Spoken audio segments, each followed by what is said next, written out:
That was supposed to be a surprise. And oop. Hi everyone. How y'all doing? How y'all doing? We're back again with Ace Attorney. We gotta finish it. We never actually finished Ace Attorney. Yeah.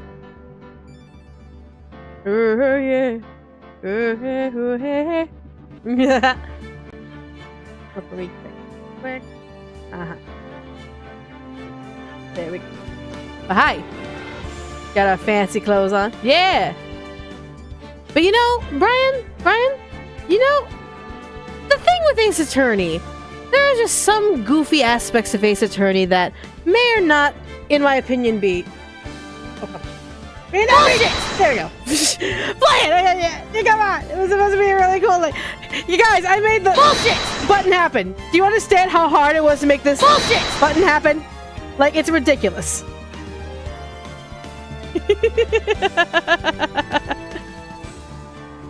Back into the courtroom. Yeah, we gotta get back into the courtroom.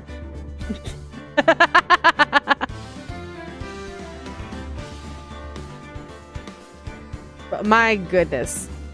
The button is gonna be so abused. In this chapter, like it hasn't already been abused in previous chapters. I mean, from what I remember, there wasn't really that many times that you edited in, so I don't know. Fair enough point, fair enough point. Bring yourself up just like a hair. That way people can hear your lovely voice. How's that? Better, yeah. Alright. Huh? But yeah, so we're back to Ace Attorney. We're back with episode 5, Rise from the Ashes.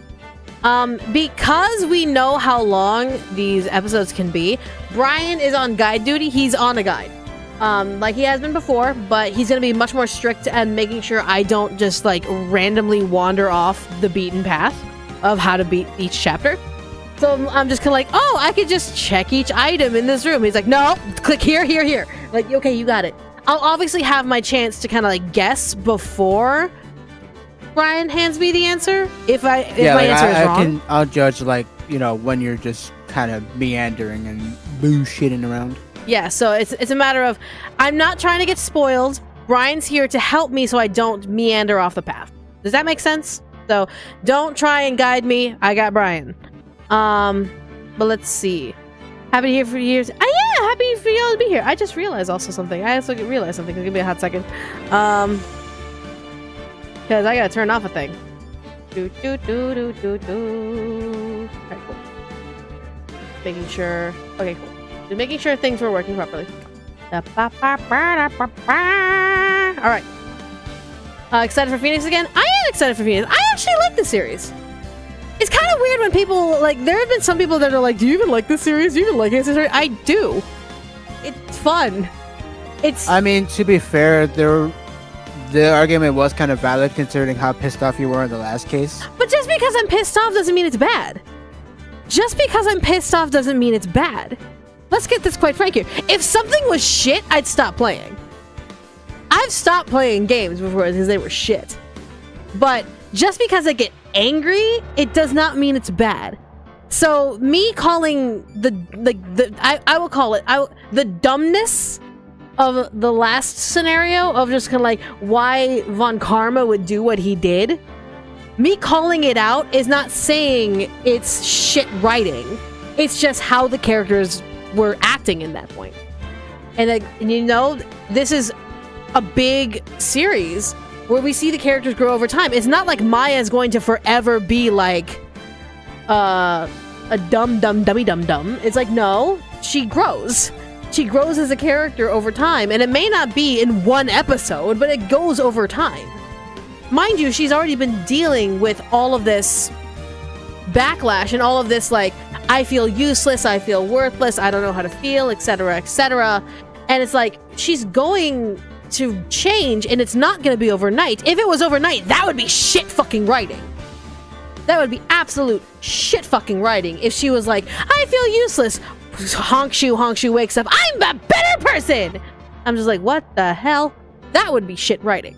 But having a response to something, even if it's a negative response that is just kind of like, what the fuck is this? What is this bullshit? You cannot tell me that none of you have ever had that moment in a video game. I guarantee you've had that one moment in a video game where you're just kind of looking at the screen and you're going, what the fuck? This is bullshit. This is bullshit. This is absolute bullshit. You cannot tell me this. Because if you haven't had that moment in a video game, you're not connecting to that video game. You're not trying to connect to it. You're just trying to judge it. It's crazy. Like, I can actually hear the bullshit button in the call. Long now, that's great. Been a bit busy, so is Persona Reload good or not so far? It is mid. It is mid. It has quite a slow start. Yeah, like it's obviously you can go up in the rank. It went up in the Persona ranking, so now it's number 4 on my list of my Persona tier list. But it's not anything special to write home about. So yeah, yeah, it's not anything to write home about. Because it's a very slow start, very mind-numbing, except for the story beats, and the story beats are so far away from each other. It's just kind of like you get numb before you even get to there, and when it comes in, it's like a breath of fresh air. You're like, oh, there's a story here, and really, it's just like, but yeah, so yeah, better than I thought that meant. Yeah, it's like, but anyway, this is not about Persona. This is about Ace Attorney. We are not about Ace Attorney. Everyone has their opinion. Then that's fair. And like, I mean, like, for me, it's just like, I had the same problems with it that I had in the original. It was meh, and it dragged, and the dungeons are bland in Tartarus, as I expected. The shadows are bland in Tartarus, as I expected. Voice acting's great. The writing changes have been good thus far. But otherwise, in Persona 3, it's like, it's the same. You might as well just play the original. Unless you actually are just so hardcore of wanting to have that eye candy. Where's it ranked now? 4. So it's from the top to the bottom. From the bottom to the top. Bottom to the top. It is Persona 1, Persona 3, Reload. Persona 4 Golden. Persona 4 more so than Persona 4 Golden. Then Persona 2 Duology. Then Persona 5 Royal. So, yeah. That's the rankings right now. Are you going to play the other games of the trilogy? Yes. That's why we're trying to finish this one off so we can go on to Justice for All. But yeah, you know, eye candy, then yeah, Reload is worth it if you like the eye candy. Otherwise, you might as well just play the fucking original. And yeah, you may have to swallow the transphobic fucking scenes, and maybe have a little bit of a wince towards the FemMC dating a child. But otherwise, it's like, it's the same experience. Only upgraded to look good. And sound good, too. I mean, like, the new music is great, the voice acting is great. But yeah, whatever. Okay. So, Ace Attorney. Let's focus on Ace Attorney. No more talking about Persona. Ace Attorney. We are back. Episode 5. Rise from the Ashes. New protag? Or are we going... Oh, is it still Phoenix? It's still Phoenix. It's still Phoenix. Yeah, we do get a new assistant, though. A new... Oh, right, because Maya went off to go grow up. Right? She went to go meditate under the waterfalls. Yeah, right? So she went to go grow up, and that's completely fine. I was doing my money run when the stream came out. It's all good. I haven't touched DDLV in like 2 months, and I'm so sad, and I need to get back in there. I heard a lot of people are excited for Justice for All, but I heard a lot of people are really, really excited about Turnabout. Turnabout. Which one's better, Justice for All or Turnabout? You mean Trials and Tribulations? Yeah, Trials and Tribulations. Sorry, not Turnabout. Yeah, Trials and Tribulations. Which one's better? Yeah, because it would be Brian's first time with Justice for All too, and also Trials and Tribulations. Yeah, I only ever played the first game, because funny story is that I actually had the trilogy on my 3DS, but then something happened, and now, like, it's just gone. Ah. So I never got to finish 2 or 3. Let's see. GFA, in my opinion, Justice for All. I'm excited when she plays Farewell My Turnabout. Okay. Investigations, can anyone find us if we play it after Phoenix? Investigations? Is that the one with Yeah, that's the one with the Edgeworth. Oh, with Edgeworth? Okay. I remember voicing like a little bit of it with Jello, but otherwise, yeah, like, I don't remember I think there was Investigations 2? Okay.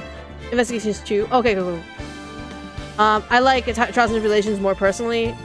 Okay. I can't wait for Farewell My Turnabout. That bullshit button will be put to good use. Oh, guys, you don't understand. Bullshit! This is going to be on my happy trigger finger. 100%. Bullshit! Let's see. Love that we can connect the Persona and Seduce Me Incubi and V3R character sharing a VA. I mean, Alejandro's always been a great talent, and I knew he was gonna go far. And the fact that he got to be Akihiko is great. Part of my soul is just kind of like, I remember when he voice acted for me in my projects. But of course, that's me, like the older sister going, I'm so proud of my younger brother. I'm so proud. What else has Alejandro voiced in your project? Because I know it was Seduce Me and Remember. Was there anything else? Made with Perfection. He was the male main character. And then there was a series I wanted to get done, but we just haven't recorded it properly yet.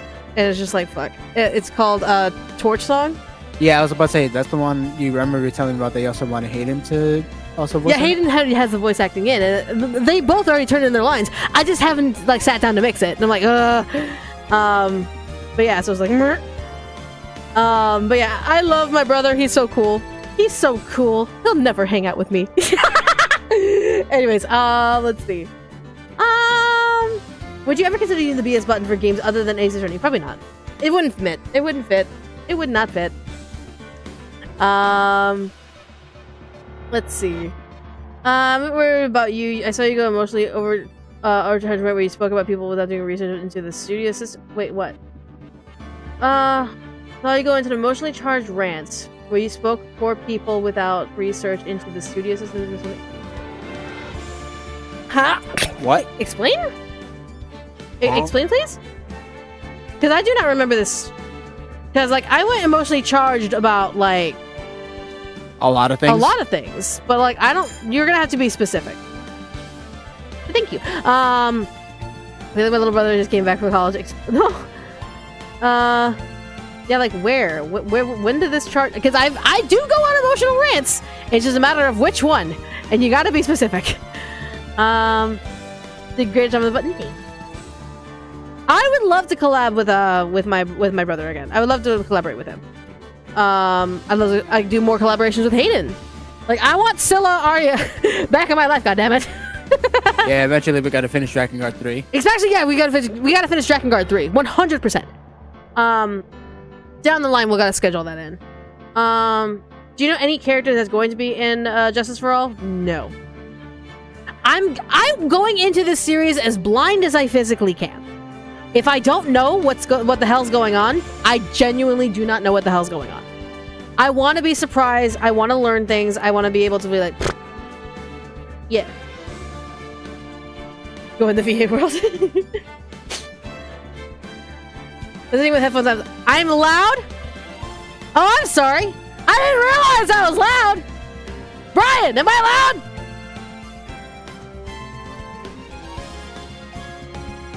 Yes. I would say, like, if you're complaining that, you know, you're loud, they're like, we're loud with headphones, turn down your fucking volume. Let's get loud. Let's get loud. Louder. Oh my god. Yeah, we literally have a fucking warning right there on the stream to turn down your fucking volume.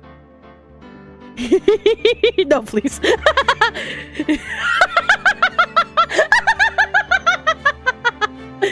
It's like, it's not our fault you're a Dragon Ball fan that can't read. Like, y'all, here's the thing. My directors actually have issues with how loud I am. Not because I have really good work ethic. I have good talent according to them. But in terms of my volume, there's an issue. That's my only issue with a lot of my directors. And it's not because it's like I'm too quiet. It's because naturally I'm too loud. So, if anyone remembers Akudama Drive, I was voicing the takoyaki stand lady. And she screams, "It's an Akudama!" And me screaming up the top of my lungs. And of course I had to be recorded. Oh, I remember that. I had to be patched in with my professional setup and all that stuff. And they're like, okay, let's go ahead and get the loudness. It's an Akudama! I started screaming, oh my god, you're peaking. And I'm like, I'm so sorry, I don't know how to fix it. They're like, okay, what's the lowest sensitivity your mic can go to? And I'm like, 0.01. That's the lowest sensitivity it can go. Jesus Christ.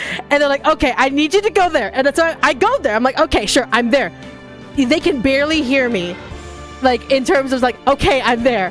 I had to go like kiss the microphone to get them to hear me. And they're like, okay, do the line now. And they're like, how the fuck are you still peeking? Yeah, I'd imagine like you probably have to turn it down.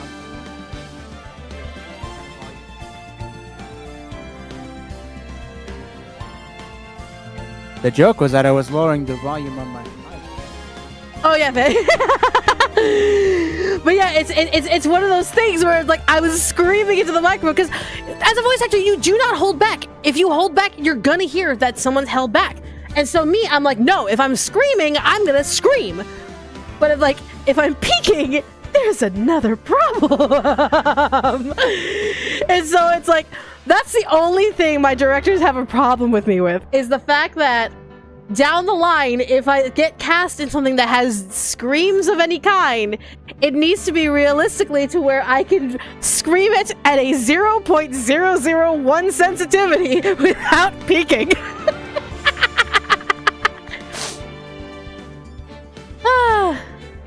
Anyways, so are we ready to go? Are we slowly decrease your imagination on the way?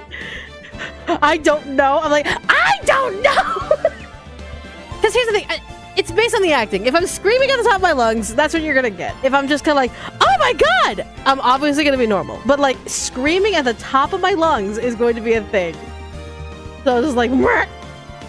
Hello, what happened? Me screaming at the top of my lungs, because you know, I'm the quietest motherfucker around apparently.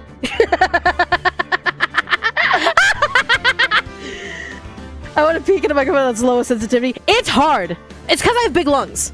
Guys, my entire body psychology and physicality, I have gigantic fucking lungs. I have gigantic fucking tits. I have gigantic fucking shoulders.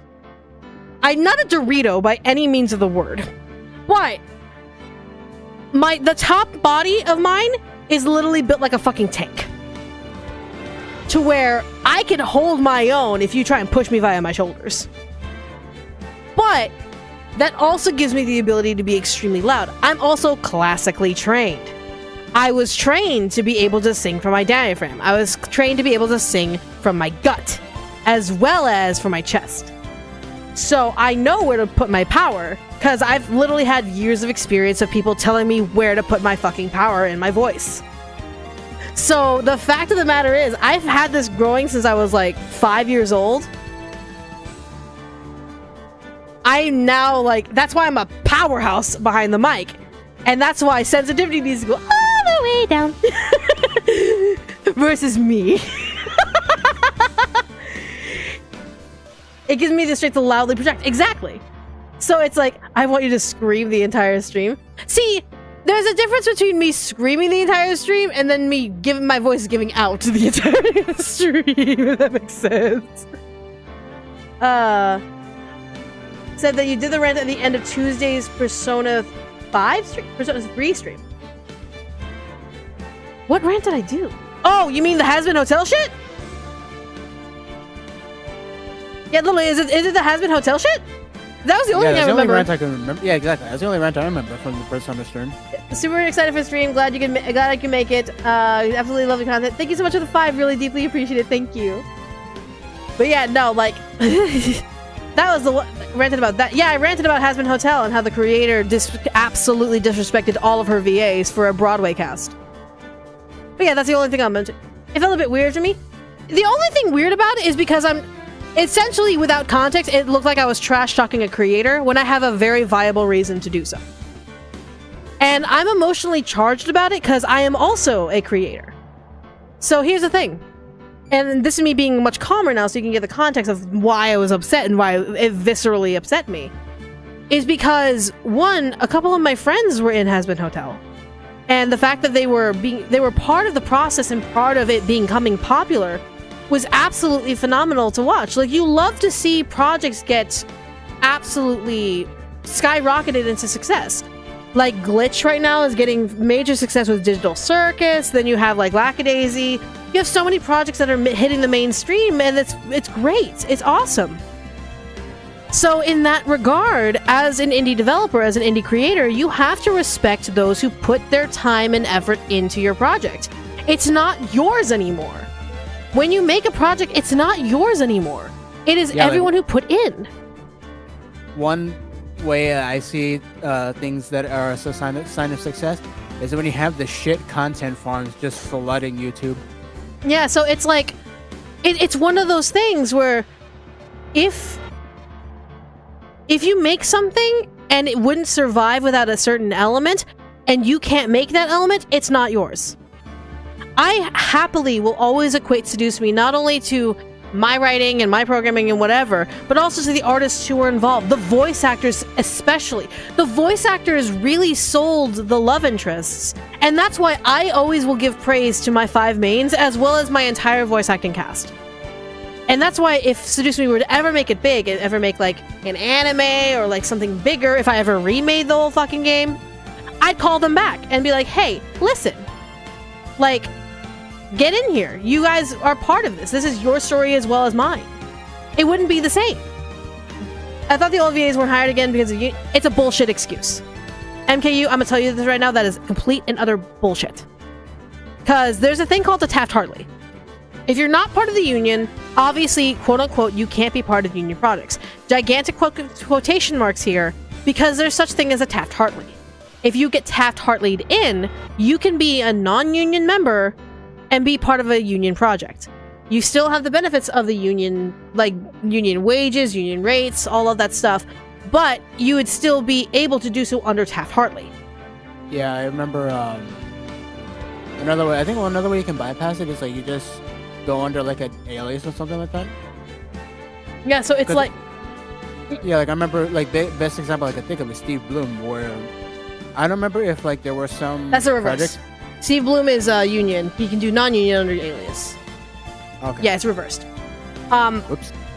So yeah, it's a matter of... if you cannot have the decency to respect your actors and to bring them along when you become successful, you're a shit human being, in my full and honest opinion. That's why I will probably never watch anything created by VisiPop. Because it's a matter of, if you cannot respect those who helped make your project come to life, you are not worthy of respect. And that's me as also a content creator. I've made Seduce Me, I've made multiple visual novels. I'm planning to come back to game creation, and I made my own books. Sure, I'm not as successful as she may be, but at least I respect the people I work with. At least I respect those who help bring my projects to life. By her absolutely discarding the original cast, that just shows me, and publicly the world, how much she didn't give a fuck. If she was willing to fight for them, she could have just gave in and given it to them. It's not that hard. It doesn't fucking matter what kind of excuse that is. Oh, but the lawyers, the legalities, the producers, the executive... Shut the fuck up. You have every bit of power to bring the people who helped you out across the line and to help them even soar even more. You are in that position.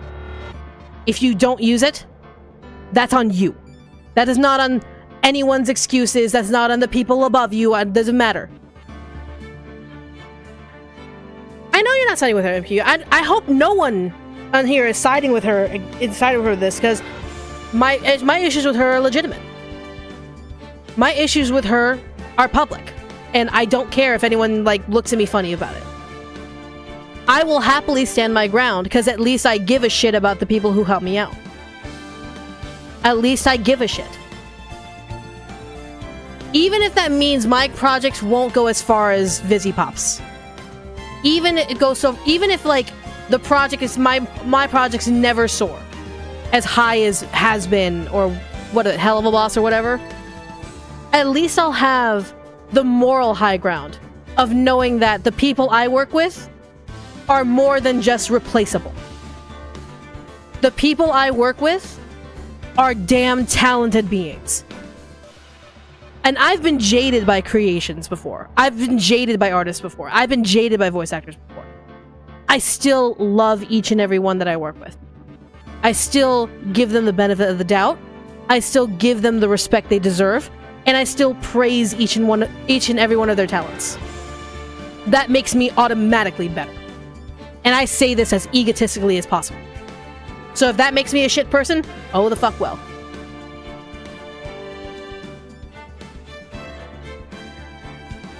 But yeah. I could see maybe one person or two people, not the entire fucking cast. I agree with you, Mirage. Not the entire fucking cast.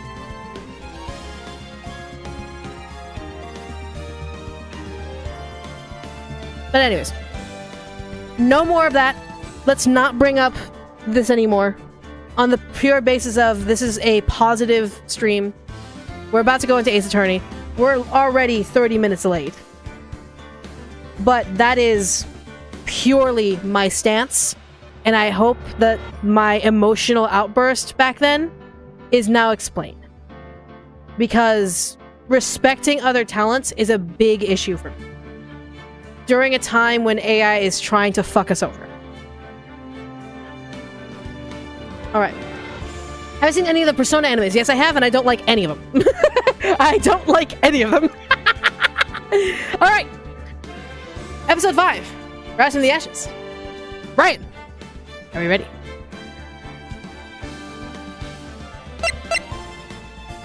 Huh? Alright. So, let's go ahead and get this going. Let's load. Alright. What? Huh? Well, this is a little bit of a shift. Also turning it down on my end. Whew, that's loud. Eesh. Animation. Oh. What? 2 people killing? 2? What? That is really loud. Oh, wow. Huh? Huh? Stabby McStabbers in 1? Huh? Huh? That's how I feel right now. Huh? What? Huh? It's been 2 months since Maya left the office. 2 months without a single trial. I've had offers, but none I took. Why? You have a job! I'm about to say, what kind of fucking attorney are you if you're saying no to offers? Right? For real? Would I ever consider making a soapbox Evo? Yes. Down the line. But moving on. That is, until the day that girl showed up. February 22nd, 10:22 a.m. Wright and Co. Law Offices. How fitting that we get back to Ace Attorney February 22nd. Because it Wow, is also... what are the odds? I did not even think about that. That's kind of cool. Alright, moving on. Why do I come here to the office every day? Because it's your job. It's like you're a lawyer. It's like the building's in your name. It's not like I want to work. Well, you should. You have to pay the rentsies, to buy the groceries.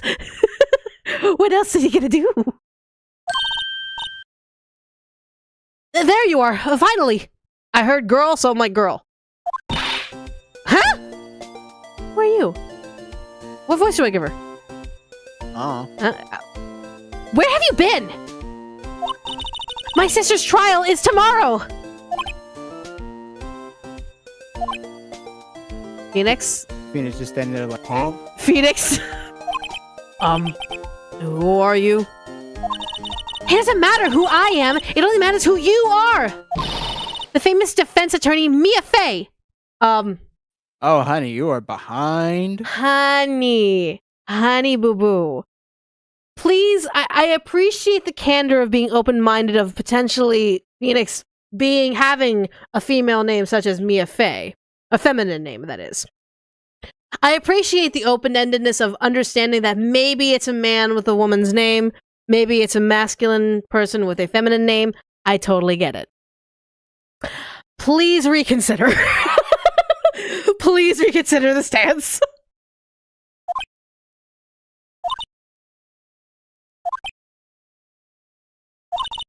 Oh! You're not Mia Fey. Are you? No, but I appreciate the candor of being assertive on that. Stupid. I'm sorry, but Miss Mia Fey no longer works here. So you are the coffee boy? Wow. I'm Phoenix Wright, a defense attorney. Right. Wait! You're the Phoenix Wright? The Phoenix Wright from the Edgeworth murder case? I mean, my name's on the box. For real, right? It's like, yes, that's correct. It wasn't Edgeworth who was murdered, though.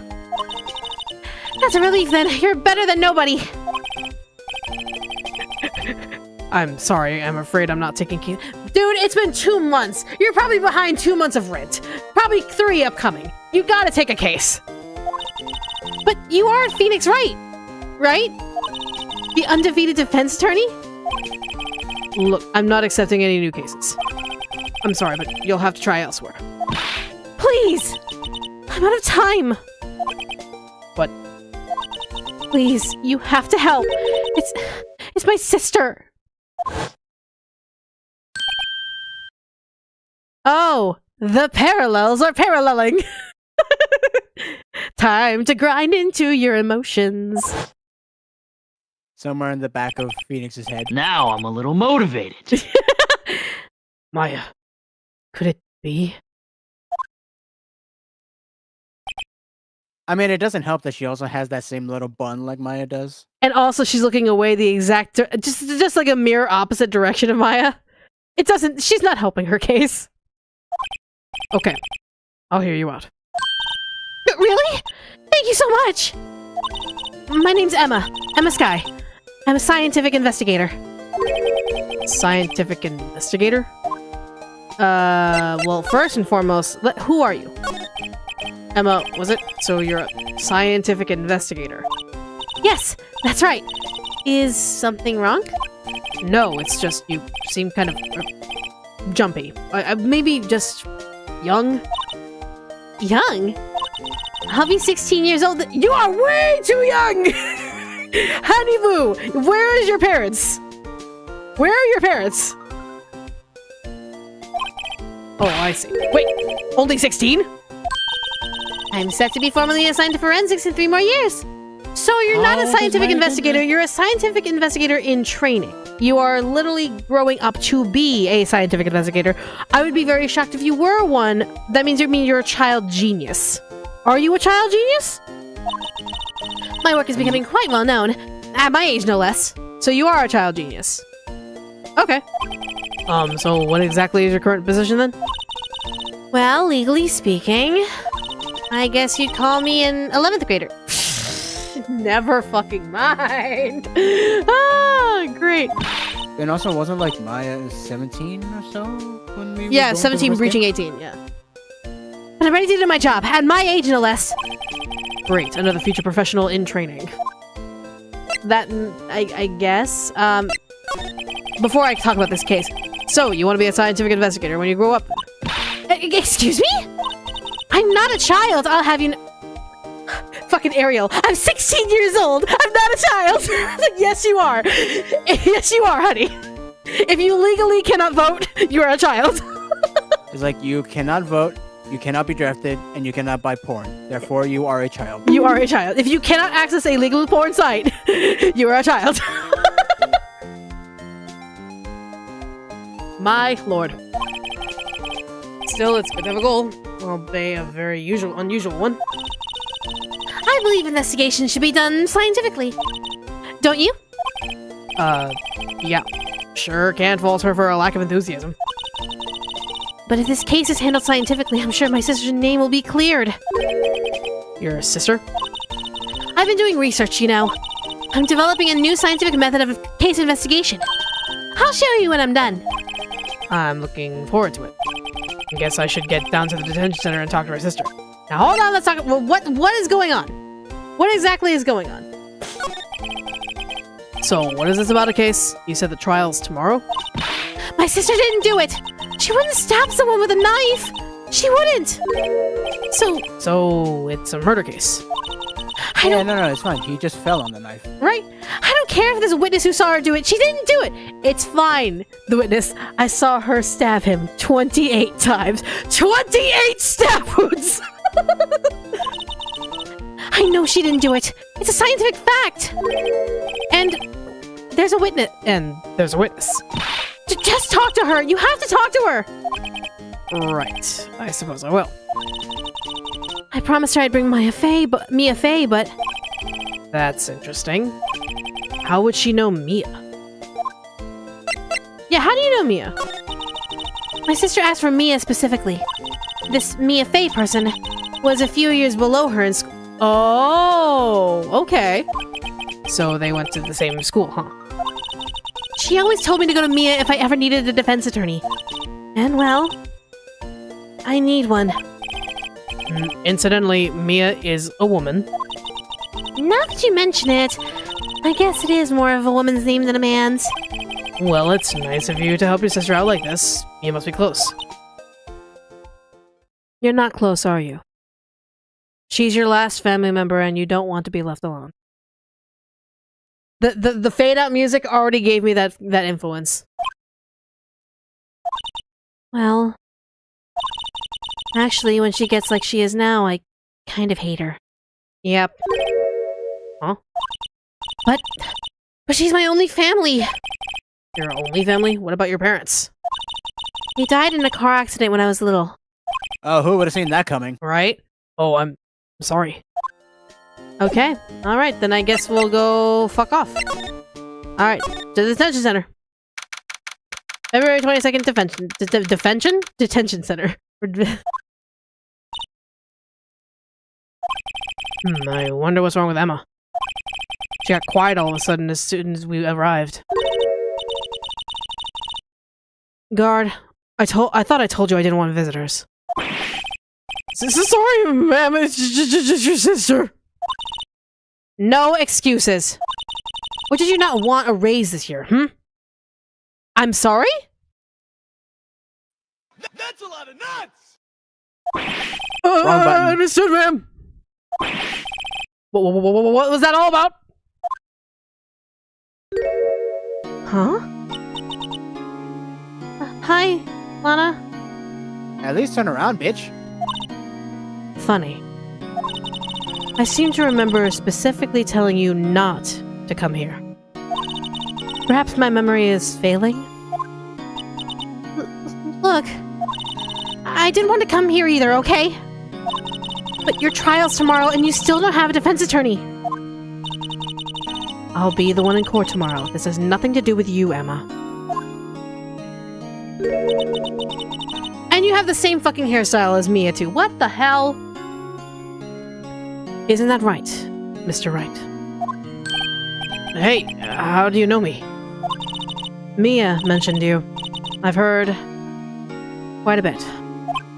I'm sorry, what exactly is it that you do? My name is Lana. Lana Sky.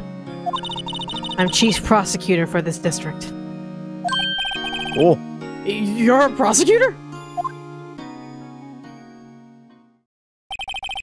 Two sisters, one a lawyer. Could this be a coincidence?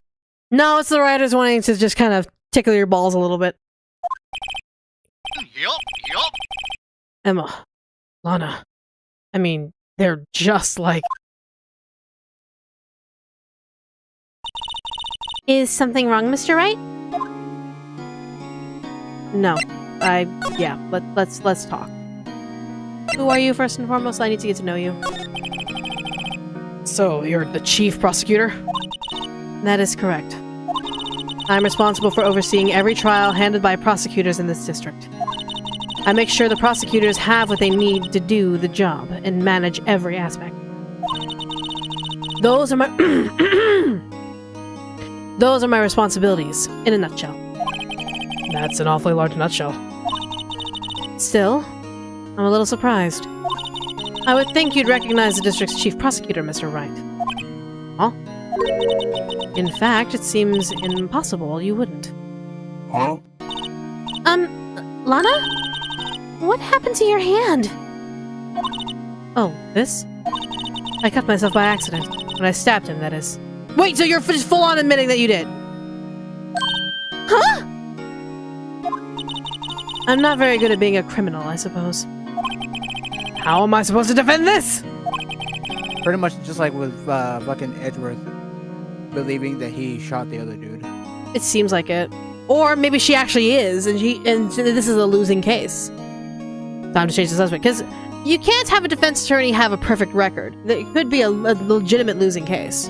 Yeah, if I remember correctly, I think there's like a future case where like we actually have to defend a criminal, like that they really are guilty or something like that. And it's a lose situation for us or something like that. Yeah. Wait.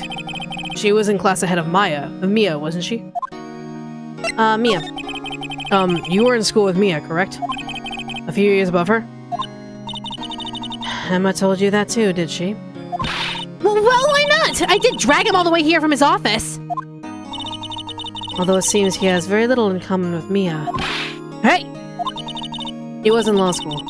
I was in my 3rd year and she was auditing the class. She was different than the other students. Different? She was strong. She'd do anything to become a defense attorney. Anything. That is probably why she was attracted to me. Excuse me? Intellectually attracted, Lana was top of her class in school. Sure she was. I was the best there was. Oh, I thought 2 pairs of scissors were about to kiss. What? I was doing pretty good at school too, by the way! It sounds a bit different when Emma says it. Okay, so what the hell is going on here? There's something you should know from the start. Which is... The suspect in this case has confessed to the crime. Huh? Wait, but the suspect is... Me. I did it. Well, Mr. Wright? Well, why don't you begin by telling me exactly what happened? The crime took place yesterday, February 21st at 5:15 p.m. That's quite specific. It was in the witness's disposition. A witness clearly saw me committing the crime. That was a bit of bad luck, wasn't it? The crime took place in the underground parking lot at the prosecutor's office. The body was found in the trunk of my subordinate's car. The prosecutor's office, huh? In the trunk of your subordinate's car? Trunk? Classy. I was arrested on the spot. Caught red-handed, as it were. Well, that's just great. Okay, so who was the victim? What caused this crime of passion? So, who was the victim? An investigator with the police department. I suppose the correct term is detective. It ain't Gumshoe. I'll throw things if it's Gumshoe, but it ain't Gumshoe. No way. A detective? Death was due to a loss of blood. He was stabbed once in the stomach. By... you. Death wasn't immediate, but the wound was fatal. I see. Allow me to repeat myself, Mr. Wright. The victim was a detective. You know what that means, don't you? Oh. What? What? Mr. Wright, what does it mean? Well, it means... the police department will consider it a matter of pride to have me found guilty. They will use any means at their disposal to do so. This case gets worse and worse with everything I learn. Well, Mr. Wright? Excuse me? As you can plainly see, I am admitting my guilt. I think it's safe to say, there's no way you can take this case. None. But Lana! Why? Why are you doing this to me? You never think of anyone but yourself! I know you didn't do it, Lana, I know! So how can you say you did? If I lose you, I'll be all alone. I hate you, Lana!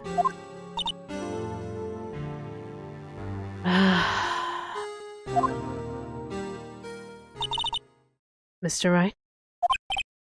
Yes? I believe our discussion here is ended. The rest, I leave to you. You didn't do it, did you? You have to take it knowing the full brunt of the police force will be on you.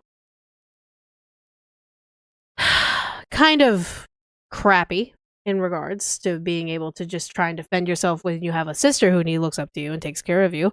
As an older sister, mildly disappointed. But at least you're now putting it in the hands of someone else rather than trying to be irresponsible with that on your own. You mean you're requesting my services as your defense? Don't lose any sleep over it. Your client has confessed, after all. The case is over. Right, I'll do what I can to get to the bottom of this.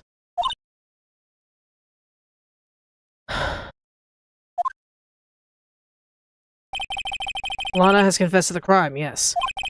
But something doesn't fit. It's that look in Emma's eyes. There's something else going on here. And I'm going to find out what. I'm sorry, Mr. Wright.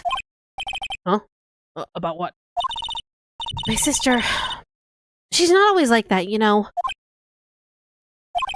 I just never expected to be defending another prosecutor again. She's changed a lot. She used to be so gentle, always smiling. Everybody liked her. I see. Sorry, but I'm having trouble imagining that.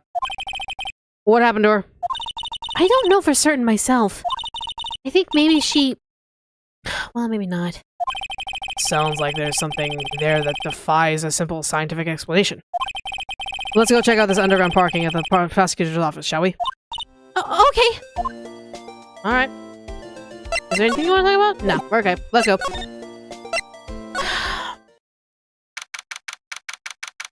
Alright. Interesting locale. So, this is the lot where it all happened? Looks like they're still investigating. Funny that my first visit to the prosecutor's office should be like this. Hey everyone! Keep up the good work! Hey, what are you thinking?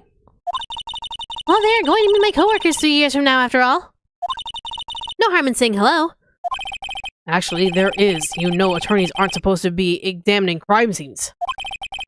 Try not to stand out too much here, see? Is this our slowly developing brain cell friend of ours? Gumshoe? I don't know, actually. Can we just assume?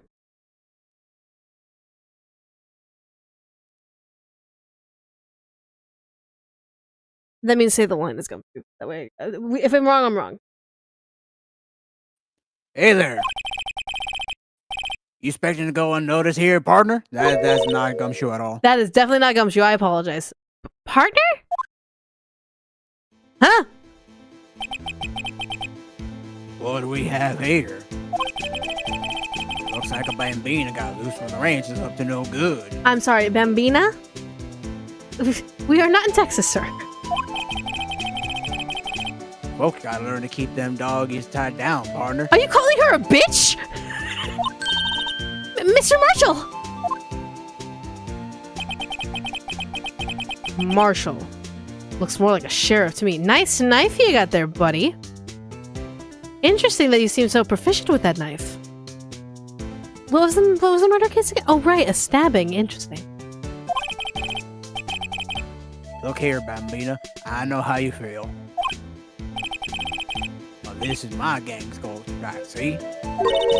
Strike? This is our claim, our territory, with another load of evidence. I don't see your piss anywhere here, so you didn't mark shit. If you're fixing to mess with what's ours, you'll regret it, partner. I would love to see you try. I would love to see it. You know what dreams the cacti out in the desert dream? You want to? I know that plants are sentient, but you assume that they dream? What is this guy talking about? You head along home now. Happy trails, Bambina. Hello, wallet on the ground. Don't worry about it. Was that Hombre, a friend of yours? I tried to sound as white as possible saying that. I'm so sorry. He kind of, sort of. Yeah, he's a detective. Who thinks he's a sheriff from the Wild West, it seems. Now hold the phone. What's this? A wallet? Excuse me, officer. Don't. Wait! What are you doing, Mr. Wright? What am I doing? I've just found this wallet, so I'm handing it over to the police. I don't believe it. This is real basic. Anything in the crime scene is evidence. Let's be scientific about this, please. Just put it in your pocket. How was that scientific? Sounds like theft to me. Well, hastily stuffed into pocket. A foldable wallet found at the crime scene. There seems to be something inside. I'm called to duty already and at my tender age. Here, I'll teach the trick of examining evidence in detail, okay? By the way, her eyes are sparkling. I can tell she's been waiting for this. Okay, now let's look at the court record. Okay. You have to be sure to examine evidence carefully on all sides. Wait, this entire time we haven't been able to do this, and now we finally get the ability to actually look at the evidence? The reason why is because this case was added to the DS version, which, of course, if you remember, the first 3 games were on the Game Boy Advance. Yeah. So now they were on the DS, and now they're incorporating touchscreens and mics and all that shit. Oh shit! Let's go! Now, let's start examining from every angle. Okay. Aha! Okay. Whoop. Something's inside here. Can I... Oh, look! I think there might be a clue in here. Yeah. You should check it out with the press of the A button. Click. This is like Resident Evil levels of examining shit. A little bit, yeah. This is an ID card. Sergeant Bruce Goodman. ID 5842189. I'm gonna have to memorize that number. 5842. Where's my? Don't worry, I have the guide here, so you don't have to remember things. Thank you. I'm like, where's the number? See, well, isn't scientific investigation useful? I guess. Though I don't see what science has to do with it. Yeah, listen, this is like basic ass investigation. Right? Goodman's ID is added to the court record. Let's be sure to examine every piece of evidence we find. I guess I've got to be on my toes from now on. Alright, now hold on. What happened to the rest of the wallet? Again, this is Resident Evil levels of investigating. Once you find the thing inside, I guess the wallet's just gone. Fair enough. Name and ID number written here. Yep, Bruce Goodman. I wonder why they only use numbers for IDs. Identification purposes.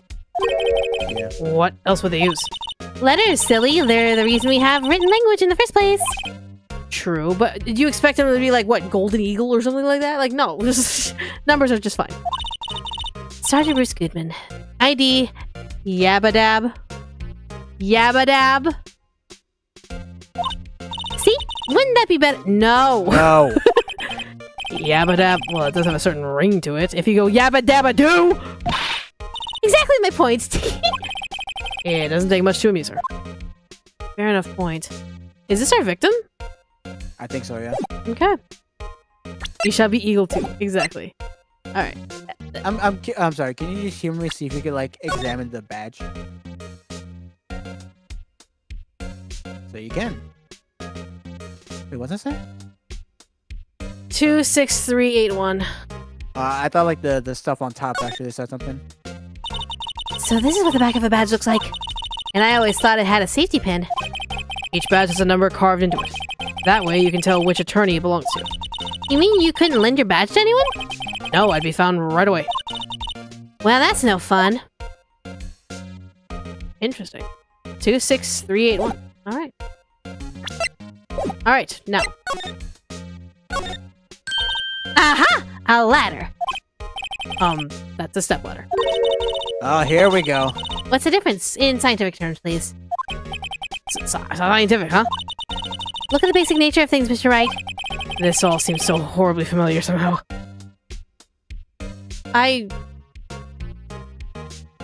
Ladder, step It never ladder. dies. Okay. And there's like ladder, step ladder. Okay. Wait. Slide. There we go. Oh, jeez. so the car got impounded. Okay. Well, no time to waste. Let's get hunting for clues. I wonder what this is. Well, partner, looks like you got no intention of going home quietly. Sir, I got a Texan boy with me that is willing to 100% whoop your ass. Try me. Sheriff. Like I said before, this here's our claim. You best be moseying along, unless you're fixing to bite the bullet. How about a steel toe against your nuts? That's scary. Could you just tell us one thing? Who owns that car? Well, little Philly's got a good nose on her. You wanna know who rides that that red Mustang with the body in her saddle, eh? Please. No problem, partner. About time for vittles anyway. Which, I'm pretty sure that's not how you actually spell vittles, but anyway. Yeah, right? Get yourself to the saloon up on the 12th floor of the prosecutor's office. I just find you a cerveza. Sorry, my inner Mexican decided to come out there. No, you're good. I just find you a cerveza you like. Prospector's office? Where does this guy think he is? And when, for that matter? Oh, I said prosecutor. Oops. Note to self, look up Vittles Saloon Cerveza. Maybe we should check out room 1202, the High Prosecutor's office. Wait, it did say prosecutor, right? Yeah, he's a prosecutor. Okay, sorry about that. In any case, stay away from the car. You can look around here all you like, just keep your paws off our claim. Did you piss on it? Maybe I did, maybe I didn't. No wonder it stinks. Right, great. Great! Maybe there's some clues around here, Mr. Wright. Let's check it out. Excuse me? Were you two all set? Us? Oh! What the fuck is up with your hat? I was about to say, why the fuck are you got like two onigiri up there? What? And the fucking choker has a fucking octopus on it. Are you just a bento girl? Are you a bento girl? What's this? She couldn't be. You're selling lunches? Here? This is a crime scene! You do realize that you have to keep that voice, right? No, that's not happening. Hello, half and half, was it? Why would you assume that I want half and half? First of all, I'm sure it looks delicious, but if there's any natto in there, I'm literally shoving your face in it. It looks like it's fucking beans and, I guess yellow rice. Oh, thanks. And you, sir? Yes? Oh! Some crunchy goodness coming at you. Thanks. Interesting way of doing business. This area is off limits to anyone without a clearance, especially passers-by. Or are you officers? No, but you don't exactly look like the type to have clearance. Well, that's hardly a way to greet someone. Even my days as the cough-up queen are over. Cough-up? Huh? What? You know, I'm feeling kind of full. Maybe I'll pass on lunch. I'm quite connected to this case, you see. The images are burned in my eyes, as you might say. Ah, yes, all the sordid secrets. Witness! You're the witness, aren't you? Secrets? Dear me, you are a slow one, aren't you? I'm referring to the murder, stabbing of that detective. Also, you have heterochromia. What? A witness clearly saw me committing the crime.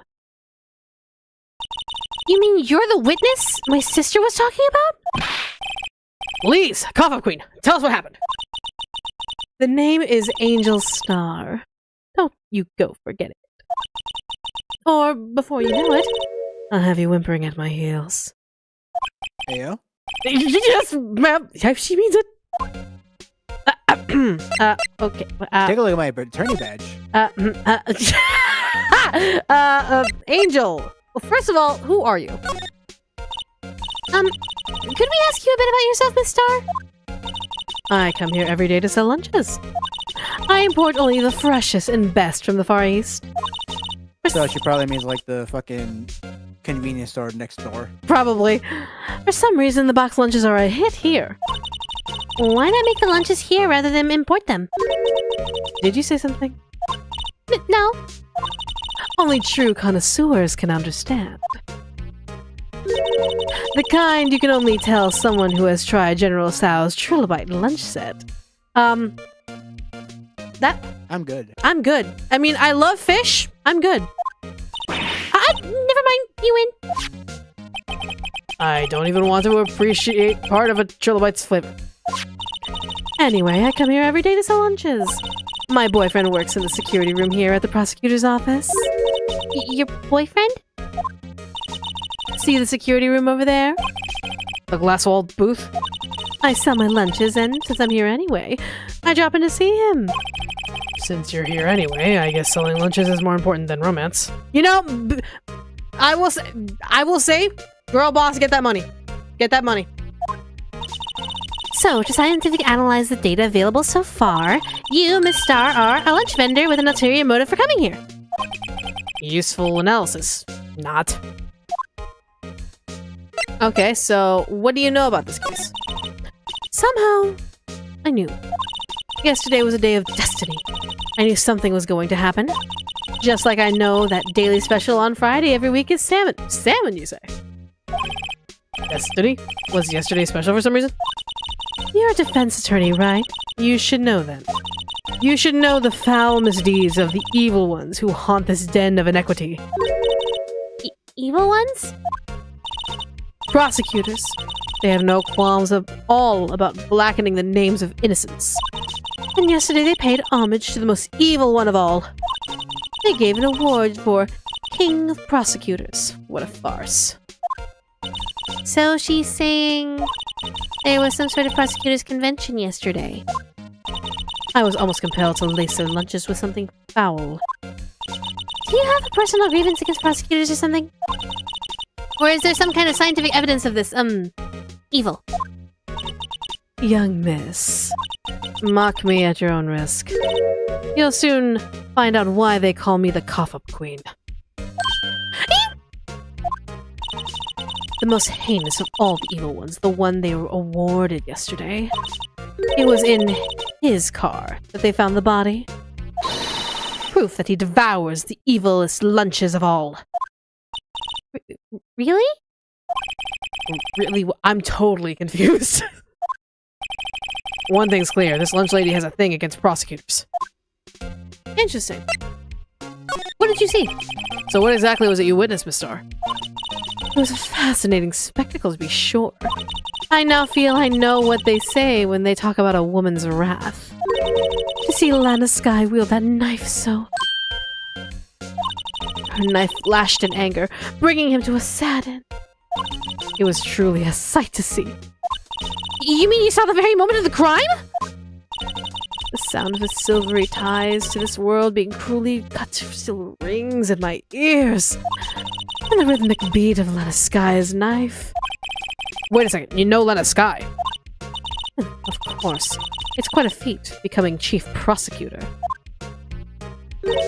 How many lunchboxes of sin did she pack to make that journey, I wonder? Kind of bold of you to assume that. Right? But like, not every female who rises up the corporate ladder of any sort of business doesn't have to sleep her way to the top. Nor does she have to kill anyone to get to the top. Or steal anyone to get to the top. Like, she could just be a hard worker. She always travels light. Andrew with the $2, the most evil lunch of all. Instant ramen. Damn it, we've been eating Hey. We've been eating the most evil lunch our entire lives. Shit. We must commit our sins. Don't you be shit talking ramen now. Now, why would this pretty lunch lady know the chief prosecutor's name? Yeah, how do you know her name? Did you have a bad experience with the prosecutor, Miss Star? I sense some hostility. Hostility? Perhaps. Prosecutors are all alike, and the bigger they get, the worse they smell. Kind of like 10-day-old clams in the chowder. Ew. That sounds absolutely grotesque, and I feel like vomiting now. I wonder if Miss Star was involved in some sort of legal trouble in the past. That'd be a sure cause of food poisoning, scientifically speaking, of course. I mean, now you're talking Cough of Queen. I thought she was just a lunch vendor. Now I'm not so sure. No, she has a history. What if it's just like some menial shit that like she like was selling lunch boxes illegally because you need like a food license in order to do so, and she got her ass handed to her because of that? That'd be some grievance right there. Okay, we're gonna go. No, How about you see? Take a look at my attorney badge. there was something over there on this side that I missed. You know what? Looks like it's filled with water. It's heavy, I can't even budge it! The drum over here is on its side. Wait! I know! Hide in here and throw a stick up. I think you'll probably just get arrested. In fact, you might even have to hide in the drum to get arrested. What? I'm not suspicious. You hanging around a crime scene? That's totally suspicious. Alright, now has anyone logged into this? Never mind. This is where the cars leave the lot. The arrow on the ground makes it look more like an entrance. What are you talking about? It's plainly an... It's an entrance! Well, maybe it's both. Kind of like a dual purpose. Aha! The theory of relativity. What? Huh? I've got to write this down. Hey, Mr. Wright! Maybe you know, was Mr. Relativity German or was he British? Mr. Relative. Are you sure that was his name? Jesus Christ, what's holy in this world? Look, a door! It must mean something. It's a door. I'm not sure that doors mean anything. No, it won't open! Mysterious lock. I fail to see what's mysterious about it. Mr. Wright, you need to learn to enjoy life more. Let's finish our investigation first, shall we? I can appreciate her, like, wild imagination. Tone it down a bit, sweetheart. Here, a phone! Let's see if it works. Hey, don't touch stuff we don't need to be touching. I can't hear anything! My ears. Oh no, my ears! Maybe it's due to the barometric pressure. What is she babbling about? Hey, what did you just say? See, you can hear just fine. The phone's broken! The phone's broken! Good to know. Alright, so I think we can fuck off. So we're gonna go fuck off. Yep. Alright, Alright, we're gonna go to the prosecutor's office. Edgeworth's office? I know, maybe? Well, because Edgeworth was just a regular prosecutor. This is the kind of room that just screams, I can do the job. What a change from your office, really. Thanks. Look! There's a trophy or something here! King of prosecutions? A trophy? What? That shield? It takes real nerve to display stuff like this. Whoever's office this is, they must be a real stuck-up jerk. Well, mind you, they just threw the trophy onto the couch. I was saying, why would you just display it on your couch? Like, you have room in that counter, or that little shelf back there. Exactly, so, like, it's someone who doesn't give a shit about this trophy. Is it Edgy Boy? Just...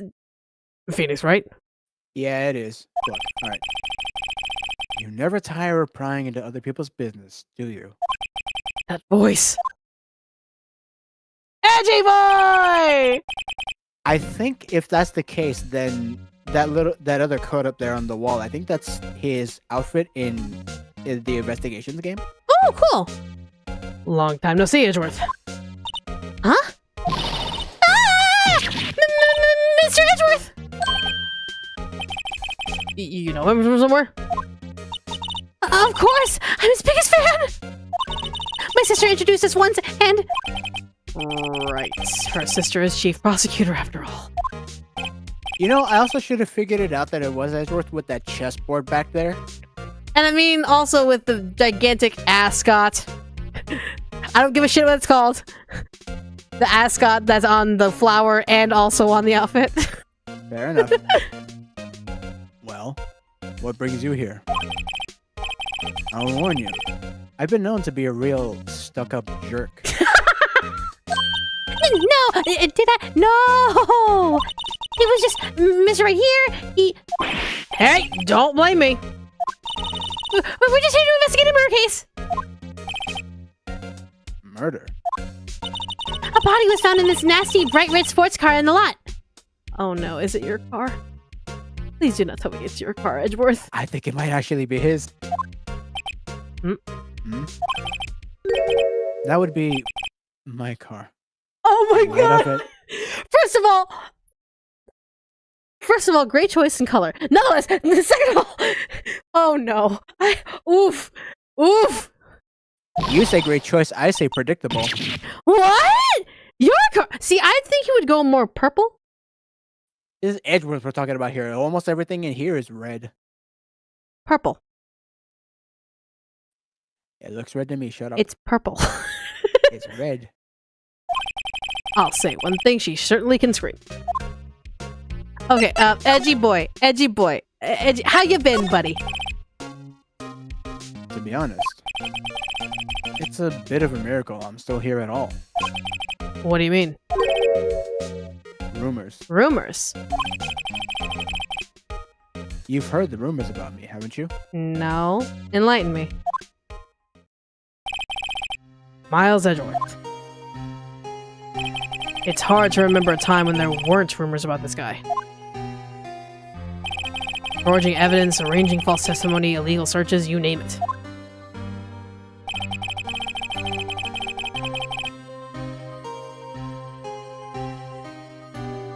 Thanks to you, my innocence was established in the trial at the end of last year. It's maroon? Okay, sure, let's get specific.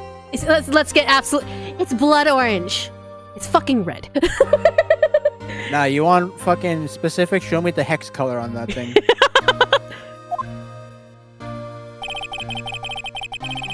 However, there are some who say I'm the one responsible for the current incident. The jacket on Edgeworth wall is the fit he wore in his first case as a prosecutor. Ooh, that makes sense, and that's cool. Yeah, but to say, isn't the investigations games like prequels or something like that? Perhaps, maybe. Because I could have, yeah, I remember his outfit was different in those games. What? That's crazy. Some people need very little excuse to think ill of others. It's a fact of life. Impossible to stop. Yeah, stares at the fucking cesspool that is Twitter. But Some of them even go so far as to present me with toys like this. They think it's funny. toys, that bronze shield? There's gotta be a story behind that one. Okay, can we actually talk to you? Maroon is 80000. There's a hex code. Love that. So, the body was found in your car? Go ahead, say it right. You think I did it, don't you? Motherfucker, what is with you thinking that you did everything? What is with this whole, oh, I did it, you must think I did. Motherfucker! If you would stop assuming random bullshit, then maybe perhaps we could get somewhere. After you went through all that trouble to help me last year, no less. We didn't even know you were involved! We didn't even know it was your car! No, we don't think you did it! I mean, it was my sister who stabbed him. Oh, now you believe that? Wait, no, she didn't do that. I mean... Wait. So you're the chief prosecutor's little sister, then? She literally just said that she was the one she was introduced to you by the chief prosecutor. Yes, sir. Emma Sky. It's nice to meet you again. No, that didn't sound forced at all. Ah, now I remember. You've really grown. I'll admit, it was a surprise for me too. To think that my own car would become the scene of a murder. More surprising still, I'm being forced to prove my superior's guilt. Oh, really now? I can understand. Wait, what did you just say? Lana Sky is the chief prosecutor, the top prosecutor in the district. She can't prosecute herself, so I'll be the prosecutor at the trial tomorrow. Oh, so we're gonna go head to head. Great. You? Mr. Edgeworth! Okay. So we're gonna go head to head, buddy. Chief Prosecutor Sky? Yes, we first worked together on a case 2 years ago. It was my first big case. That's right, I remember. 2 years ago. I wasn't even a lawyer yet. Since then, I've always felt that she was looking out for me. It appears I was mistaken. Mistaken? Why? I mean, I know she's not the warmest person. I'm sure she felt some responsibility for you. Then, why? Why did she stab someone in the trunk of my car? Okay, now you're twisting the details. If we're assuming that people are getting stabbed, it would be before they get into a trunk of a car, first and foremost. So they wouldn't stab someone in the trunk of your car. It would be stab someone and then shove them into the trunk of your car. Unless you assume somehow that they force a person into the trunk of the car and then stab them in the trunk of the car. So is that what we're assuming here? Yeah, that's what he's making it sound like, is that they were in the trunk before the stabbing. So you know detailed information about how exactly this crime was committed, and thus you're feeding me information. Is that correct? Let's move on. Not only that, she stabbed him with my knife. What? Mr. Edgeworth, your knife was the murder weapon? I hope he didn't touch it. To be specific, it was the knife I keep in the toolbox in the trunk of my car. Clever.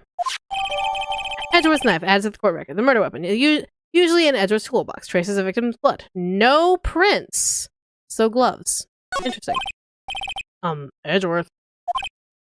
What? Are you sure you didn't do it? What? You were so like, I'm sure you blame me. I'm sure you... Where was that a moment ago, huh? Oh, now that I'm actually calling your bluff on that, now you get angry? Fuck off. Come on, can't he take a joke? You have a strange sense of humor, Mr. Wright. No, fuck He off. was like the fucking stare he gave him. Like all I could hear was. For real, right? Alright, let's take a look at this. Okay. Knife. The blood pattern here is kind of iffy. What kind of pattern are you expecting? The entire knife to be covered in blood. Not just a small little blood print. This must be the victim's blood, right? Either that or Edward cut himself peeling an apple. What? Mr. Edgeworth... What's Edward's doing with a knife like this anyway? Hey! Maybe he spends his weekends roughing it in the Emma, get the fuck out of here. You think that prissy boy Mr. Ascot is gonna go roughing it in the wild? Edgeworth? In the wild? I think my fruit peeling theory is more likely. Are you kidding? I always pictured him as an outdoor... Get the fuck out. Get the fuck out. Now, there's a scary thought. Yeah, so if it was truly a stab wound, the blood would literally be marked from tip all the way to where the skin point is. This That's doesn't... assuming that she, whoever the murderer is, went all the way in with a knife. Because I don't know. I don't think like she would stab, all the way and just like barely go in and just do quick little shivs and shit. Here's the problem with that theory, because I know human science. If it wasn't that deep of a stab wound, he wouldn't have died. If he bled out, it would have to be enough to be a fatal wound. Because wounds will close up eventually unless they are deep enough to penetrate. And this shows that it was not deep enough to penetrate. This was a slash. Or maybe she stabbed the right spot. It would still be covered in blood. You'd have to get...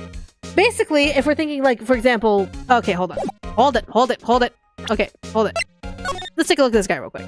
So, we're thinking average male build. We're thinking probably not even 2 inches deep. Where to get to the 2 inches, 3 inches to get to the stomach.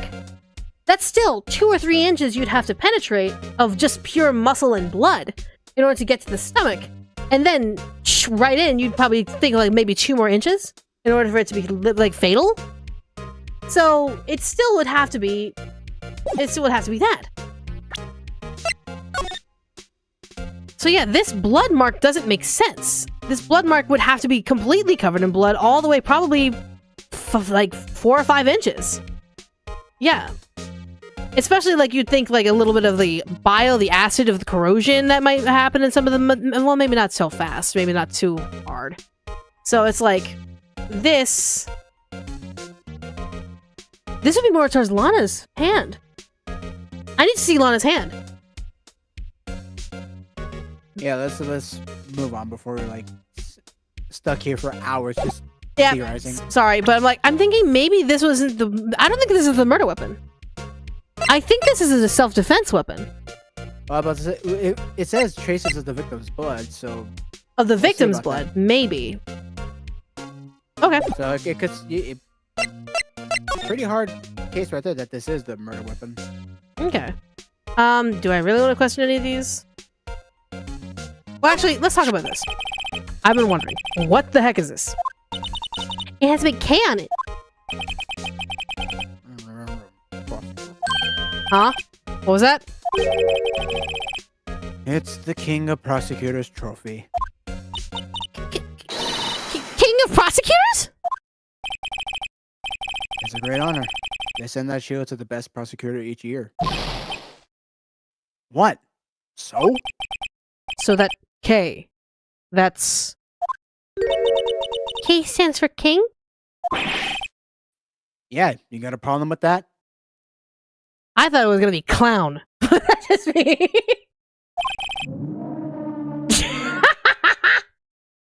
I didn't design the thing. King of prosecutors. Kind of like employee of the month, only better. Alright, King of Prosecutors trophy added. Okay. Great. Why we needed to add that to evidence is another... Oh, look, a ladder. Whoa! These are all case files?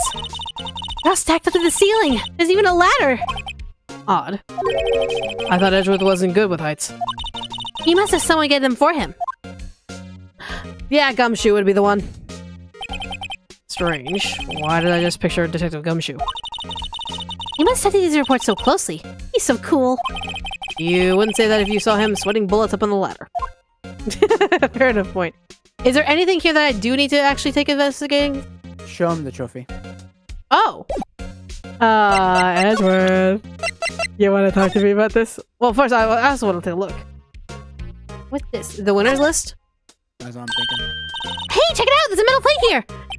Looks like the names of all the previous recipients are engraved on it. Wow, one guy's listened a bunch of times. Fun. I fucking knew it. I guess he must be a fort. Yes, he's a fucking vampire, sweetie! Watch your neck! Yeah, that's probably it. Well, whatever he's from, he must have been an amazing prosecutor. I'd like to meet this Mr. Von Watch your neck! When she says it, his name does have a kind of a ring to it. I'm just gonna say, watch your neck! Alright. Okay, so there's the hand holding the shield and whatever, sure, whatever. Okay. Hey. Edgeworth. Look at this. So, basically this says you were the best of the best last year, huh? You could take that foolish grin elsewhere, right? Shut the fuck up. You almost went to jail if it weren't for me. I lost a day of work to receive that travesty. Huh? Why's that? I had to go to the police department to receive that broken shield. So your alibi is you were at the police department receiving the shield. The police department? Yes, right next to the police station downtown. You've been there, haven't you? Where Detective Gumshoe works. Yeah. I was wondering something about your shield. Why is it broken? What does it matter? I've got more important things to worry about. Oh, right. He doesn't seem too concerned about his reward, for better or for worse. Yesterday was a very busy day for the prosecutor's office. Maybe we should ask him more about yesterday? Yeah, figure as much? Now, hold on. Actually, genuinely curious about something. Don't mind me. Is this a natural divot, or is this actually broken? It looks to be broken. I'm wondering if it's, like, legitimately a broken piece. Okay. Well... Hey! The day of the crime, what happened? Can you tell me more about yesterday? The day of the murder? Yesterday was the annual cleaning day at the prosecutor's office. Ah, so that's why everyone was there. They were just cleaning. Cleaning day? Working with the police department, we sort and file all evidence for solved cases. We call it evidence transferal. Wiping your hands of old cases, in other words. Oh, and another thing. The ceremony was held at the police department. This is an annual review and awards for outstanding police officers and prosecutors. Ah, stroking your own dicks. We love it. Right? I mean, it could be worse. You could just be stupid enough to blow your money on giving a police force a dance team or something. Right? And that's when you got the shield? I was at the police department yesterday afternoon. I got back here at 5:12. Wait. When did the murder happen? 5:10? I don't remember. That's very precise. People like myself and Mr. Edgeworth pride ourselves on our precision, Mr. W. Mr. Wright? No, I place little faith in my memory. The only thing I trust is solid evidence. There you go. Edgeworth parking stub added to the court record. This is the parking stub from the underground lot. The murder took place around 5:50. So literally 3 minutes after he parked his fucking car? It looks to be so. So the murder happened right after you got back. What? Right? I'd appreciate it if you'd direct that suspicious glare somewhere. What, you don't like it when it's on you? Then maybe next time I enter in, you don't automatically say, I think you think it's me, huh? Shut the fuck up!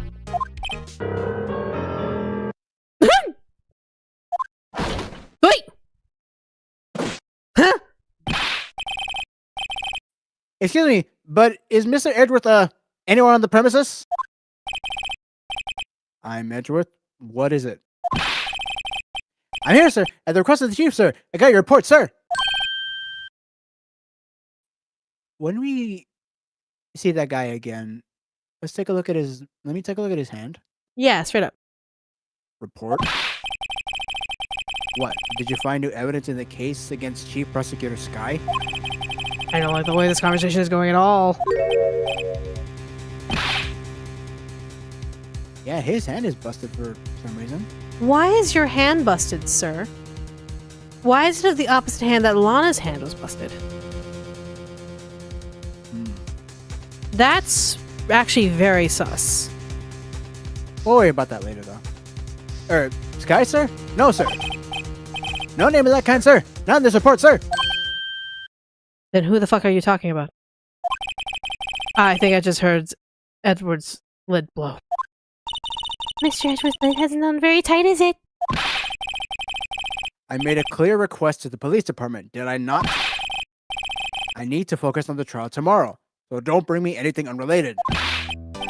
Sir, but sir! I'm just following orders, sir! They told me to bring this to you!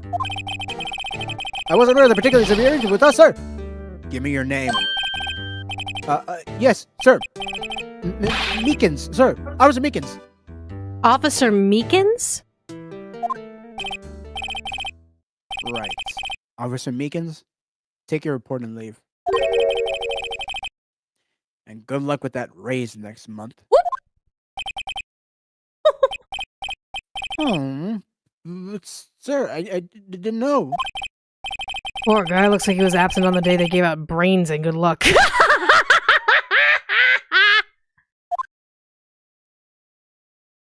I know those look like just random dots, but they seem to be suspiciously shaped like a certain moose. Right? Right. Huh, what? Yeah, sir? God, he caught me off guard. As you can see, I'm busy. You may leave now. No. Let's see what he said. Why? Who cares about Ascot Boy? We're just here. The victim was a detective from the same department as that patrolman just now. Really? The same department as Officer Meekins? Who he has constant interactions with? Interesting. Go down to the police department. You can ask more there. Thanks. He seems to have finally calmed down at least. Okay. Actually... Nope, did not mean to do that. This. Fine. I'm not... Yeah, okay, fine, whatever.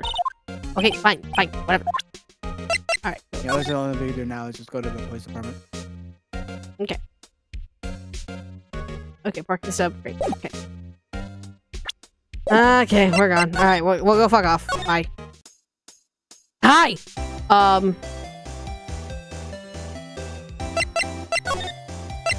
Bye.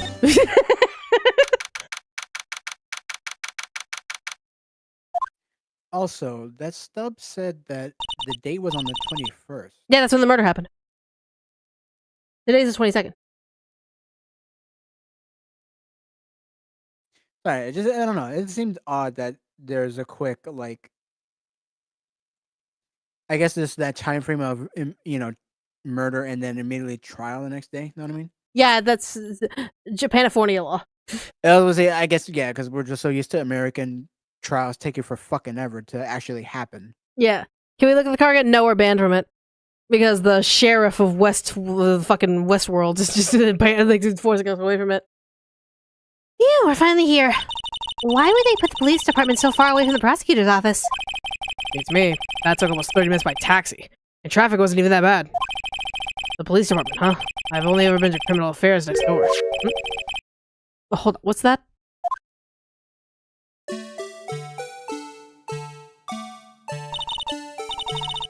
Disturbing. Why does it undulate like that? And also, why is there a handprint on its face and a smear, like a smidge, like a smudge across its eyebrow? And part of its crown looks fucked up and broken. Oh, wait, I know. This is the Blue Badger. They're trying to make him the police mascot. Because, Japan always has to have a mascot for everything. For real, right? Andrew, with the $2, get this Monokuma wannabe out of here. That's right. You get it. You understand the point of a good mascot. Hey, buddy. Shut the fuck up. Wait, Wow, Mr. Wright, you sure know a lot about the place, about the police. Still, he does seem familiar somehow. Forget the Blue Badger. What's next? Who's next to him? The Russian badger? Someone appears to be dancing with the blue badger. Uh-oh, he noticed me. He sure is running over here fast. Hey, pal, what are you doing here? What are you doing dancing with a Blue Badger? That's the better question, dude. Don't make me take away your brain cells. I've already been very, very nice in giving you a double-digit brain cell count of 10.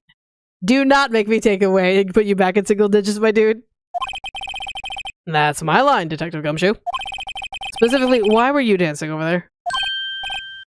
What? Well... Well, at least he doesn't seem to be busy. This is our chance to get information. Hey, I'll have you know I'm a very busy man, pal. Dancing with Blue Badgers. How's it going, buddy? So, what are you doing here, Miss Detective Gumshoe? Me? Oh, well, nothing really. I thought you said you were busy. They kicked me out of criminal affairs. Are you shitting me? Why? Detective Gumshoe, what did you do this time? What do you mean this time? Don't you not get me started. You were sitting there dancing with fucking animatronic Blue Badger. Don't start with this time. I know there's a this time. Then what happened? I know things are busy right now. I mean, with my sister's case and all. It's true. We never had a chief prosecutor murder anyone before. Only the highest ranked people are being led to criminal affairs now. The lowest ranking guy in there is our chief of detectives. Oh, shit. They're not letting any of us rank and file detectives in at all. None of you? I know this is an important trial, but isn't that a bit odd? Well, because they're trying to stack the deck. So anyway, I thought I'd spend the day getting the Badger dance down pat. Ah, yes. A valuable use of your time, Detective. Absolutely valuable, 100%. Still. But, yeah, they're trying to stack the deck against the chief prosecutor. Someone, at least, is trying to push that button in that direction. Isn't there anything else you could be doing? The chief of police himself is directing this investigation, pal. And Officer Marshall was assigned to the underground parking lot. Ah, I gotcha. Officer Marshall. Now that I think about it, Emma did seem to know that Marshall guy. Sorry, just the way you said that. Yeah, sorry. Patrolman in charge of a crime scene. It's unheard of, pal. Yeah, I actually agree with you. I'll give you one word of advice, pal. You better not agree to defend the suspect in this case. Already have, too late. Why not? Huh?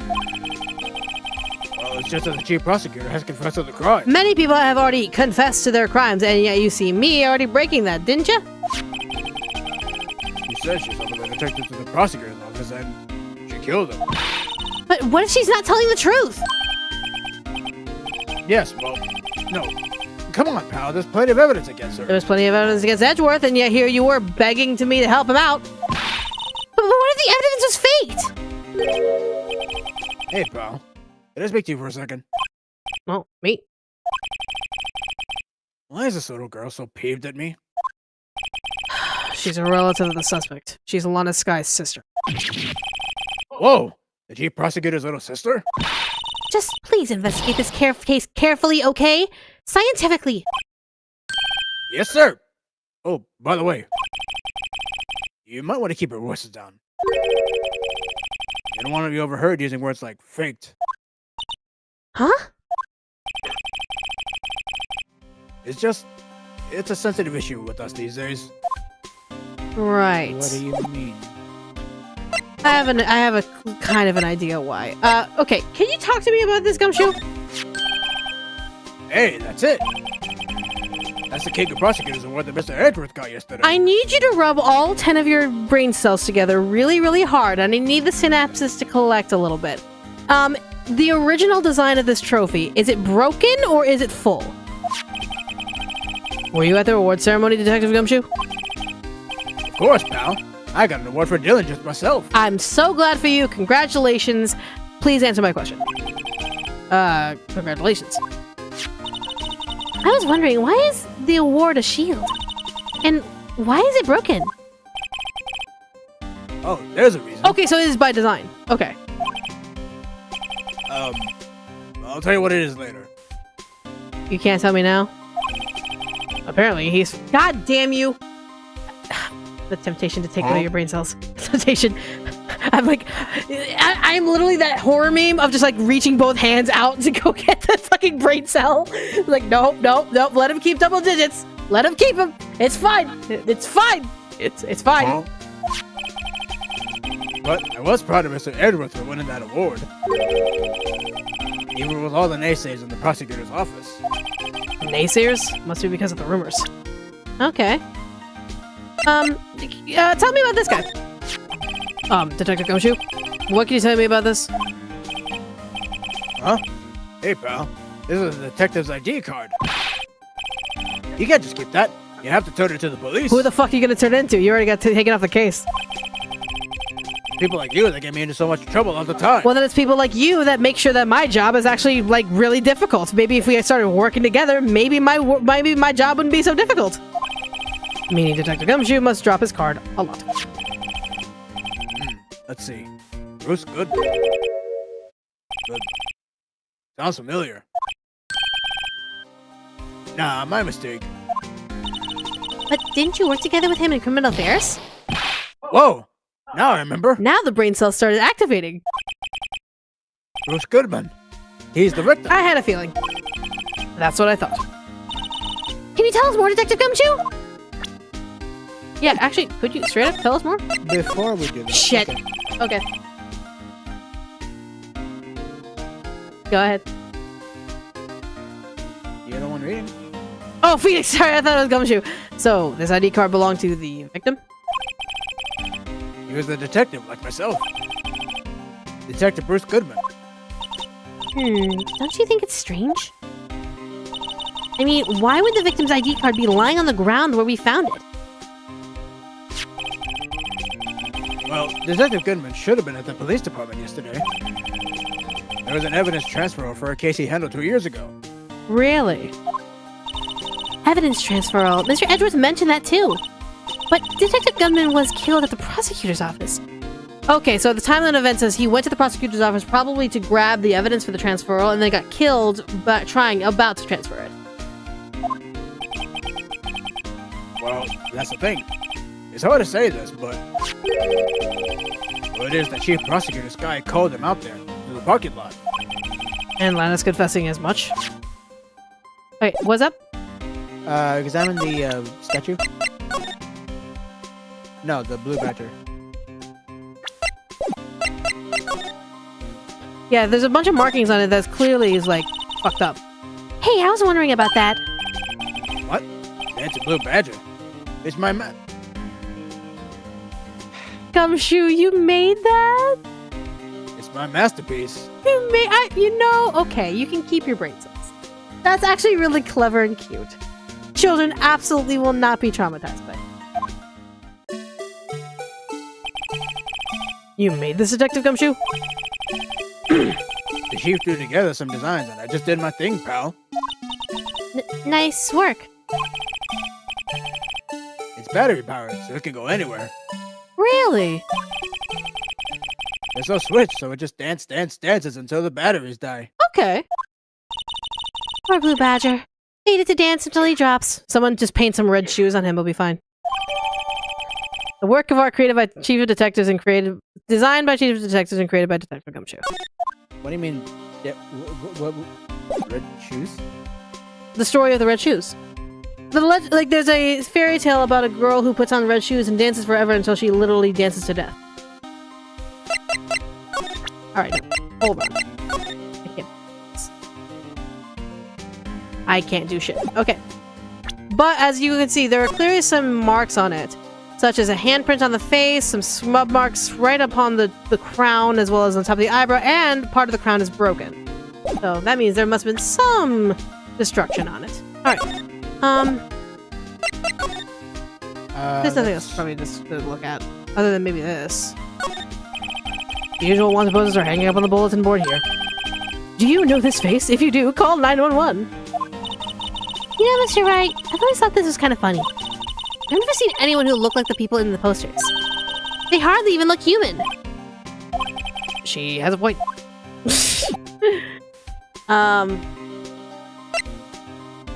Show either the knife or the parking stub. This is a risk, but sure. Oh! Found in Mr. Edgeworth's car. Stabbed with Mr. Edgeworth's knife, huh? What would drive Chief Prosecutor Sky to do such a thing? That's what we're trying to figure out. Wait, I mean, sure, of course someone else really did it. Someone who must have a grudge against Mr. Edgeworth. No, I think it's someone who had... Well, okay, has Edgeworth worked with Goodman before? I don't know. Because I'm wondering if that case 2 years ago that they keep bringing up has anything to do with it. If there's evidence transferals, and it's the one case that he was dealing with, the one that's 2 years ago, if Edgeworth was involved, it might have been someone who was involved in the case. The car and the knife do seem a little too well organized to be a coincidence. Poor Mr. Edgeworth. What could have happened? We have to find out a little more about what's going on with Edgeworth. Alright. Edgy boy? Wait. See if there's anything else we can talk to Gumshoe about. Oh.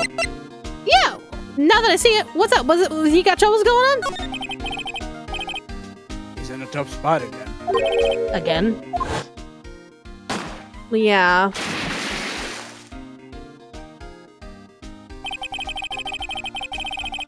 Well, it all started with the murder of that defense attorney Hammond. But Mr. Edgeworth was found innocent. Listen, pal, there have always been rumors about Mr. Edgeworth. Forging evidence, making deals with witnesses. Nothing got right, but there were always whispered rumors. Ever since he was accused of murder, no one's whispering. They're practically shouting. But there's no evidence against him. Well, Mr. Edgeworth has always had unusually strong ties to the department higher-ups. Only natural that people will be suspicious. I had no idea he was under the gun. I mean, that's probably why the word faked is probably not a good word to use right now. Because if Edgeworth's already getting the heat from that, then it's probably due to that. Anyway, this latest case started a new rumor.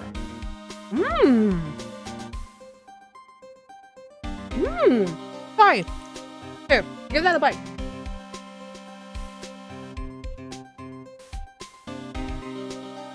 Sorry. I'm trying out this new protein bar. It's really good. It's a really good protein bar. And it's cookies and cream. And like, huh. I heard the reviews of it were really good, but like, every time I try a protein bar, it always just seems to like, chalky? This is actually really good. Sorry. Anyways. It wasn't the only reason he took this case. It's because he's aiming for the chief prosecutor position himself. What? But I know the truth, pal. Nobody wants to be the one who has to prosecute the chief prosecutor. Mr. Edgewood is biting the bullet on this one. He's doing this for all of us. That's all I know about that. Okay. I'm not officially on the case, you know. Thank you. Why aren't you handling the case? Phoenix, we just said that the chief of detectives is on the case. You met the guy who is. What's his name? The guy in the parking lot. That'd be Officer Marshall. He was appointed directly by the chief of police. Really? Officer Marshall. Is he some kind of Wild West sheriff or something? No, Jake Marshall's just a regular officer. Bullshit. No. Bullshit! I have the button now! I'ma call it as it is! Bullshit!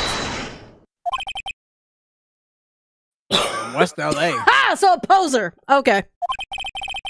For a moment there, I wasn't sure. Look, pal, they're trying to make things a little easier for you.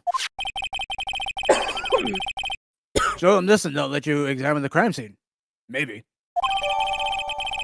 Receive from Detective Gumshoe allows Bearer to investigate the letter of introduction. I'll be surprised if they get this anyway. Just act like you're supposed to be there. Nobody will look at you twice, pal.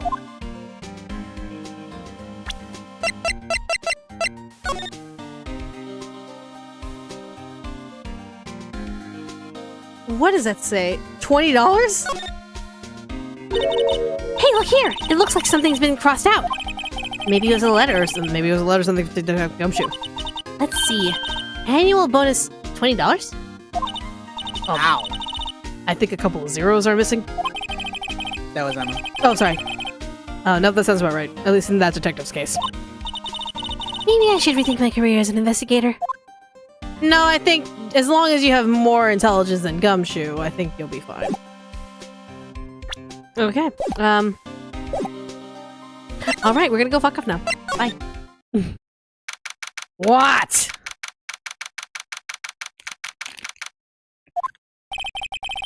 Looks like the investigation is still going. Hmm? Mm-hmm. I feel like this is you. Mm-hmm.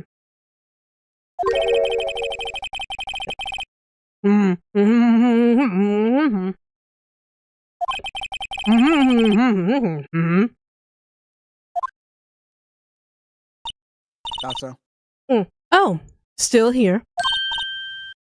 Hello. Why the surprised looks? Didn't I mention? I've got a boyfriend in Chief of Criminal Affairs too. What happened to the security guard? So you're either cheating or you're a lying hoe. Hey, what's wrong, Bambina? You're looking like a doggy that's lost his herd. Are you calling her a bitch? Jake Marshall. Strange guy to put in charge of a crime scene. It's a patsy. Or just a look.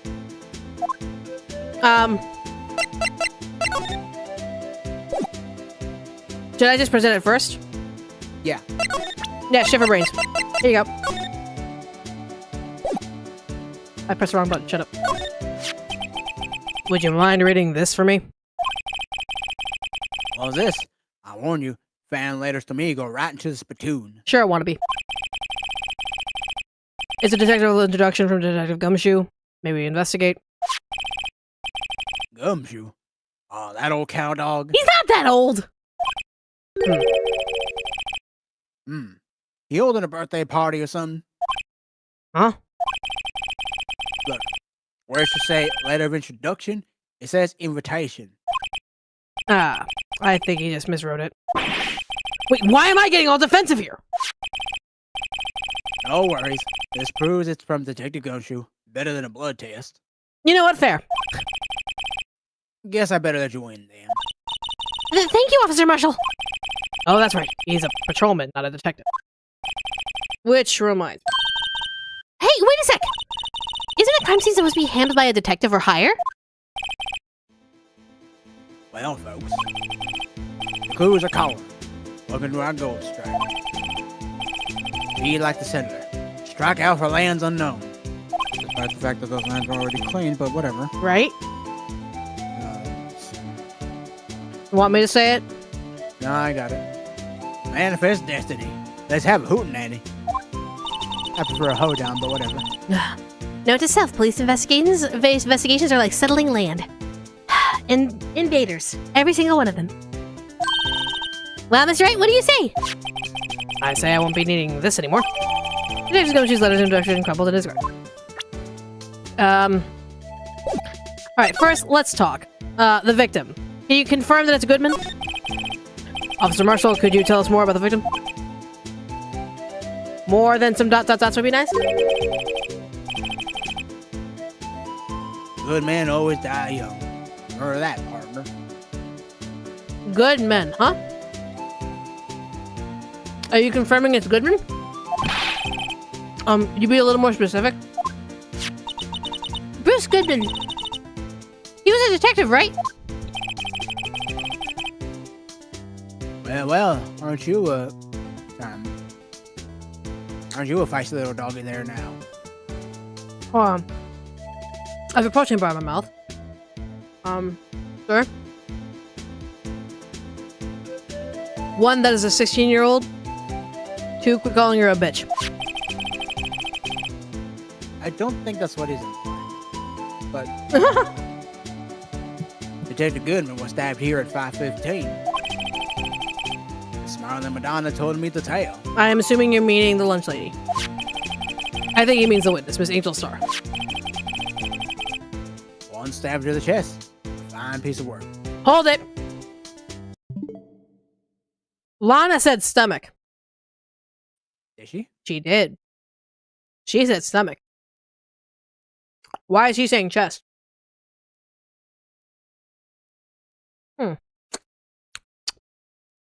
Interesting. Either she's protecting someone, or she genuinely was not there. And thus she's guessing.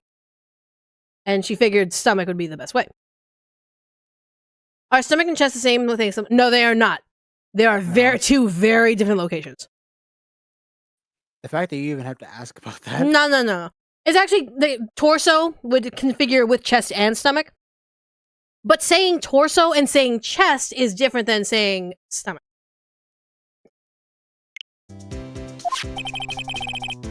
This here is the autopsy report. Okay, death due to blood loss. One knife wound. Died within an hour and a half of 4 p.m. Okay. So it was blood loss. Wait, yeah, well, that I'm not surprised. It's the location of the blood wound. Was my sister involved with the victim in any way? Funny you should mention that, Bambina. Chief Prospector Sky and Detective Goodman had nothing in common at all. Nothing in common? They apparently worked together on a case a few years back. So there's no motive. Goodman wasn't a particularly gifted detective. That's one reason why he didn't do much work with the Chief Prospector.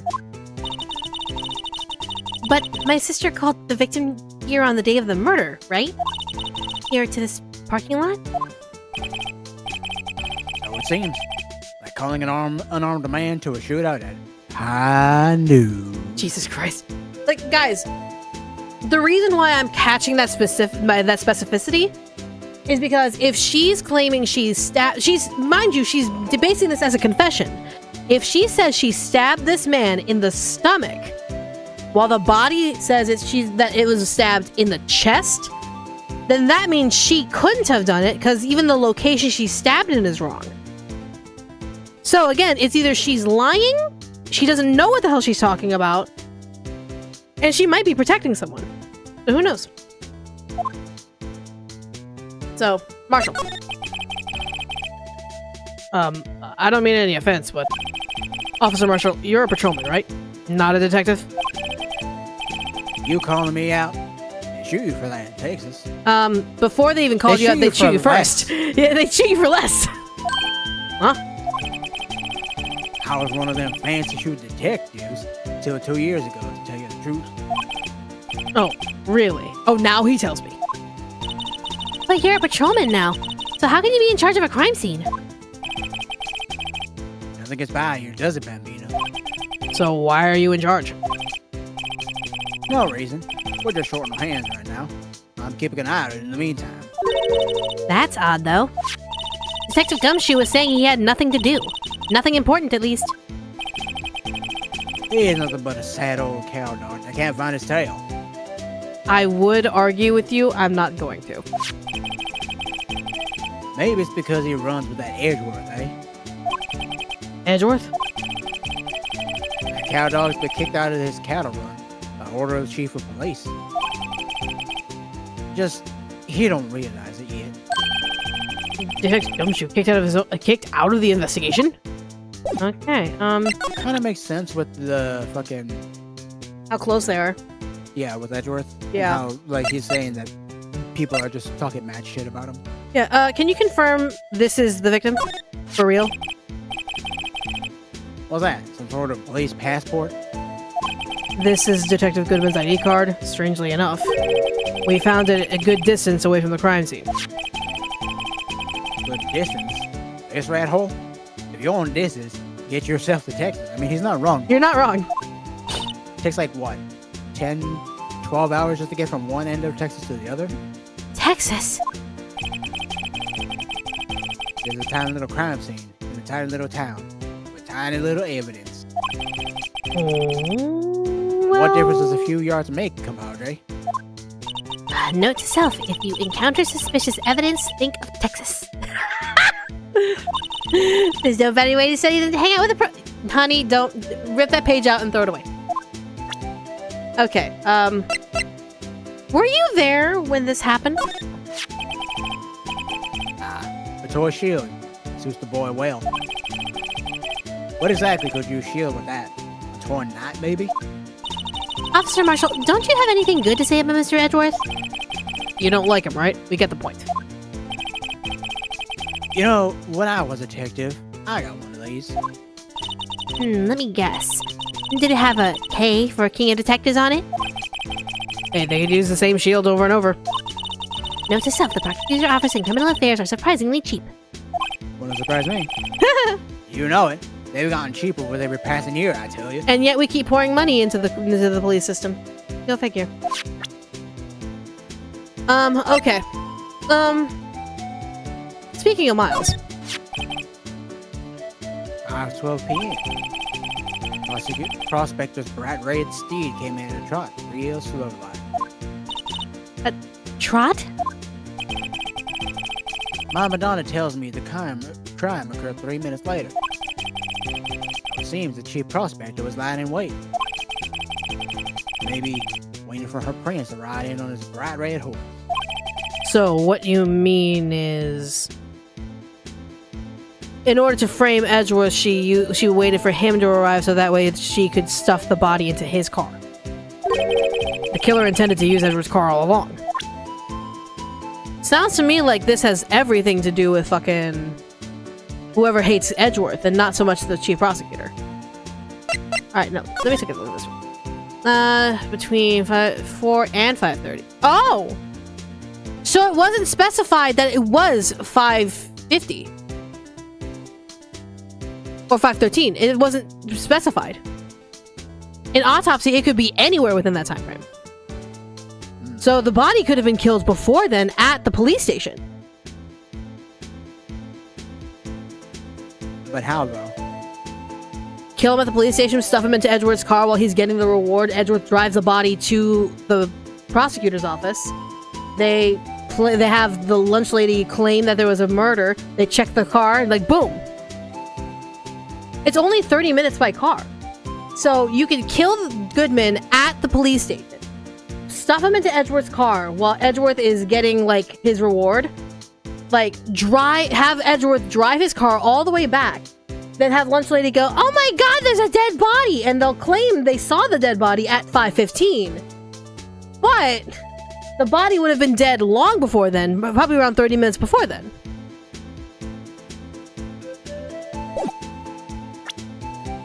They just start with also the security guard. She has access. Yeah, she has access to this, so she's an accomplice.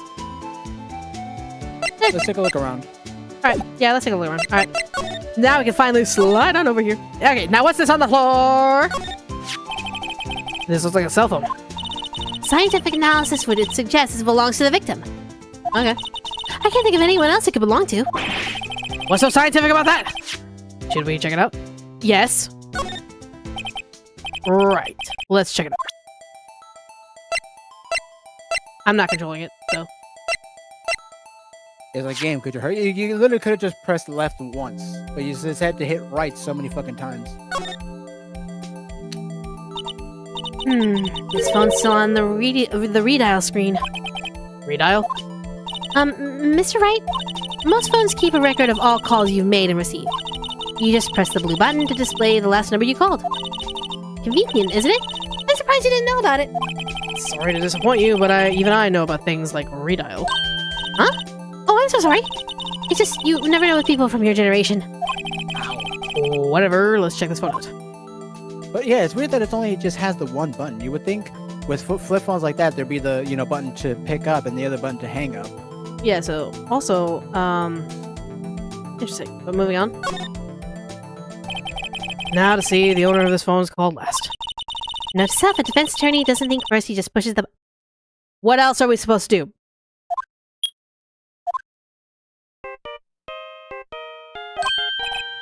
Hey, that song, I know that! Fucking Steel Samurai. Yeah, Steel Samurai. Hey, what's going on over there? Sorry. I see you, partner. You pressed redial on that phone there, didn't you? Yeah, is there a problem? Oh, yeah. Whose phone is this anyway? It was on the ground over there. Whose is it? That belongs to Chief Prospector Sky. Why is her phone on the floor? What? It's my sister's?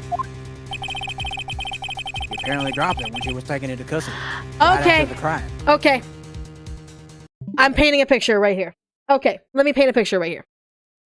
Allow me, if you will. Goodman gets stabbed at the police department. Gets stuffed into Edgeworth's car while Edgeworth's getting his reward. Edgeworth gets in the car, drives back. And he goes upstairs, not thinking the wiser. For some reason, Chief Prosecutor came downstairs. And Goodman, trying to escape or something like that, came out swinging. Because that's the way Goodman could get Edward's knife from the inside of the toolbox. He comes out swinging, thinking he's trying to survive. And of course, cuts Lana's hand. And so, drops, she picks up the knife, Lunch Lady sees her, oh my god, she stabbed the guy! Ta-da. Sounds plausible? I'm not saying it's the full truth. I'm thinking it's plausible, because if she was indeed down there, it could be for another reason. Like, she was trying to walk to her car, he came out right as she was walking by, and started just bullhog swinging, trying to get someone's attention. And she unconsciously picked up the knife to try to see, like, oh god, what was he trying to attack me with? And Lunch Lady thinks that she stabbed him. I think it's pretty possible. I'm just saying. Moving on.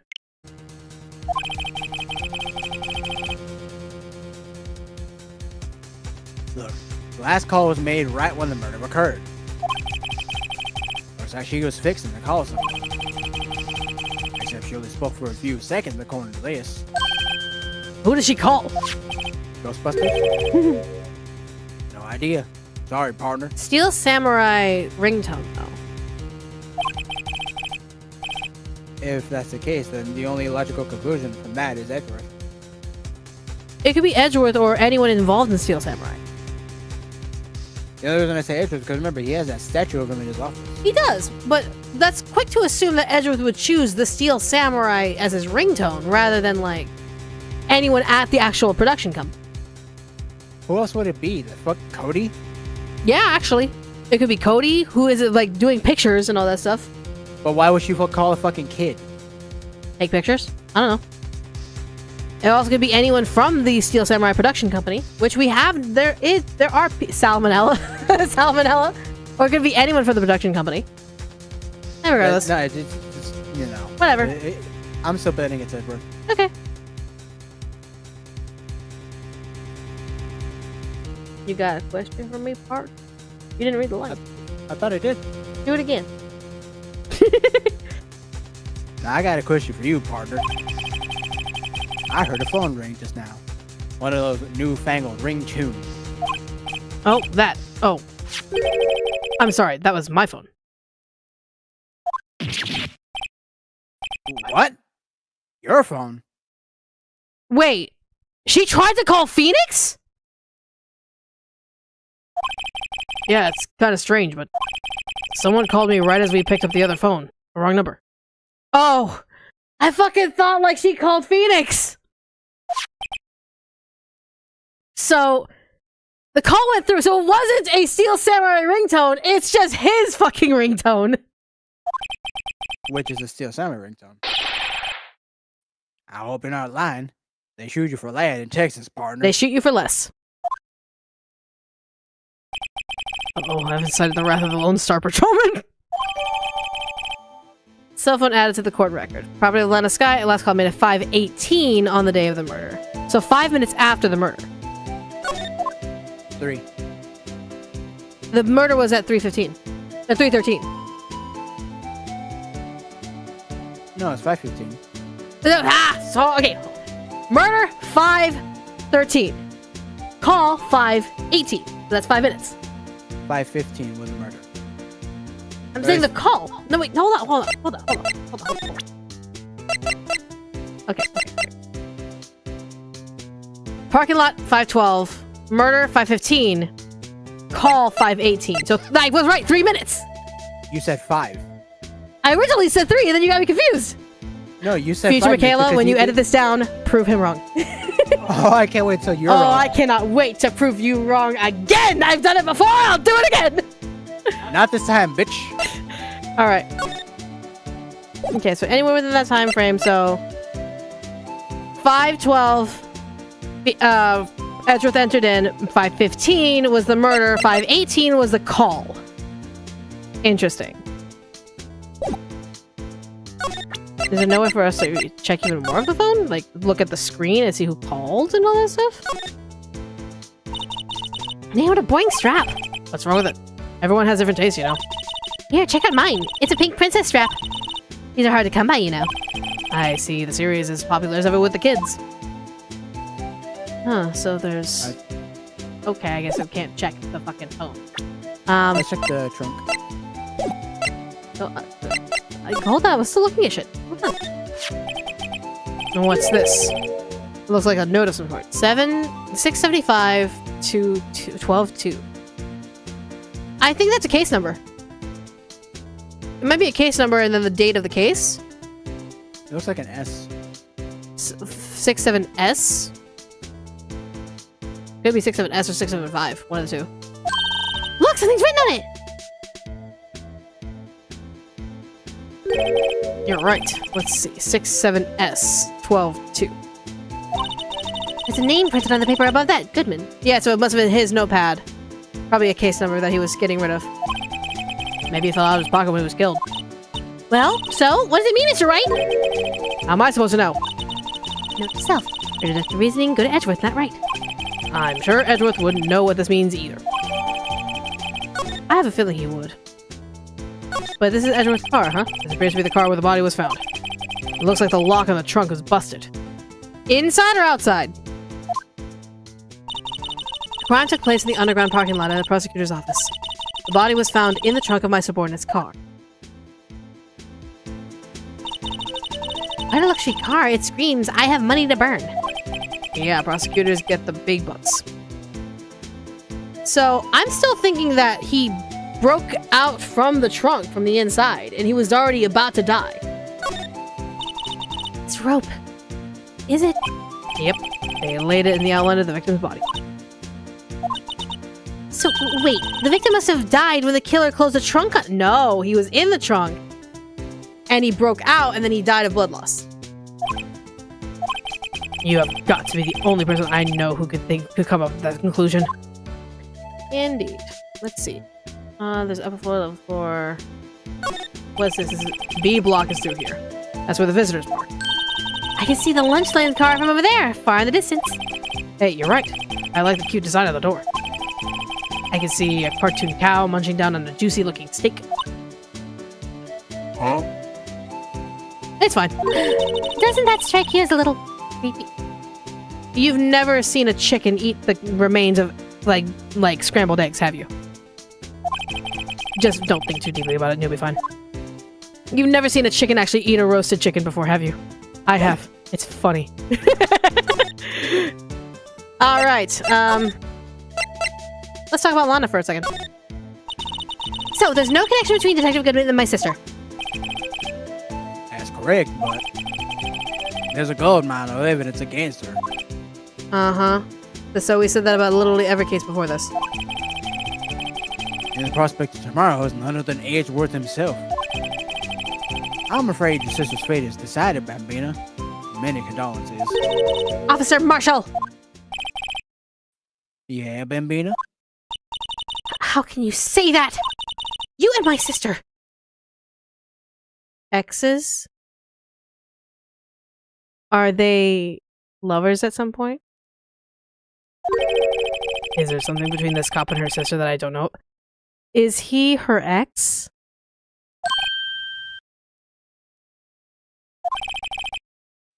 I apologize, Bambina. Something must have gotten to me. You just had dry wind that's blowing through the prospector's office. I wouldn't be surprised if they were like ex-lovers or they just fucked. Maybe, yeah. Dry wind or ill will. Someone's up to something here, but who? Office atmosphere, huh? Suspicions about Mr. Edgeworth have been flying around for nearly 2 years now. Forged evidence and arranging testimonies, you mean? He was unbeatable because he did whatever it took to win. Unbeatable, that is, until he met you. But rumors are just rumors, aren't... Oh, honey. Oh, honey, the power of rumors would scare the shit out of you if you knew the truth. These are prosecutors we're talking about! Evidence is everything to them! It's also a means to be able to get what they need. If you follow the rumors about Edgeworth to their source, you find one person. But they're off limits. Untouchable, you might say. One person? Who? Hate to say this, but it's your sister, Bambina. Chief Prospector Lana Sky. What? My sister? Edgeworth couldn't rustle all those cattle by himself. Some people load their guns with bullets. Some people load them with deals. What, you're saying Edgeworth was making deals to win trials? Wouldn't surprise me. Yeah. But there's gunshots, there's bound to be bullets. This no shit report brought to you by Officer Marshall. That's what the old timers say. There's a big old secret hidden around here somewhere. Everyone knows it. Is that why Detective Gumshoe was taken off the case? Did they target him because he was the closest to Edgeworth? So, well, how are we doing, Mr. Wright? Well, we've got some clues. We have an autopsy report, a note from the victim, and a cell phone. So, you think we'll be okay? I need more information, but I can make do with what I have. I just would like more. Well, the only thing still bothering me is that Lana is confessing to the crime. She says she did it. No problem. I can guarantee that she's not the criminal. Oh, by the way, Emma, Yes? I know that song your phone plays when it rings. What? She was trying to call you. Lana was trying to call you. It's the Steel Samurai theme song, isn't it? That popular TV show for kids. The phone that rang earlier wasn't mine.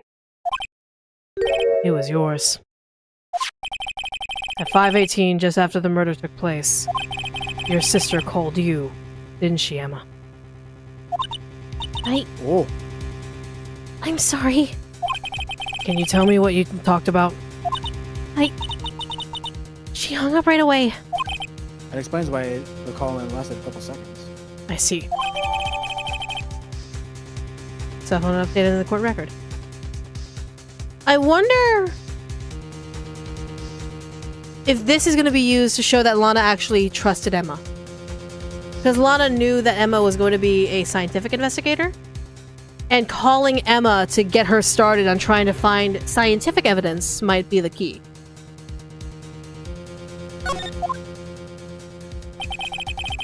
The detective is murdered, and the suspect is the top prosecutor in the district. I've got a bad feeling about this. Oh, I do as well. Like, maybe I still don't know everything that went on here.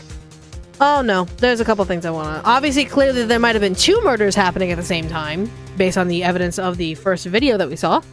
But also the fact that Lana is protecting something. What is she protecting and why? It's not Emma. Maybe protecting Edgeworth from those rumors? Perhaps, maybe. Alright! Holy crap, we actually went through that pretty quickly. Pretty quickly, and it's been 2 hours. Better than the 3 or 4 that it usually takes. Alright, so, trial former. Let's do it. Are we ready? Yeah. Let's do it. I'm about to say, because we still have, because apparently according to the guide, we have trial former, trial ladder, day 2 investigation, then day 3, same thing, and then day 4 with the same 3 things. So, Oh lord. yeah. How did the investigation go yesterday, Mr. Wright? Frankly, there are still a lot of gray areas. Or rather, the whole thing is one big gray area. Don't worry about me, no matter what the outcome. I'm ready to accept my fate. I believe in you, sis. Mr. Wright, let me offer you a word of advice. Yes? A defense attorney should never believe their client. The defendant is called to the trial because they are suspected of wrongdoing. Never forget that. Sky, you remind me a lot of Mia. But there is one decisive difference between you and her. And that is, you're not a defense attorney. I believe it's almost time for the trial. Good luck, Mr. Wright. Okay. My first trial without a Fae helping me. No one's going to bail me out this time. I'll be alone in there. So I have to discover the truth all by myself. Let's do it, Mr. Wright. I'll be with you the whole way. I appreciate the support. Alright, here we go. Courtroom number 9.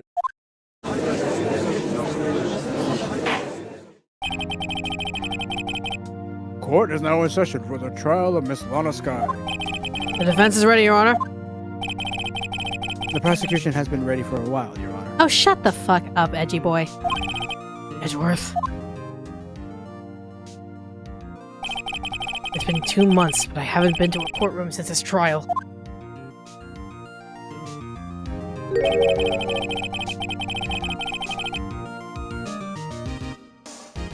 Sorry, just fixing something. I hope that personal feelings will not be a part of the proceedings today, Mr. Wright. I will choose the path I think is right, regardless of what those around me might say. The judgment to be made here is in our hands, not those of anyone else. Very well, Mr. Edward. Your opening statement, please. Chief Prosecutor Lana Sky has committed an unpardonable crime. Not only this, but she was rash enough to commit it in the prosecutor's office lot. Bullshit! Wow, he's much more forceful in person. Suddenly feel like confessing to everything. However, she will now pay for her rashness with her life. There was a witness to her crime. A professional witness. Well then, call your first witness, Mr. Edgeworth. The prosecution calls its first witness, Miss Angel Star, to the stand. The cough-up queen?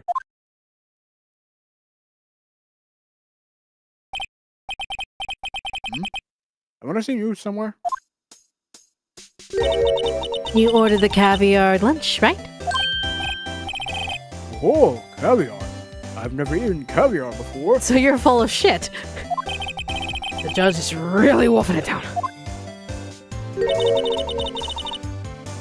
And for you, I have a Fiesta Bowl. I like it. Thanks. Will the witness state her name and profession? Ah, and you, sir? Did you order the fingerprint lunchbox? A little on the nose there, don't you think? It is too early for lunch. Your name and profession, please? Well, Your Honor, how does it taste?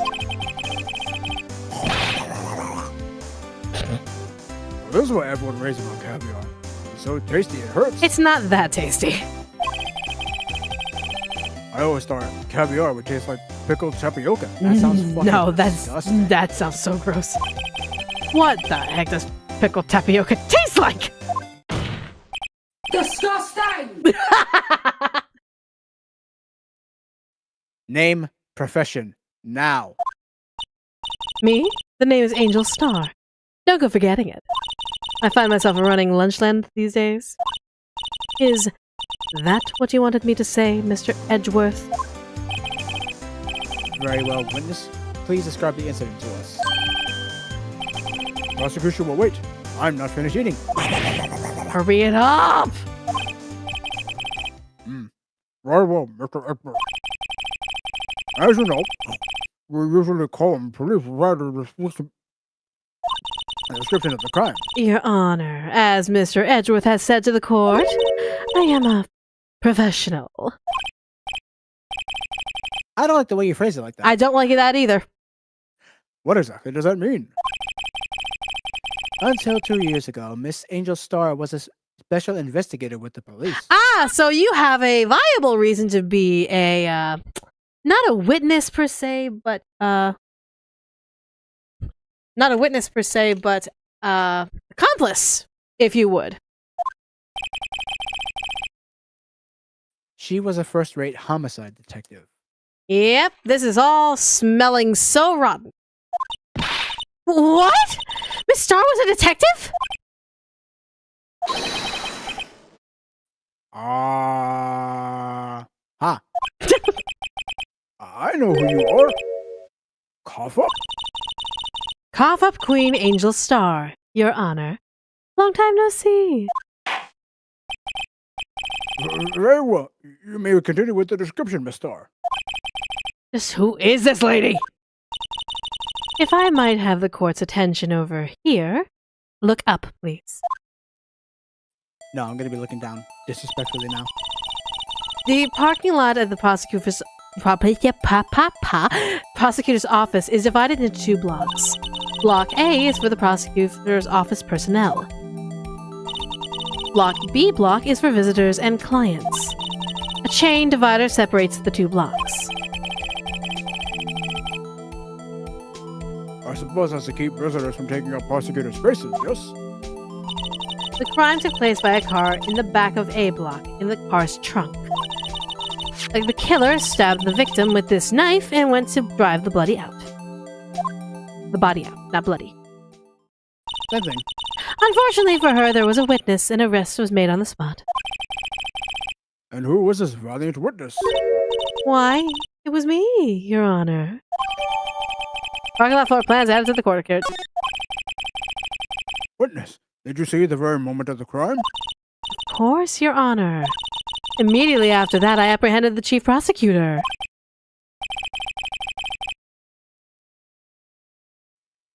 Hold on. It's a conspiracy. They're easily framing the prosecutor. It's because it seems like it's police office versus detective agent. Police office versus prosecution. None of that, but she said like she wasn't a detective 2 years ago. So why did she take it upon herself to apprehend the chief prosecutor? Exactly. This whole thing's a conspiracy. There's a lot of elements at play here. That's why I'm thinking my version of events might be true. You could say that this reeks of. Foul play. Oh yeah, this reeks of bullshit. Yeah, okay, that tracks. I was like, wait, because I thought we were being serious here, but like, no, this whole thing smells of bullshit. It seems rather cut and dry, doesn't it? Well, Mr. Wright, I can't agree on principle, Your Honor. It seems that some poor losers are unwilling to accept the truth, Your Honor. Don't use your brain cells, please deluded. You know, hanging around gumshoe too long. Shall I proceed to crush what little hope they have remaining? if you can, then give him your worst, Miss Star. Judge, whose fucking side are you on? Wait, are they talking about me? Alright, let's hear it. Took a minute. I know it took a minute for me, sorry. Somehow, I always knew a day like this would come. I was on my way to deliver a lunchbox to my boyfriend. Which one? When I sensed something, perhaps it was my finely honed detective's intuition at work. Through the wire fence, I saw the chief prosecutor standing next to a garish car. Chief prosecutor was holding a knife in her right hand. Then she thrust the pointy tip of the knife into Detective Goodman's chest.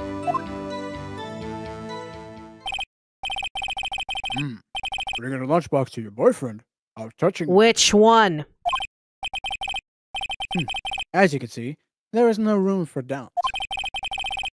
The key point of your testimony seems to be nothing other than Yeah, exactly. She said thrust the tip of the knife into it? No, there's no way. the point of the knife which you saw being stabbed at the Detective Goodman. So, how does it feel to be so utterly crushed?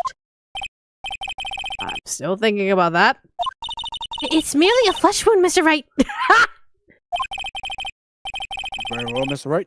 You may cross-examine the witness. Okay.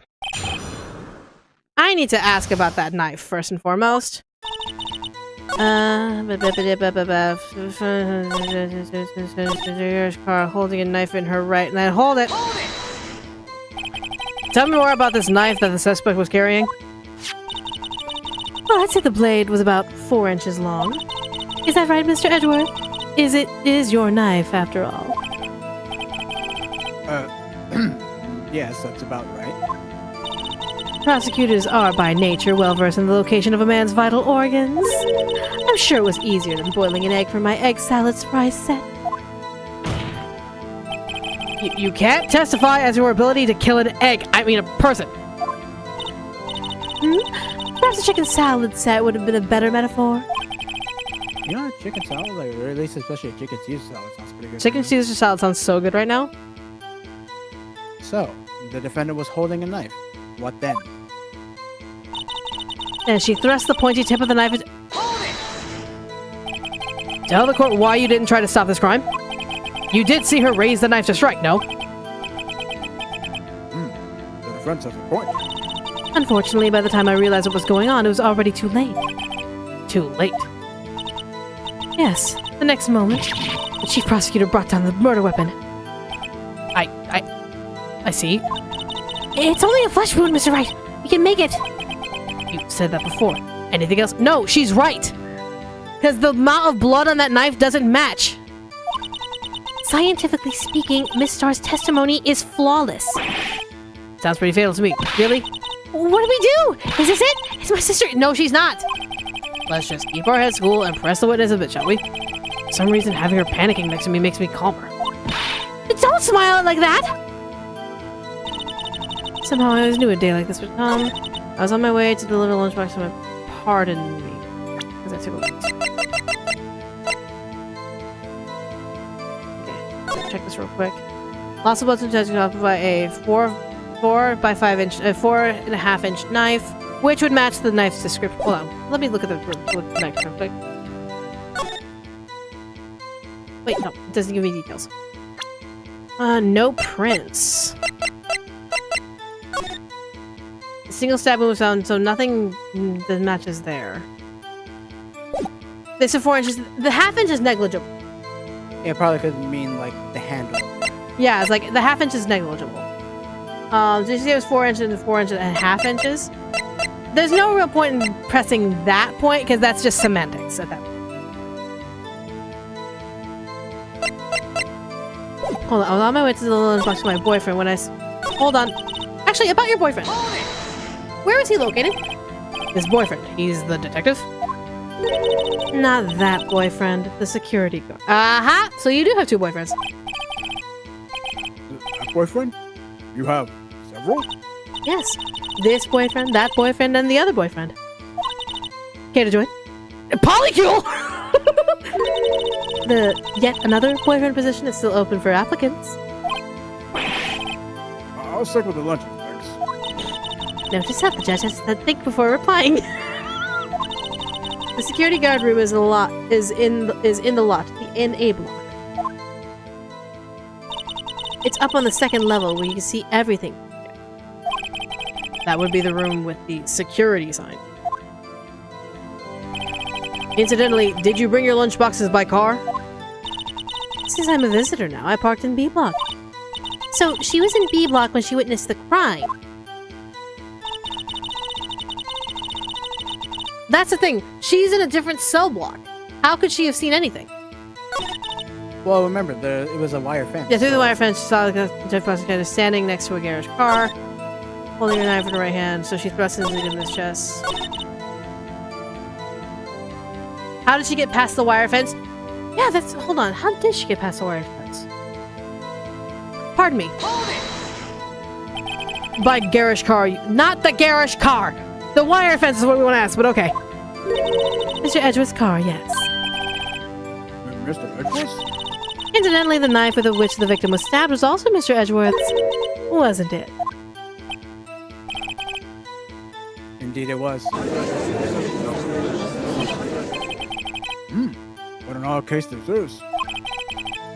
And the person you saw, you are sure it was the defendant? I saw her from no further than 30 feet away. I am certain it was her. If she's telling the truth, we're doomed. Just do what we can. Even if we don't have any proof, we can always nitpick. We're dealing with Edgeworth here. We're dealing with Edgeworth here. They need something more substantial than that. Can you tell us what the suspect was doing when you saw her? Alright, hold on. This is where we need to start presenting. Question is... Not yet. Not yet?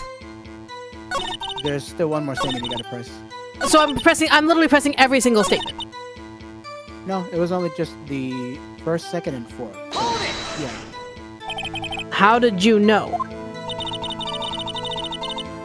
I respect the prosecutor's basic abhorrence of crime.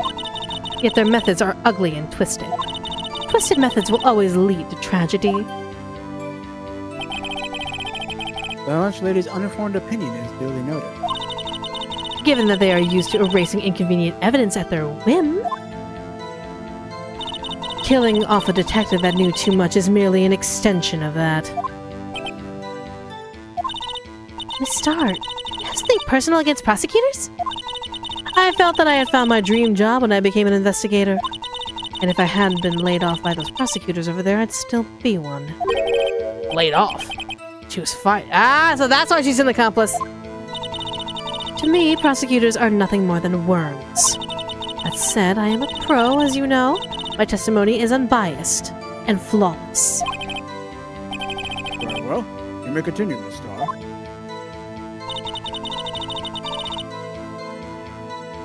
That didn't necessarily give me anything other than verbally that she has a dissent with prosecutors.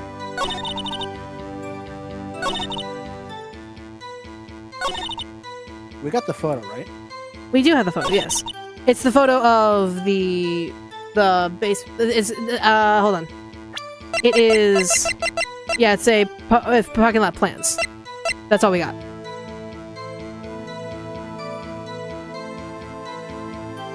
So I'm just thinking.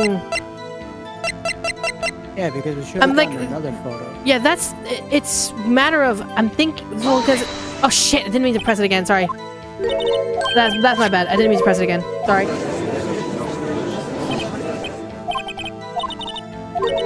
no further than 30 feet away. 30 feet away behind a wire? Witness, in your testimony, you clearly stated the following. Prosecutors are nothing more than... Oh, we have to repress! Yeah, because Okay. you did it out of order, that's why. Okay. Prosecutors are nothing more than worms. Ergo, you are a biased witness. You might want to keep those silly opinions to yourself in the future, rookie. Huh? Rookie? Unless you're willing to risk the consequences of doubting me. I'll fry you like fritter. Crispy on the outside, chewy on the inside. That was inspiring. I believe I've heard that tagline elsewhere. You could try plagiarism? I may be relegated to the lowly post of lunch lady, but my instincts are honed. A photograph. You took this? Oh, interesting. The moment I witnessed the crime, my reflexes took over and snap. I took a picture. In fact, one of my lunchboxes is rigged with a camera. I suppose that's more exciting than just hanging it around your neck. Witness, why am I only seeing this photograph just now? You think I'd show it to you? A prosecutor? Think again. My boyfriend works in the photography division of criminal affairs. Well, this is most certainly the defendant. The moment of the crime, photographed by Angel Star. Uh-oh, that is unmistakably Lena Sky. But she's not stabbing anyone. So, what was the defendant doing at the time? The chief prosecutor was holding a knife in her... No, she wasn't.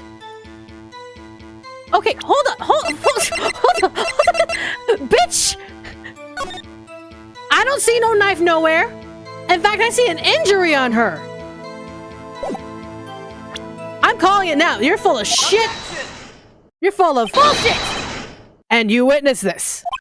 You saw Miss Guy stab the victim with a knife. As I've already said, yes. I swear to my finest salmon swirl lunch. See, that sounds delicious, but not right now. I'm sure that is a fine lunch. But isn't that odd? Look at this photograph. Every time I look, it makes me laugh. Yeah, there you go. This is the photograph you took of the very moment of the crime, is it not? Then why is Miss Guy not holding a knife?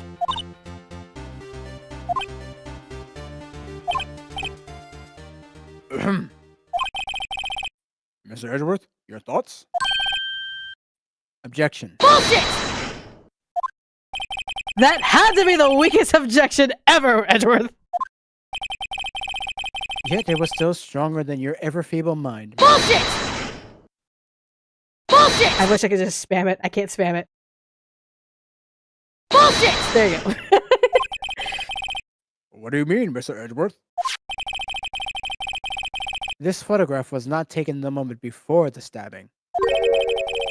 This was taken the moment after the stabbing. Where's the knife, though? Objection! And how could you tell that? Blood splatter. Huh? See the dark crimson stains on Chief Prosecutor's coat? Huh? But it's a black and white photograph! Yes, it's hard to tell, but this could be blood. Well, Mr. Wright, I see no problem here. Nope. Oh, sorry, I thought that was Phoenix because it looked at Phoenix. No problem. Except you. Mr. Wright, are you going to just sit there and take that kind of abuse? Welcome to Ace Attorney Judgment Systems. You got a better idea? Yes, actually. I have a big fucking objection. Because there's no proof that it was from his body. Wait, that contradicts what the witness said in her testimony. Namely, that she took the picture the moment she witnessed the crime. Well, it seems I was slightly unclear. My apologies. That means you have to rephrase your testimony. That means you have to restate your testimony to fit with the actual facts. That's it? If you run out of lunch, your order seconds. Problem solved. If you don't like it, try ordering the jumbo-sized lunch from the get-go. Good advice. I'm not sure I understood it, but good advice. I didn't have time to stop her.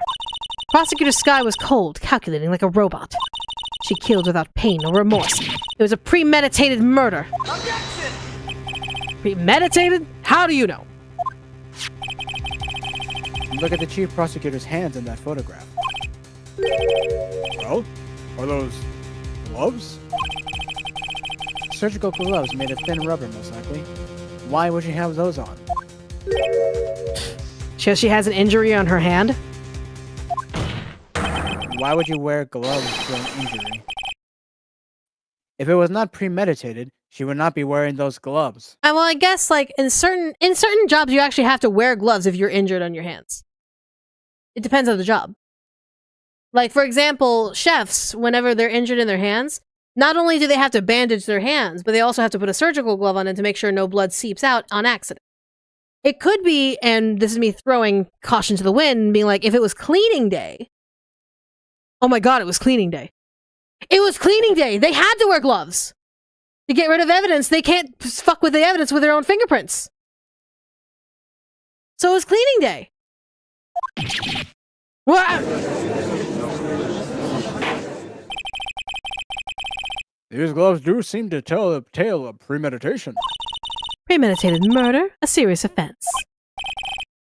Witness, add this to your testimony. Alright, from the top. The murder was planned. The rubber gloves prove it. Hold it. What if she was just in the habit of wearing gloves? Really? Stupid? Like driving gloves. Stupid, it was cleaning day. Those gloves were admitted as evidence when the defendant was arrested. They were rubber gloves. I'm sorry, I'm just checking this on the Discord. Okay. They were rubber gloves of the kind used for autopsies. In other words, when the chief prosecutor came to the crime scene, she came to do murder. It's the only possible conclusion one can make. Everything was planned. It was a premeditated crime. Impressive. I'm sorry that took you off the force, Miss Star. This is bad. She's got them thinking it was all planned. She can prove this claim. The trial's already over. Gotta think of a way to show that this wasn't premeditated. It's only a flesh wound, Mr. Wright. We can make it. You said that before. Anything else?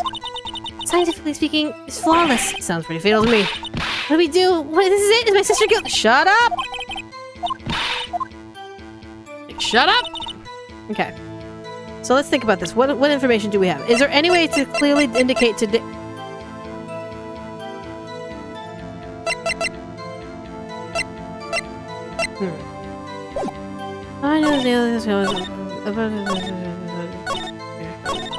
Oh, shit.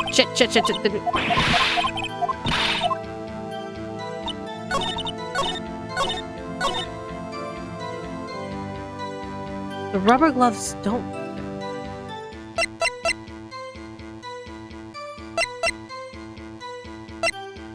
There's no way to prove that...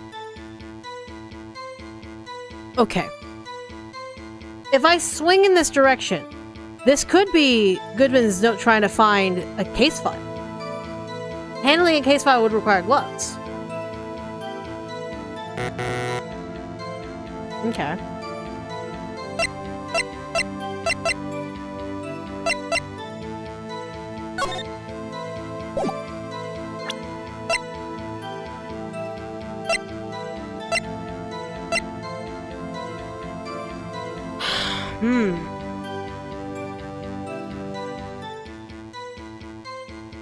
She's a detective? No, she was doing cleaning, so she probably had those gloves on.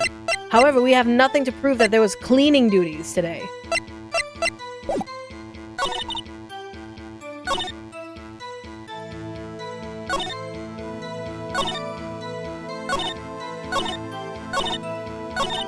Whatever the case may be, this is what we had to press, and this is what we had to present. Correct. Huh? Yeah, you're right that this is the statement that we need to present. Yeah, so it's a matter of... This would be developing like... This is... Oh, they're doing cases.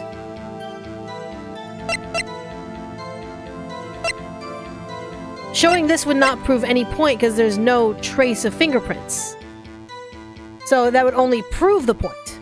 that literally, just like rubber gloves were used to make sure there were no prints on the fucking knife. Well, about that. What? Is there gonna be magical fingerprints on the knife? Where was that knife found? In the car. How would she have known that? You're right. Oh my god, you're right. She wouldn't have known there was a knife in the car to begin with. Witness, do you know what this is? Are you trying to test me? I sell lunchboxes for a living, you know. That's a knife. The knife. The knife that was in Mr. Edgeworth's trunk. Indeed, it is my knife. What's with this case? The defendant is chief prosecutor for the district, right? Mommy and prosecutors, bad people! The defense has a request. We ask that the witness provide an accurate testimony. What's that, rookie? In your testimony, you stated that Lana Skye planned this murder. And that's why she was wearing those special gloves. Seems like a natural conclusion to me. The gloves do indicate planning. However, why would she not also prepare the most important thing? The murder weapon? Oh. The knife just happened to be in the trunk of that car. Ladies and gentlemen, and those who've been to the binary and not, if you're going to plan a murder, you don't forget the weapon. Ah! Also, to answer the question of why there's a child, at least like I know in Japan, thanks to playing Persona 5, there's no age limit to being like there at a court case. Yeah, you can watch a court case. I believe even in America, you depending on what age and what reason, you can actually watch cases. Order! Order! Oh, sorry, Judge. Order! Order! Order! Great. Now the tide is turning in our favor. Great show, Mr. Wright. My sister's as good as free. No, she's not. Not yet. Right. I believe the next lunch you'll be eating is humble pie. Do you make pies in your lunch stand, lady?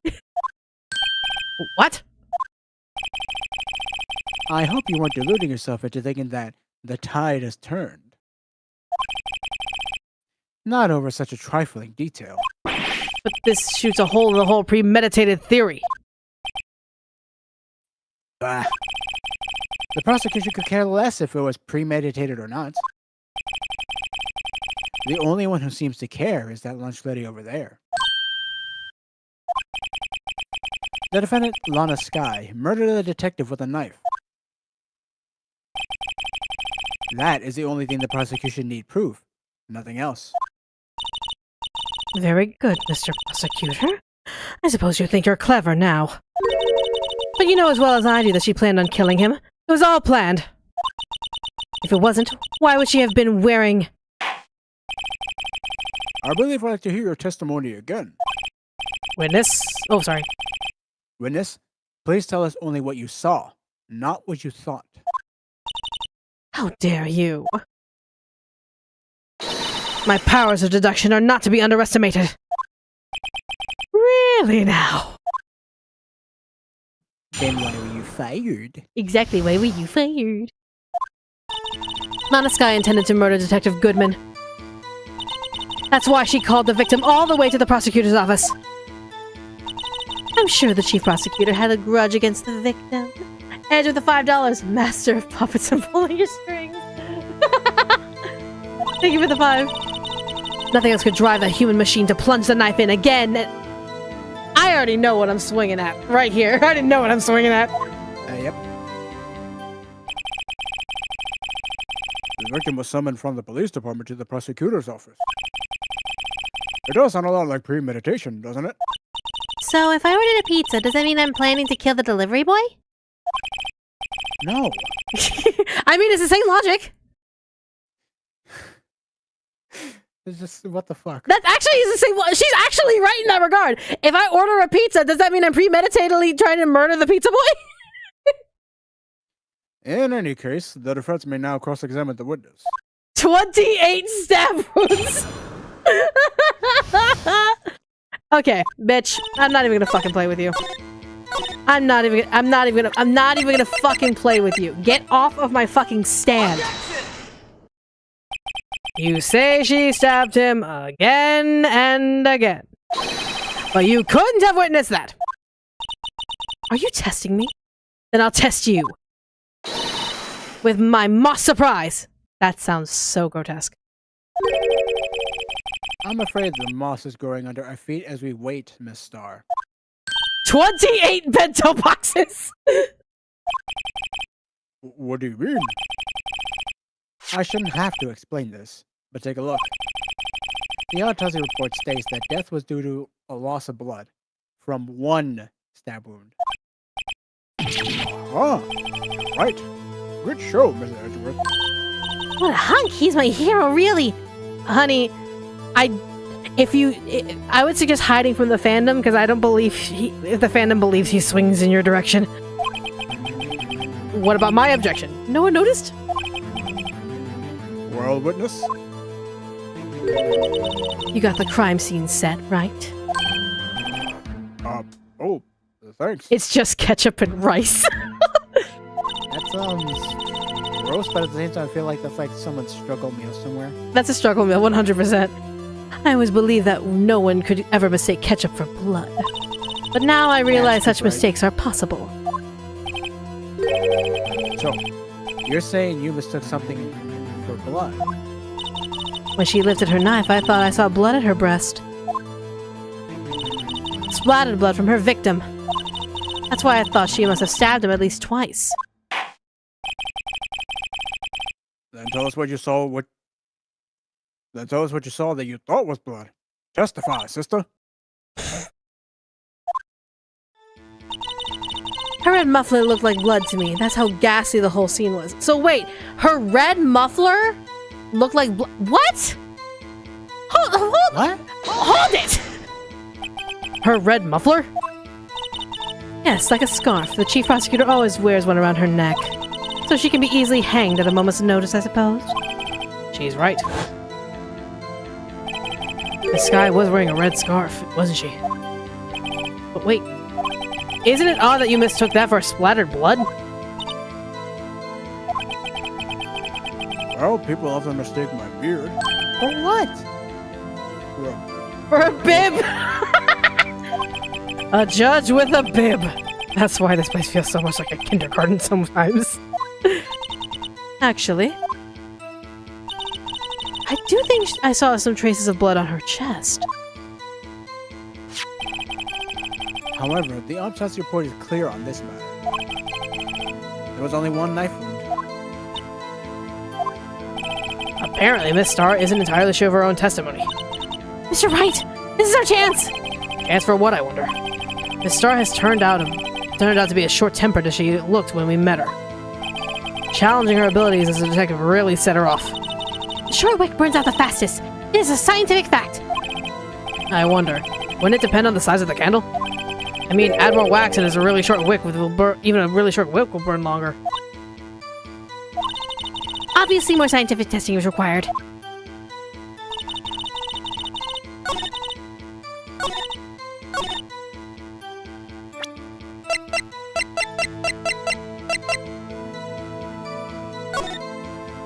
She wasn't wearing her scarf, bitch. She wasn't wearing her mid muffler. This is it. Miss Star, I demand an explanation. What? The witness is clearly not suited for detective work. What? The suspect was not wearing a scarf or muffler of any kind when she stabbed the victim. And you proved it yourself with this photograph. Huh? But that can't be! Huh? Only a professional lunch lady could be so utterly clueless. Congratulations. Perhaps you finally found your true calling in life. Edgeworth, quit trying to steal our fucking spotlight, you motherfucker! I'll choke you with that ascot! Harsh words, but good. In the end, Mr. Edgeworth, Get the fuck out. Get out of the defense stand. Get out of here. What was my objection? Chop liver? Why is Edgeworth helping us? Because Edgeworth doesn't want to be in this position. No one wants to be in the position of, like, actually, like, prosecuting the chief prosecutor. But it was there. A scarf. No, not that. But something red, really. Well now, where were we? The witness has given us an interesting interlude, but back to business. What? Very well, witness. Continue your testimony. Sorry, it looked like you skipped the line. I didn't. Sorry, it was the video just being weird. Okay. Anyway, You saw the crime and apprehended the suspect. Tell us about that. Very well. I do remember some things accurately, at least. do you? Ultimately, we couldn't shake the most important part of her testimony. The most important part? The part where your sister stabbed the victim. How are you reading his mind? It's either he's like, you know, thinking in his head or probably whispering. Maybe mumbling? Yeah. This next testimony might be just be the moment of truth. Alright. After the murder, the suspect attempted to run behind a partition off to her side. I quickly caught her, explained her rights to her, and arrested her on the spot. Now hold on! Why was Goodman's wallet there, not hers? Ah yes, when I arrested her, she mentioned the muffler. That's what had me confused in my earlier testimony.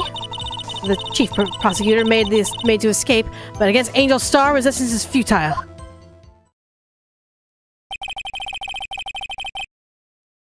You're quite determined about the scarf, aren't you? I strike like a snake and bite like a cobra. Also, weren't you on the other side of the fence? Yeah, like, unless there's like a door or maybe like a short gap. That's me, Angel Star. That wasn't a very good metaphor. First of all, a cobra is a kind of like it's a kind of snake. Don't bother me with details unless you want to get bitten. No thanks. Note to self, Mr. Wright is weak against poisonous snake bites. So are a lot of people, sweetie. Put that in your notes. The chief prosecutor tried to resist, but her efforts were in vain. She knocked my hands aside, kicked over an oil drum. An oil drum? Hard to imagine. Oh, she's beautiful, but deadly. A predator, this one. A leopard woman. Very... What? Sorry. Very well, Mr. Wright. Your cross-examination, if you will. Okay, I got a couple things to fucking doubt here, bitch. At the murder... Okay, hold on. So, where was this partition on the floor plans? I'm sure she means this wall next to the car. That's right. There's a wall there. It's about 6 feet high. She's obviously trying to hide herself. Quite a natural thing for a criminal to do. And what did you do then?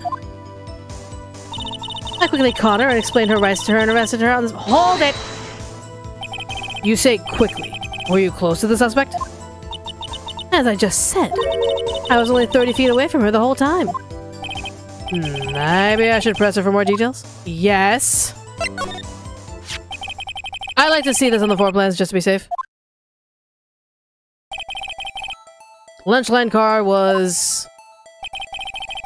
She was a visitor, thus she was parked in B lot. So you witnessed the murder from here? That would make it about 30 feet from the car, yes. Is that correct, Miss Starr? Yes, that's right. But there was a chain link fence in front of you. I went over it, of course. Amazing! The Cuff-Up Queen, a lunch lady athlete indeed. It would have taken her a little time to climb over the fence.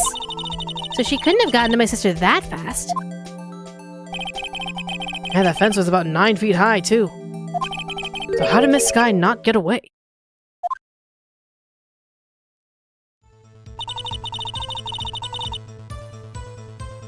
That's the thing.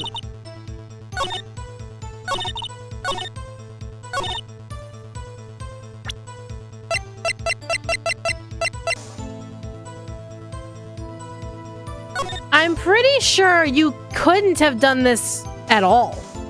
because of the big chain link fence? You're not a track star. You have no history as a track star. Besides, how would you know, like, how would you have even caught her in time? I'm pretty sure we're presenting the floor plans, because there's no fucking way she's jumping this shit. Yeah? Did you press the second statement? Yeah, where she was talking about, like, the farm, yeah. Yeah, I pressed it, so yeah. Bitch, no way! Objection! What? What do you mean? Oh my god. Stupid! Did you press the third statement? Oh my god. I have to press everything, don't I? 1, 2... Hold it! She mentioned the muffler? What exactly did she say? If I remembered exactly, I would have to hold you in my testimony. I would have told you in my testimony. Cheeky. Anyway, all I heard her was saying the word muffler. Just that one word? So, what you heard wasn't the suspect talking to you, but to someone else? Yes, the chief prosecutor was talking on her phone. Her phone? She can't meet. By phone, do you mean the cell phone discovered at the crime scene? Yes, ultimately. Ultimately. My memory.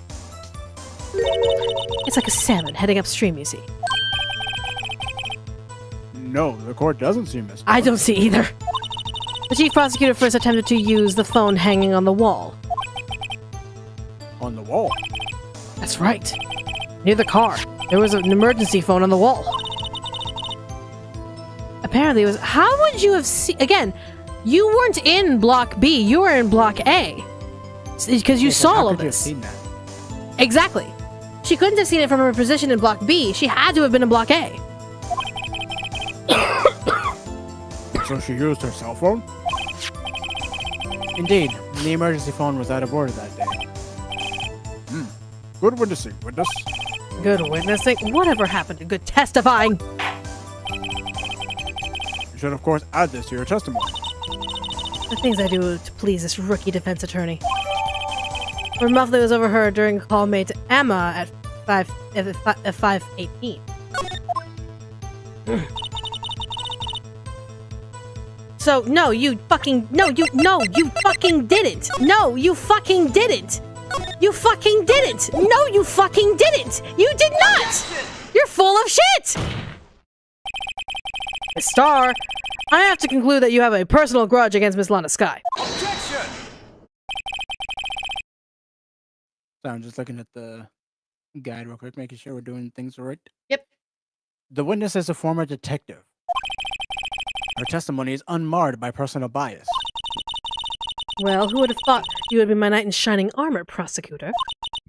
You who, together with the chief prosecutor, kicked me out 2 years ago. Ah.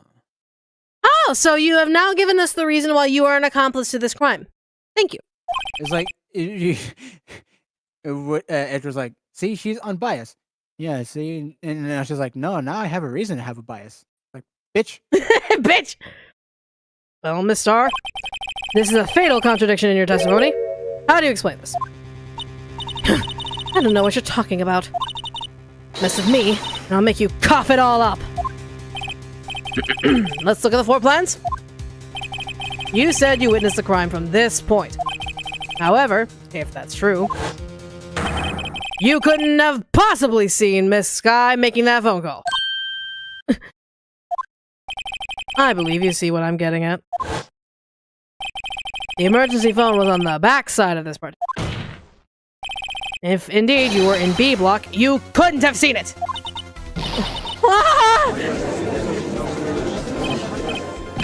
Order! Order! What is the meaning of this? It's simple, Your Honor. She's not coughing up lunch, she's coughing up lies! Objection! That's quite a claim, Mr. Wright. Perhaps you will allow me a question? Tell us exactly what lie this witness has told the court. Here's where the counterattack begins. I can't afford to get this wrong. The witness lied about where she saw it. It's not about what she saw or the order of events. She was not where she says she was. Miss Sky tried to use the emergency phone, but it was out of order. What's significant about this fact? Nothing. Therefore, it would be pointless for Miss Star to lie about it. Pointless to lie. I see. But say the witness did actually see Miss Sky using the emergency phone. It would mean Miss Star witnessed the crime from a different location. Objection! A different location? Now that's a pointless lie if I ever heard one. Bullshit! Objection! Before you can call my lie pointless, at least let me tell it. Let me ask a question to our let me ask a question to our clever wordsmith, Mr. Wright. Just where was the witness when she saw the crime? All the testimony we've heard about this point it points in one direction. The place from where Miss Star witnessed this crime was here. The security room. Because she was with her boyfriend. Oh, where's that? Take that! This is the only place where she could have been.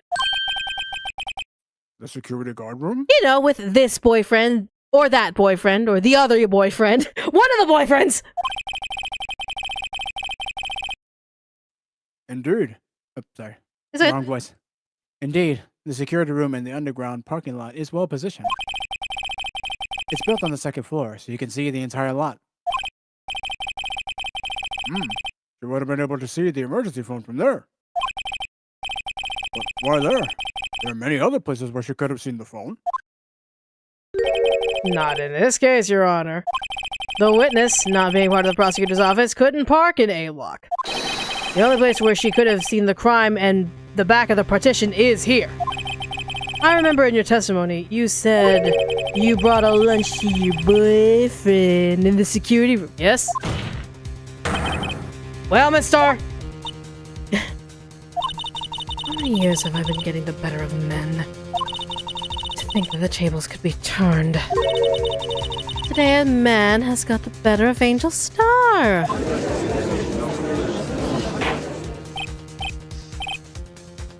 Order! Order!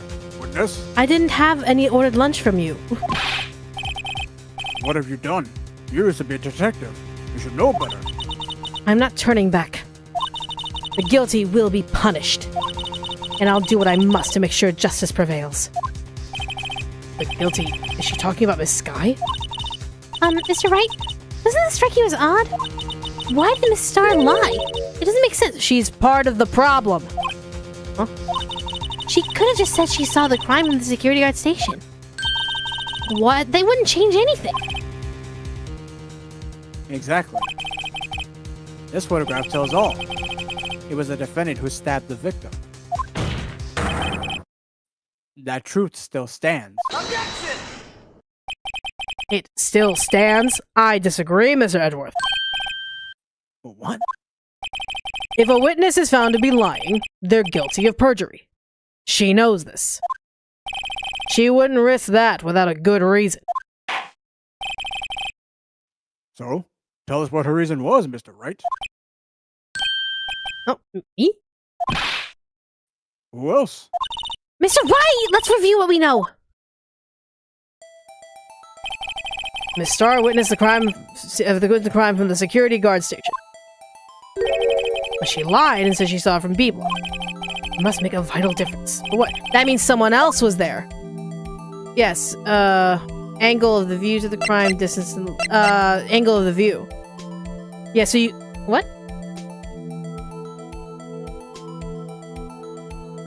She was close enough where she could have stopped it. Yeah, so it's distance, not angle.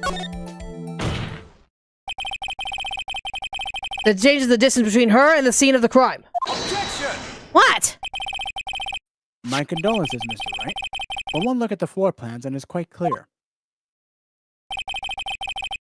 The distance between the scene of the crime and the guard station is 30 feet. I don't see how that would change what she could see. The distance she was from the... Objection! What she saw was not in question here. What matters is the time it would take her to reach the scene of the crime. She could have stopped it. She didn't. Miss Star, you witnessed the crime from the security guard station.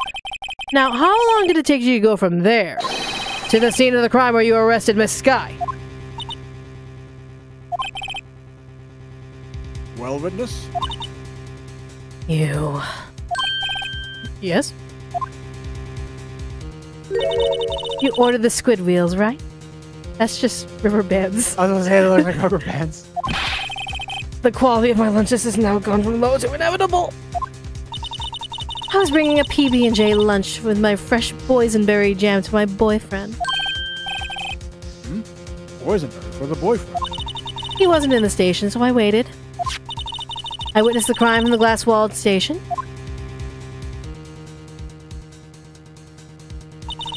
And before I knew what I was doing, I found myself running towards the scene. But the door was locked. I couldn't open it.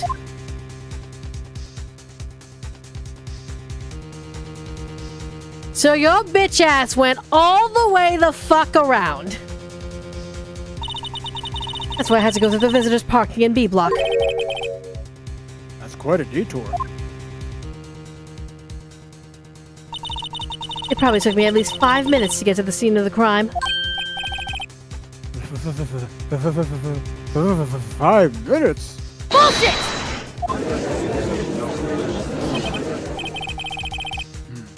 This changes things considerably. Yeah, that is full of shit. But it was that woman over there in the defendant's chair who stabbed him. I know it. I have photographic evidence. I swear it. I swear it on my finest plastic spork. You have a point.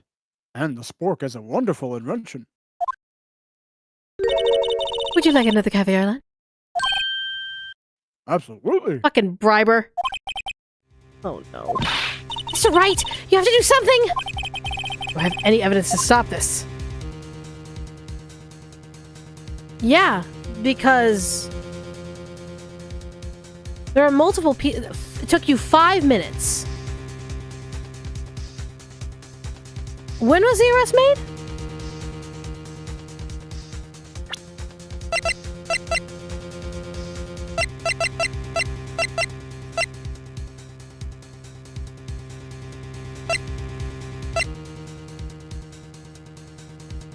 I don't think there was a specific time as to when the arrest happened. As far as I know, or at least from what I remember. All we know, so at least again, from what I know so far, is that the car pulled up at 5:12. Then the murder happened at around 5:15. Call happened Call at happened at 5:18. 5:18. But we do have a piece of evidence. What are we defending against here? The fact that she took her time to get there?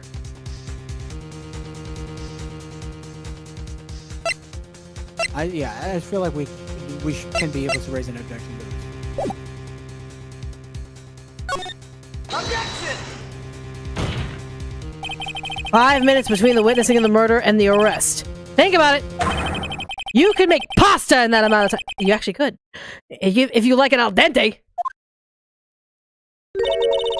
I've got lunchboxes that tie pasta into knots, rookie. A 5-minute blank? Isn't that strange? Strange. If you were a criminal, what would you do with 5 minutes, Your Honor? Well, I guess I'd flee the scene. Hey! Don't get the wrong idea. I didn't kill anyone. I know you, but you have the instincts of a killer. You would run. But this time was different. Miss Sky dawdled at the scene of the crime. She even had her picture taken. No true criminal would act this way. It's inconceivable.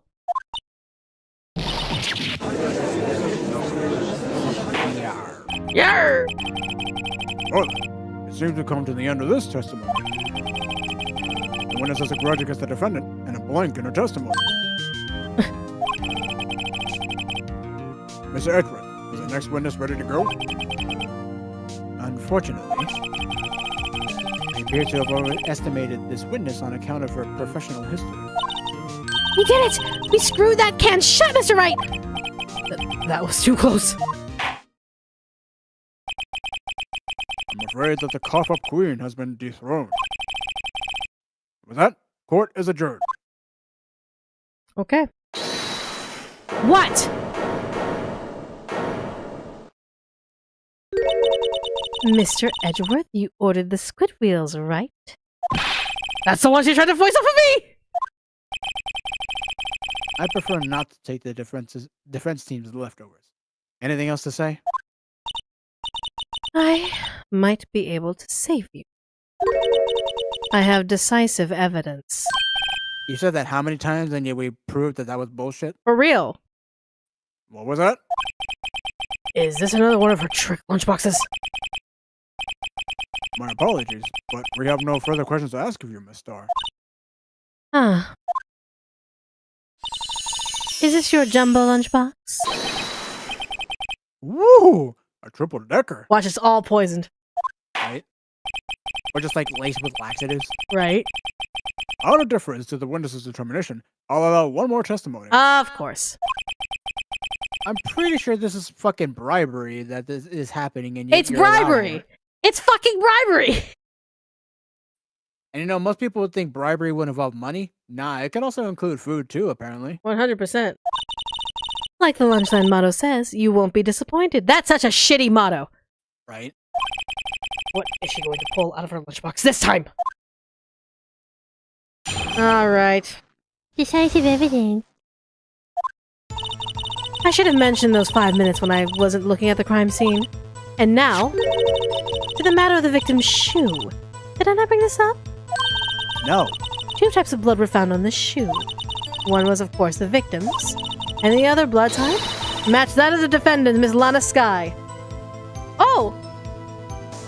That's what we were with the ARS-50? My cousin Tobias Zargo needs a USB charger type C to talk to this new GF. Wish him luck in his love life.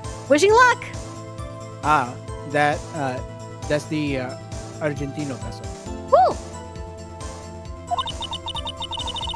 This proves it. The flawless, decisive evidence. Her shoe? What? There was blood found on that shoe? Try Lunchland for all your lunch and decisive evidence needs.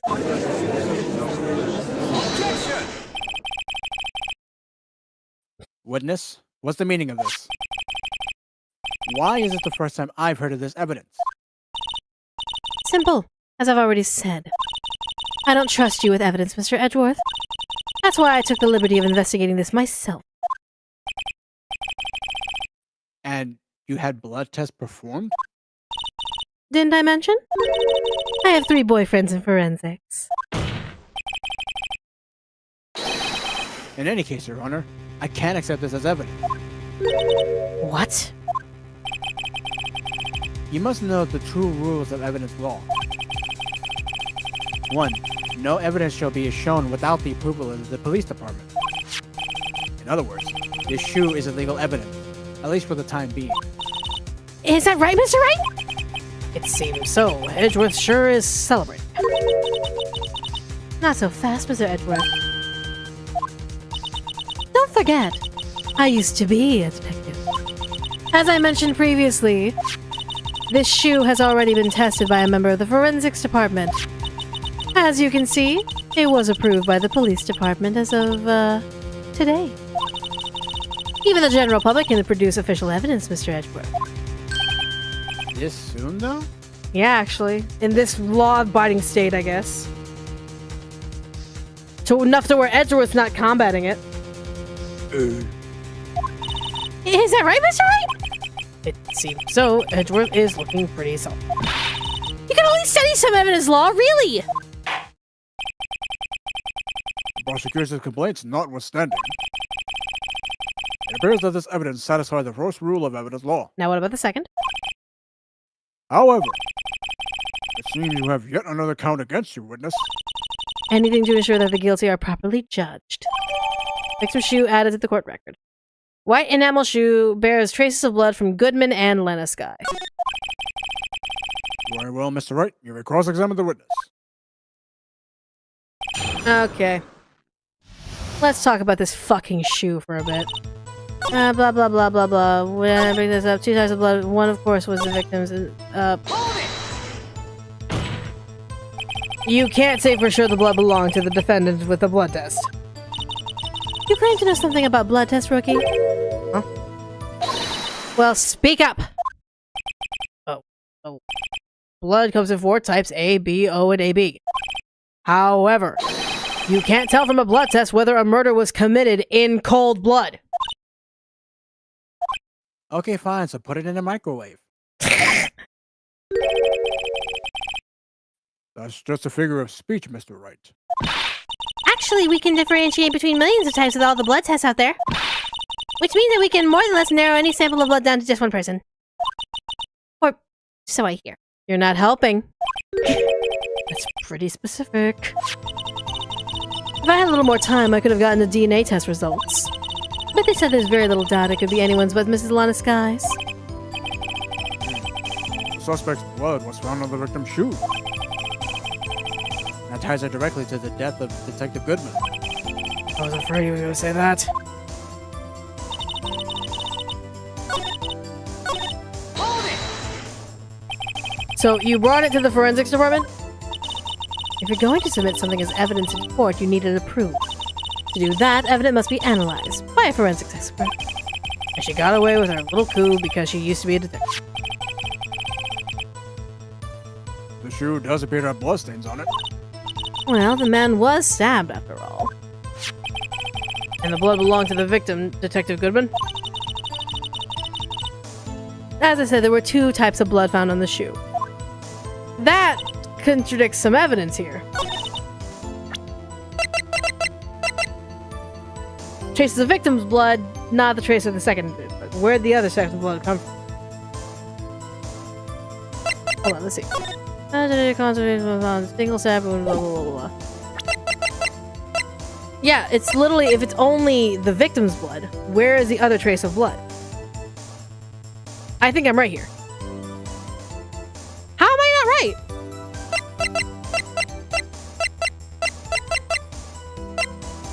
That's just what the guide is saying, so you gotta press the last statement. I already pressed both statements. Not the last one.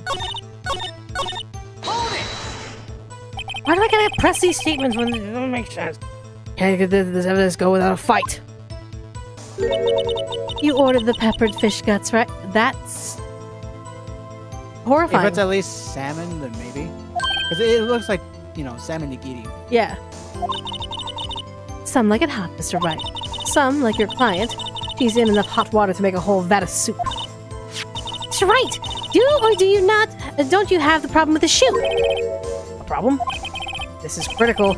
Is there a problem with the victim's shoe? Yes, there's a problem with the fucking shoe. Why is the defendant not wearing it? I'm not imagining this. I'd say there's one critical problem with this evidence. A clear contradiction. That gleam in your eyes. You're still young, rookie. I'd give you a peppered fish gut now. But you couldn't take the heat, could you? Let's hear what Mr. Wright has to say.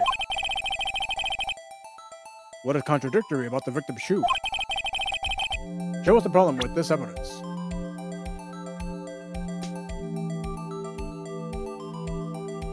She could have stepped in the blood. It's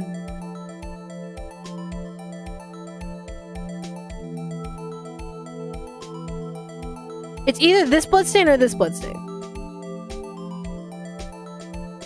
Yeah, hold on, wait a minute. They're on 2 opposite sides of the shoe. The wrong button. Take that! I wonder if you noticed. There's blood on the bottom of the shoe. Don't mess with me, rookie. Or it'll be our blood on the bottom of my shoe. I like to add it to the court record that she threatened to kill me. Right? Indeed, there is quite a bit of blood on the bottom of the shoe. That makes sense. The victim was stabbed with a knife. What could possibly be contradictory about the blood on the bottom of the shoe?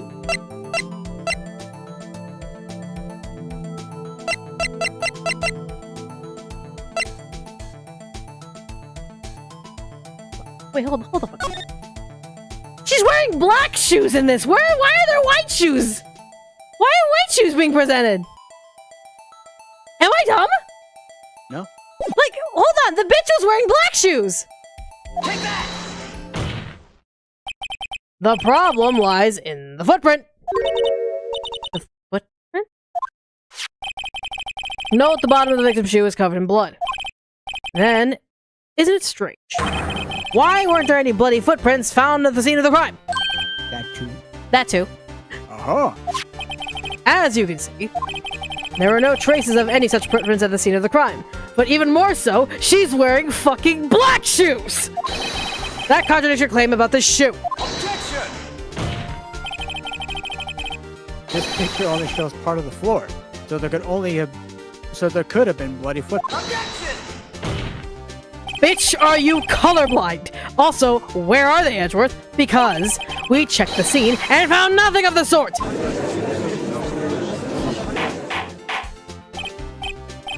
Order! Order! Order! Well, witness? What? Great going, Mr. Wright. But it's true that the lack of a footprint is a contradiction. But then we have to ask why there wasn't a footprint. Oh, That's true. There has to be a reason why there wasn't a footprint. Think, Mr. Wright, think. hey, I don't know why I said... Hold on. Pardon. Okay. Are you thinking that it could be his? He's wearing all white. You figure if you're wearing all white, you'd kind of That want to he, like- match. Yeah, match it with the white shoes. Yeah, so either he's wearing white. It could be his shoe. He could be wearing white shoes. I would be surprised if he wearing blue though. that. I could just imagine him wearing blue though. Anyways. I'm just good at finding contradictions. What? What? I see. Now I get it. Get what? Our witness is more devious than I gave her credit for. We were hoodwinked to the very end. But she slipped. There was one vital hint of the truth in her testimony. What are you talking about? Think back to what she told us about apprehending the suspect. The chief prosecutor tried to resist, but her efforts were in vain. She knocked my hands aside, kicked over an oil drum.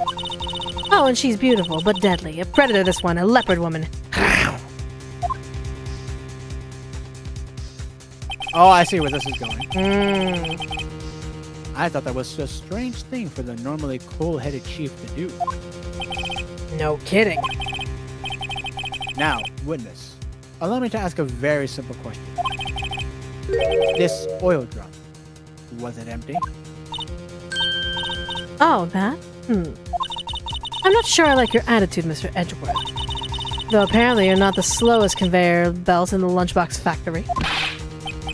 Witness? Well, was the oil drum empty? The oil drum kicked over by the chief prosecutor was brimming with water. Water? What does that mean? Still don't get it, Mr. Wright? Do you want to know the reason she knocked it over? The real reason? You're gonna say some bullshit answer like to wipe away all of the footprints and bloodstains. When bitch, the picture literally has her in black shoes. The fuck you want? Aha! You don't mean... Yes, the suspect knocked over that oil drum for one reason and one reason alone. To erase the bloodstains that would become evidence against her. What?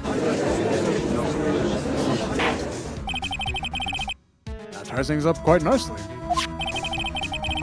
The bloodstains left on the victim's shoes tie her quite clearly to this murder.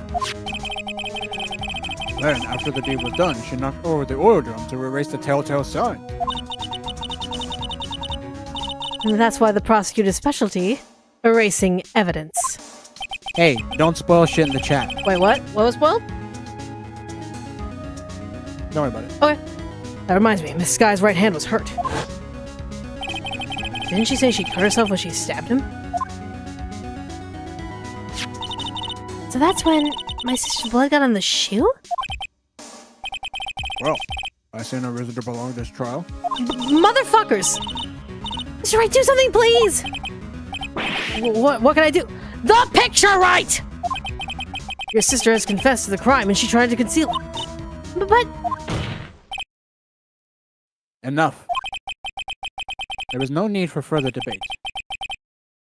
The verdict, Your Honor. Oh my lord. Very well. Both of you motherfuckers are so fucking blind. Like, all of you are so fucking blind.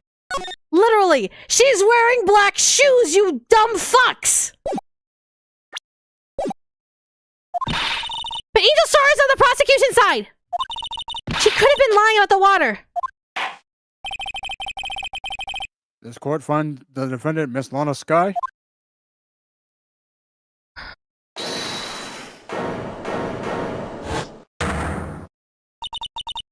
Little girl. What did you just say? Huh? Me? Did you just say that I, Angel Star, was on the prosecution side? Uh-oh. Well, yeah, you are! You're saying my sister hid evidence by erasing bloody footprints. Well? I thought you had your fill, but here you are demanding a second helping. Another lunchbox. A lunchbox called evidence.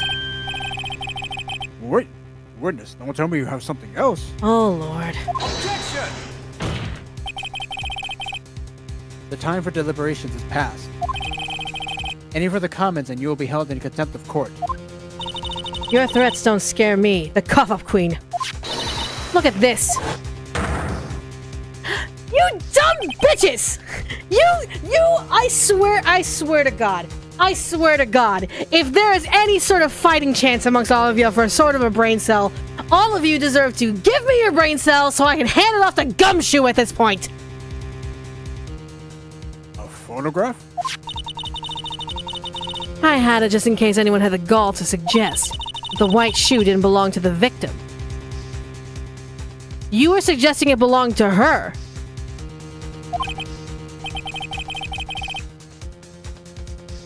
Am I stupid? Am I stupid? Am I stupid? I swore on Christ that they were suggesting that that was Lana's shoe. That's what I was thinking too. Like that's what I got from what they were trying to say. This entire situation is bullshit. This entire everyone here is just plain and utter bullshit. Oh my God! Like what the fuck? What the fuck? No. If you bring this shit up, I'm fucking yelling at your ass from across the room. Mr. Wright, wait! Look at the asphalt in this photo! Hey, it's clearly wet.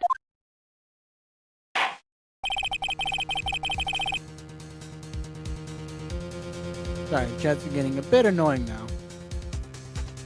Anyway, erasing the last trace of doubt from the court's mind. It's 100% clear that this bitch is an accomplice. This bitch is part of the conspiracy to kill whatever the fuck's happening in this bullshittery.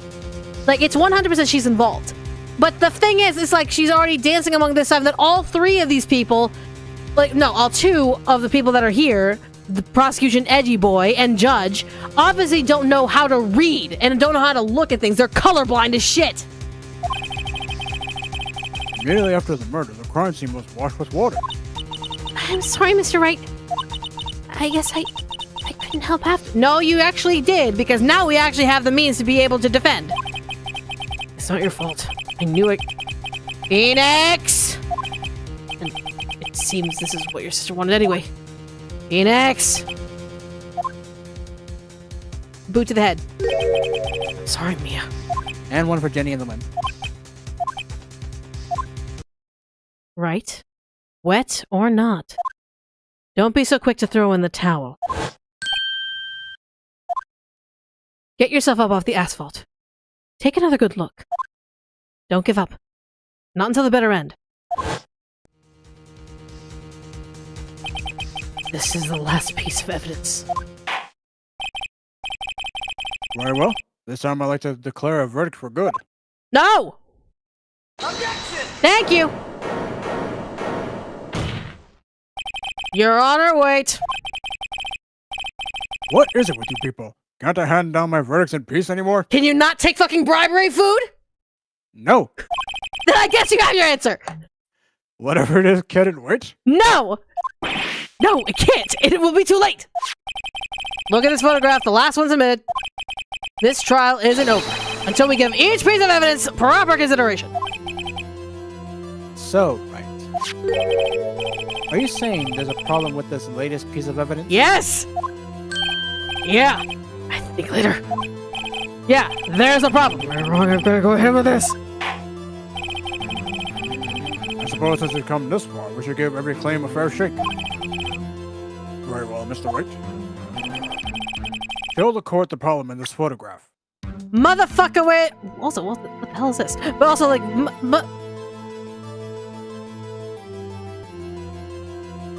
why is there a thing in the muffler? There's a thing in the muffler. Okay, now I'm torn. Do I show the bare fucking foot, or do I show the thing in the muffler? The muffler kind of stands out, don't you think? Take that! The problem in this photograph is here. What's this? There's something poking out of the car's muffler. Wait just a moment, Mr. Edgeworth. Your Honor? You just said muffler. However, I see no trace of a muffler or scarf of any kind in this photo. Motherfucker, that's a car muffler right there. A muffler is also part of a car or motorcycle, Your Honor. Just think of it as part of the exhaust system. A pipe. I see, and I see. Do you? Because I'm pretty sure all of you couldn't tell that the bitch was wearing black shoes. Why's that suspicious looking cloth sticking out of the car's muffler? So what if there's something sticking out of the muffler? What does that have to do with this case? Nothing. Absolutely nothing. Objection! Sorry, Miss Star, but it's not going to be that easy. In fact, you've already told us why this is important to this case. You said as much as your testimony. But what? Let's see what Mr. Wright has on his mind. Tell us why you think this piece of cloth in the muffler is related to this case.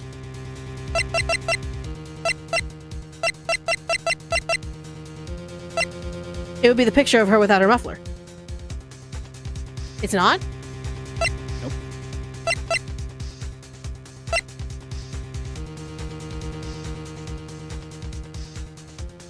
Would it be the mention of the word muffler? Yeah, why would that be the only word that was, like, overheard on the phone call? Yeah. Take that! Miss Star, recall your testimony for the court. Ah, yes. When I arrested her, she mentioned the muffler. That's what had me confused in my earlier testimony. Muffler. Ugh. Ah! Could it be that the muffler you heard mentioned was actually this exhaust pipe? If so, that means this piece of cloth is vital evidence. Oh. Ah!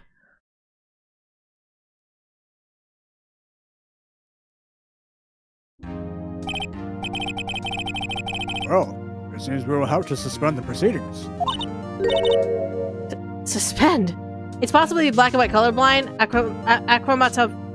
achromatophasia? To separate such extremes of colors?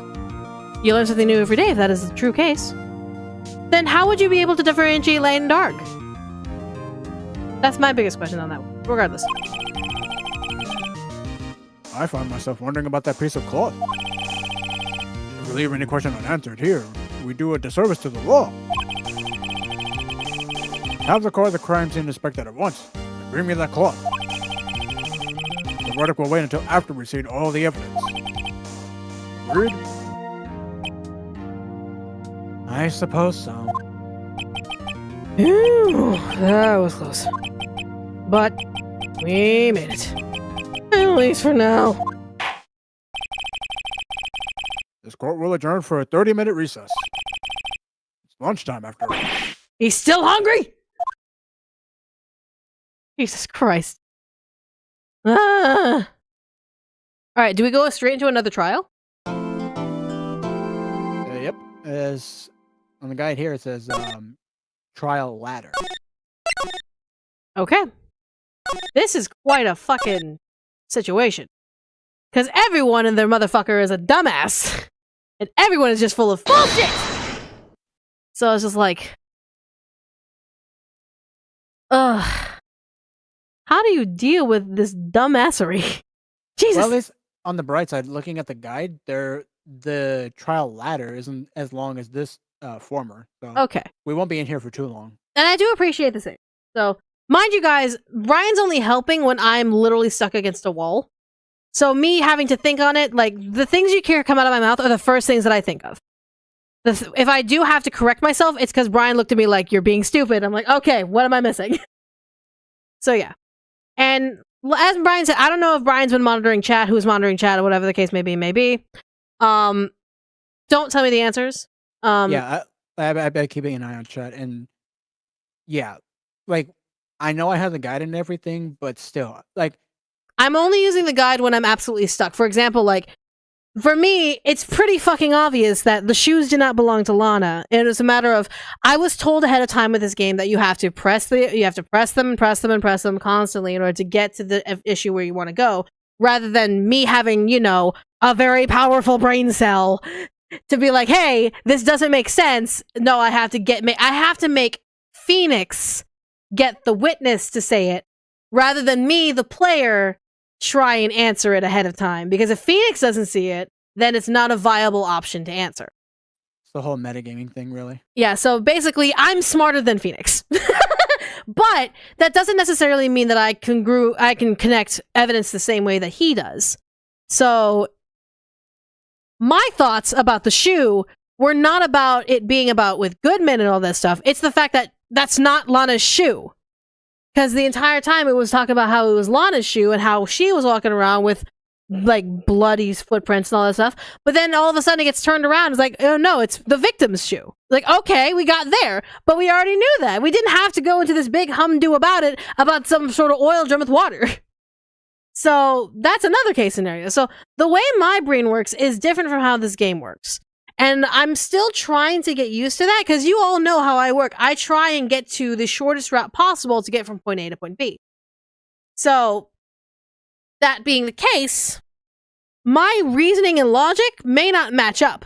And so, if I do think one thing is a piece of evidence, that could potentially be it, but that's not what Phoenix is going to be able to see, then obviously it's going to be the wrong answer. So that's why I may be logically sound in picking certain pieces of evidence to present, but if Phoenix doesn't understand that, or if the game doesn't recognize that Phoenix knows this, then I'm going to still be wrong even if I am right.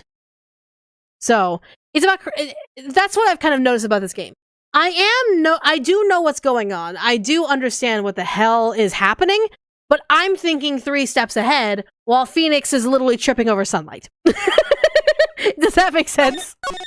See, it's not even like you 3 steps ahead, it's more like you're 5.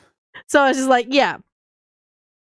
And it's like black shoes. Yeah, they're black shoes. Exactly. It's like, we see things and we understand shit very much normally.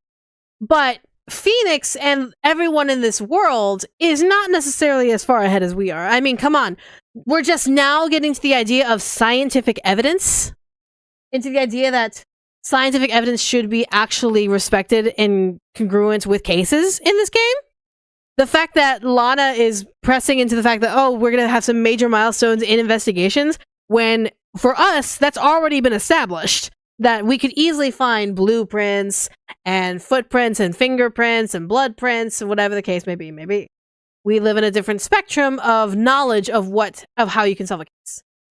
So we do have to think a little slower in that. All right. Shall we finish off this trial and be done? What? Oh no, we ain't done. Oh, we're not done?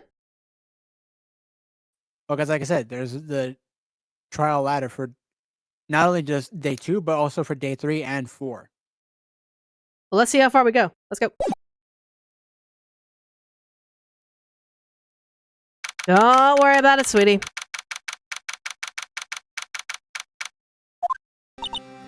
Mr. Wright?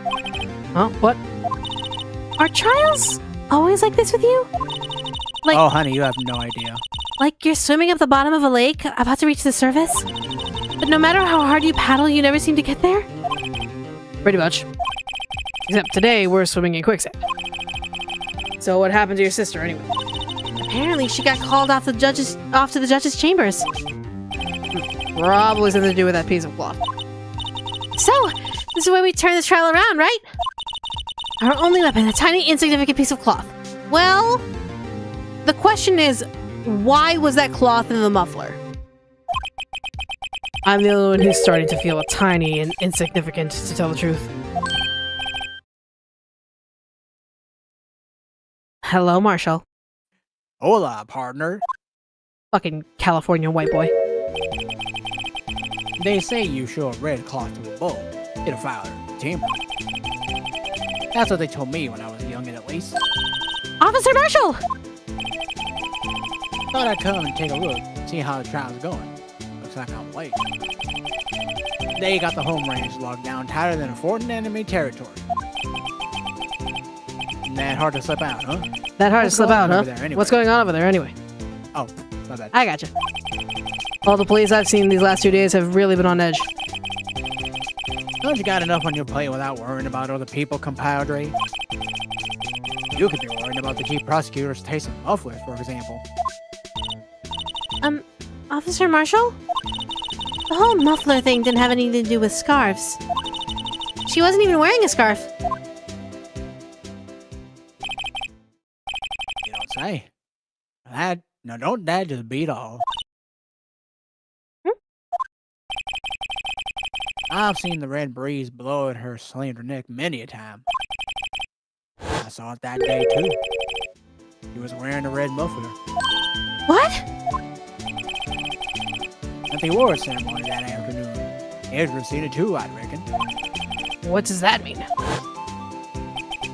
In the photograph taken at the crime scene, she wasn't wearing... Why would she stuff her muffler in the muffler? If we're assuming her muffler's in the muffler, why did she stuff her muffler in the muffler? Unless she didn't, and it was Angel that stuffed it in there. Perhaps, maybe. So Miss Star wasn't this. Well, Miss Star couldn't have grabbed it if she wasn't wearing it in the first place. Well, remember, she maybe could have grabbed it when she arrested her. You couldn't have grabbed it if it wasn't on her neck in the first place. That picture was taken before she apprehended her. And she wasn't wearing her muffler. So the muffler had to have gotten the muffler before she was apprehended. So Miss Star wasn't mistaken. Well, it's about time. Remember, partner, sometimes you gotta grab the bull by the horns.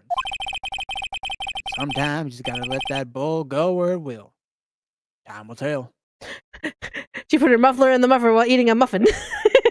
I heard you like mufflers, so we put a muffler inside of your muffler.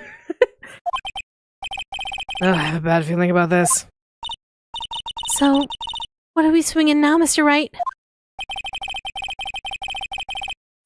If it's steak sauce, I could hook you up with some fine ribs. Ooh-wee!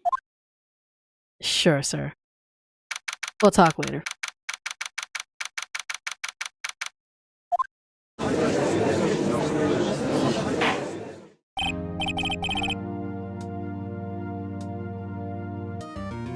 Judge, why are you putting ellipses between your words? Are you suddenly trying to impersonate William Shatner? I'm just like, sir, why are you trying to ellipses? Sorry, just checking. So she put the muffler in the muffler while muffling in the sound of the victim's last moments and thought about grabbing muffins. Yes. Do you know the muffler man? The muffler man? The muffler man. Yes, I know the muffler man. I'd like to resume? What's up? The judge keeps looking over at the prosecution. Oh! What the fuck? Is something wrong, Mr. Edgeworth? I'm very terrified as to why Ezra is on edge at the beginning of this trial. Your face is blue. Your lips are purple. You're sweating bullets. Do you have COVID? 6 feet, bitch! That furrowed brow, those grinding teeth, those watery eyes. What's more, your eyes are unfocused. You're doubled over. Your back is bent. It can't be. This can't happen. Dude, you had 30 minutes to go to the goddamn bathroom. The fact that you waited this long, dude, just go to the bathroom. I get you look constipated, but dude. I wonder what happened to Miss Chesworth. Well then, I believe it's time we continue on with this trial. During our recess, I had requested that the prosecution conduct an investigation. This is unacceptable. I didn't click it, I swear, it was auto. I know.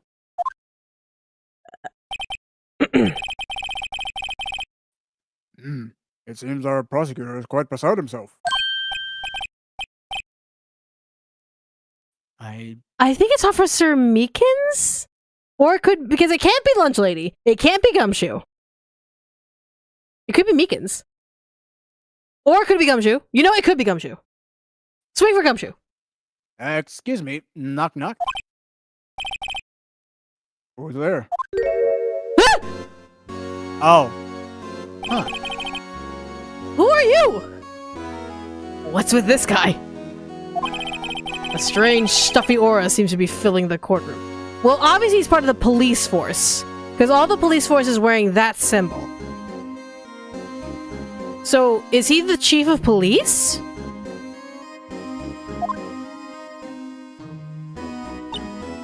Hey! The temperature rose 5.7 degrees when that man came in! What are you saying? Who on earth is he? Ah, it's you. I don't know what voice to give this guy. Does he even speak? He's just staring. Menacingly! Oh? Oh! Sorry, I'm late. Udgy. Udgy? The roads were packed. It's just me. Long time to see, eh, Udgy? How you been? Swim much these days? Oh, this is our very friendly yet not so friendly grandpa. Oh no. I love friendly grandpas. Right, James? Hey, James, how you doing, buddy? It's been too long. I had to say hi. Hi, we're still doing Gates Attorney. Yes, I will mute to not bother you guys, but You're good. Did you want to try to slam a voice in here before you head out? I'll slam a voice for you. No problem. Let's go. Do you want to be this new character that just popped in? Is this the guy with the orange suit you're talking about? Yes, sir. Yeah. All right, I'll jam it. Oh yeah, pretty Yeah, totally. All right. But Judge? Hello. No, I've been so busy. good. Busy, schmizzy, Udgy, my boy. You have to make time to relax. Yes, indeed. Udgy. Seems to be his nickname for the judge? I'm afraid you're right. Very afraid. Sorry, but who are you? So you're Righto, the attorney. I've heard good things about you, son. Udgy, Righto, I'm so concerned about this. I'm concerned about this man. This man seems like he'll smile at you while he chokes you in your sleep. He makes it seem like this guy. Great job, James. That's what he has the gloves for, right? For real, right? If the glove fits. Oh my god. Thanks. So sorry about our little righty giving you all that trouble, eh? So you must be chief of police. You know, we should all go swimming together sometime. Jolly! What's with you in swimming? Little worthy? Mr. Wright, What'd I do? you don't know the district chief of police? I fucking called it. It's the chief of police. Yeah. It's that fucking symbol on his necktie. Which, funny enough, looks like a cross. That's what I was thinking too. So I was like, huh. Chief of police? He's a top-ranking police officer in the entire district. And you have scary eyes. Name's Gant. Damon Gant. Pleased to meet you, everyone. Damon Gant? See, I know that this game is full of name puns. I can't pin down this one. Yeah, right? Damon Why Gant? does this guy's face look like he smeared Tang on himself before he came Oh here? my god! Stop! My God, Love damn! it. Oh my god, love it. Oh lord. So, what do we owe this honor today? It's been over 2 years since you last came into this courtroom, hasn't it? Well, it's Worthy here. Oh, yeah. Yeah. Look at the poor fellow. I just thought I'd help out by bringing this. The muffler from the muffler. Hey, that's my sister's muffler. So Miss Star wasn't just seeing things. When the crime occurred, Miss Sky really was wearing that muffler. But to think that it was stuffed into that exhaust pipe. On little Worthy's car, no less. You're terrifying me, sir. This smile is like extremely long. Right? It's just like very horizontal smile. Right? It's really quite embarrassing, even for us. What's this? Is this the sheath of the knife? It's what you'd call a switchblade knife. Quite perplexing, this. If it's covered in blood, I think we found the actual murder weapon.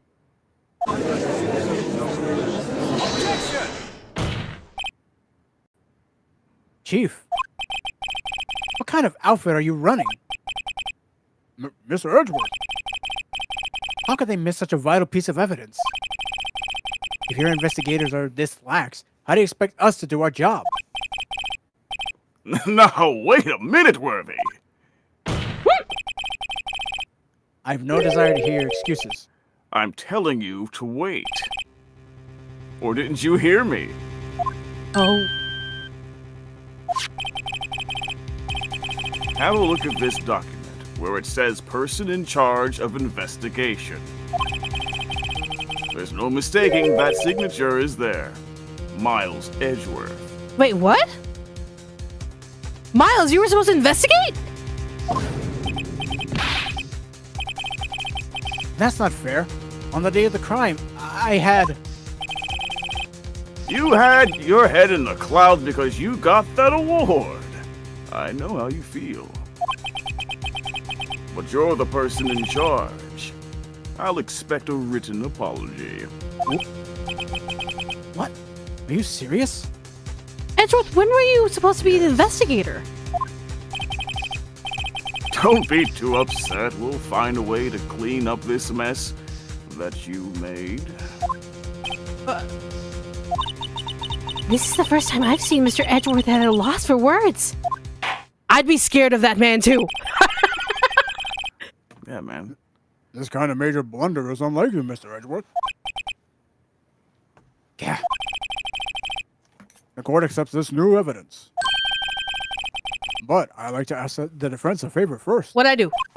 Yes? just to be sure. I'd like to take a look at the blade of this knife. Oh. Wait, is it part of the court record where I can check it out now? No. Okay. Not yet. The blade, Your Honor? I don't see why not. Could you open it up for me, I wonder? Yeah, sure. I'll just open it. Ah! Yes. Well, I think all you have to do is push that switch and... If I cut my finger, Mr. Wright, I won't be able to pound my gavel anymore. Plus, your blood would also stain the knife and thus get into the evidence and blah, blah, blah. Not to Yeah. mention what it says on the tag as well. Yeah. But if I cut my finger, I wouldn't be able to point it at people anymore. Yes, because that's the problem. Come on, hurry up and open it! Yeah, hold on. Oh, of course, we're going to take a long way around instead of going the other way around. We were just on the other side of the other menu. Yes, we're going to go the long way around. Now, hold on, you're right. Wait.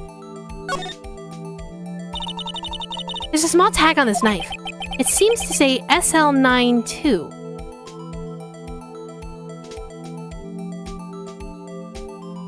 Okay, hold on. No. Wait. No, wait, my brain. Hold on. Let my brain think about it. I want to see that Goodman note flipped upside down. But that's another for another time. I was about to say, or maybe it could be the whole Leon situation. Maybe. What does that mean? Well, I've heard something similar. DL6 of DL6 incident fame. But it's strange. Well, what is? I'm not certain, but I get the feeling I've seen this somewhere before. Letters like this, or letters that look a lot like this, somehow. Yeah, so I need to see that other piece of evidence, but let's go ahead and press that knife. Don't scare me like that! I'm the one who's scared! Look at this knife blade! The tip is broken off. The tip is broken? Just a tip. Just a tip. And this dark red stain. Blood? Interesting. Switchblade found at the crime scene wrapped in the defendant's wrapped in the muffler? So they were hiding the blade in the muffler. In the muffler. The double muffler, if you would. This does not excuse the actions of the police department. Since we're on pause here, hold on, let me... Flip it upside down, and what do you get? SL9. And case number... The date, it's 2/21. Yeah. So that's what it is. If you flip it upside down, it's 2/21. We figured it out. But of course, we're the smart ones. Phoenix hasn't figured that out yet. Moving on. I would like to hear an explanation from the chief of police himself. I'm terribly sorry, but could I ask you to testify for us? MKU, that sounds wildly kinky. About the split between the prosecutors and the police. And this knife. Ha ha ha! Sure thing. Not a problem, not even a little one. Really. Oh yeah, sure, Gant. Absolutely. Not a problem You see at all, how sir. orange I am? Alright, here we go. What we got? No one's mentioned it. This knife is special, but I can't say how here. Unless there's evidence to prove a connection between this knife and Goodman. That was a bad day for the department. We weren't in any shape to do an investigation. A detective was killed at the police department, see? What a mess! Wait, I'm sorry, what? A detective was killed at the police department? Yeah, I was really upset about it, can't you see? The time of the crime? 5:15. Scary coincidence, huh? So two murders happened. So this is where we get the reference of the two murders happening at the same time. Unless, and hear me out here, it's the same murder, but seen in two different locations. So it's the same body, same victim. Because who was the detective that got murdered at the police station?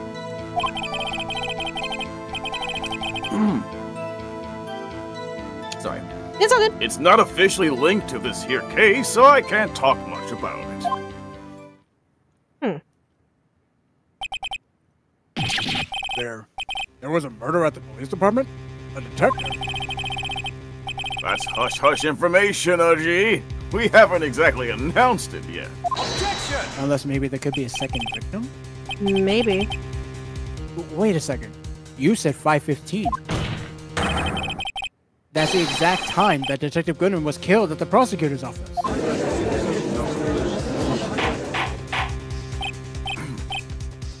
Order! I'd like a pan-fried noodle. Someone Anyway. place an order. We at the department were all aflustered, as you might well assume. We're in the middle of a top-notch secret investigation. Don't tell anyone, okay? You say this in front of literally a court of people. It's a secret, you promised. You pinky sweared, I saw it. I think What was that? Okay. I think we understand the police department situation. Well, Mr. Wright? Two detectives killed at the same time in two different places. The chances of that are really slim, scientifically speaking, of course. It was planned. I'd like to exercise my right to cross-examine the witness. Very well. However, keep your questions focused on the case at hand. Okay. Okay. All right, let me take a look at this real quick. The knife says, unless there was, actually, this knife was found on the scene of our crime. I think that makes a connect to the case, don't you? See, there's a lot of things that go on at the department I can't explain. It's delicate, okay? Sorry, Righto. Maybe there's something about the knife that will give us a clue. Let's examine that knife while we can, Righto. Evidence that links the knife to the... Yes, we already have it. We already have it. We already have it. We already got it. We already got it. We already got it. We already got it. Yep. We already got it. We got it. That's easy. This is easy. This is easy. This is easy. Easy peasy. Easy peasy. Lemon squeezy. Wait a second. Ah, at last, an honest to goodness objection. I'm waiting for you to say that line. That knife. This has to have something to do with Detective Goodman. What do you mean? Ah, ha, ha! And honest to goodness, what do you mean? From Udgy. This is great. He said the line. Look at the tag on this knife. It reads SL92. And this is important. Why? Oh, James has a magnificent voice. Over here, we also have a memo that was on the body of the victim.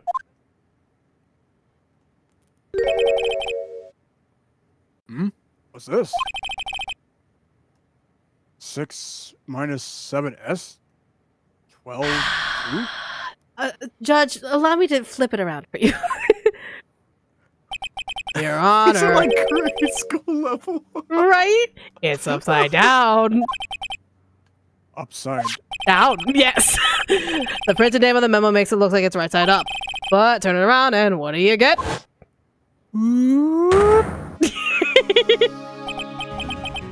Oh my.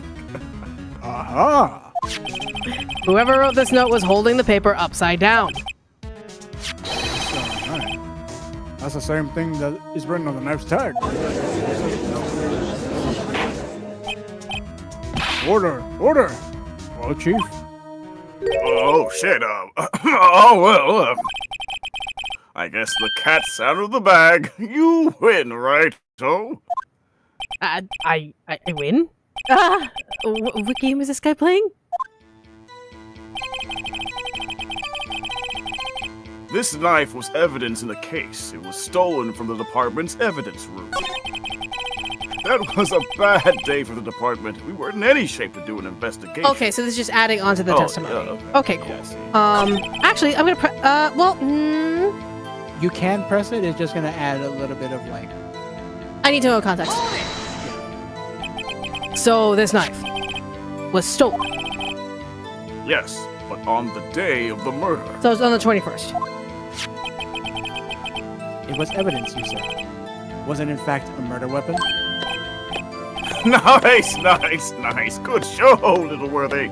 It was a murder weapon, as it happens. It was evidence from a case long since solved. So this knife was stolen on the day of the murder. And it was found in the exhaust pipe of Edward's car. Hard to think there isn't a connection there. Okay, so... this is scary coincidence, isn't it? It's not officially linked to this. Yes, it is. Yes, it officially is now. So we should either be able to present the knife or the Goodman's evidence, right? I should be able to present Goodman's note. Not yet. Not yet. Okay. Am I still needing to press? Yeah. Okay. Not a problem. Alright, so hold on. Okay, so we press this. We were... So, I'm assuming you were looking for the person who stole the evidence. Something happened to the police department too, huh? You got a good look in your eyes there, Righto, my boy. Sharp. Hungry. So, something did happen. And why wasn't I informed? Why weren't you informed? Well, why didn't you ask? I'm not going to answer a question that wasn't asked. No matter, I understand. You were busy with that Lana's case and all. Well, what happened? What happened at the police department that day?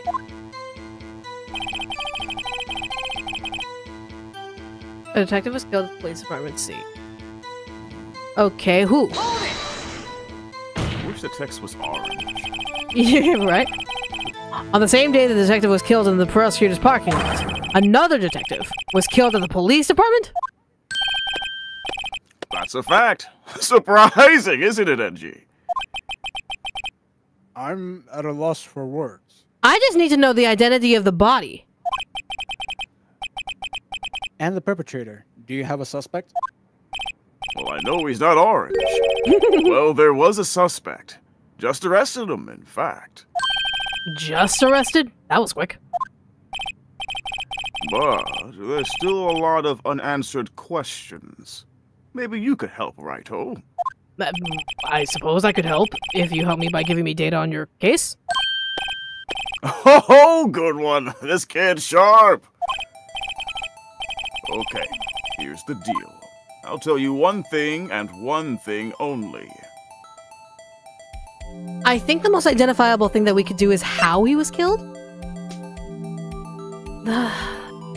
When he's already determined that it's 5:15. They determined the time of death is 5:15. So there's no point in asking when the victim died. So it's either going to be how or where. Well, I guess where would also be important because, like, everyone was in the police department doing the rewards and all that stuff. So if everyone was in the office, so they could have done it outside. Wait! My thoughts. That stupid fucking dancing mascot had a bunch of, like handprints all over it and all that stuff. That might be a clue. So yeah, where was this victim found? So tell me, where was the victim found? Well, I can't speak on where the corpse was found. You have yet to find it, don't you? But I can say the crime took place in the evidence room at the police department. The evidence room. Wait a second. I have heard of that. The evidence room? Did he mention that in his testimony just now?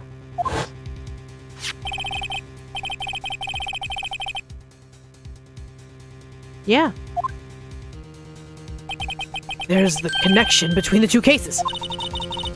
You seem happy, Mr. Wright. Abby? We just got handed a ticket to go to town on this case. Uh-oh. With a link between these two cases established, we finally have some leverage. Now we can get Gant to testify about the details. Alright, so... Whoop, I messed up. Yep, I know. I pressed too far. I pressed too far. Okay.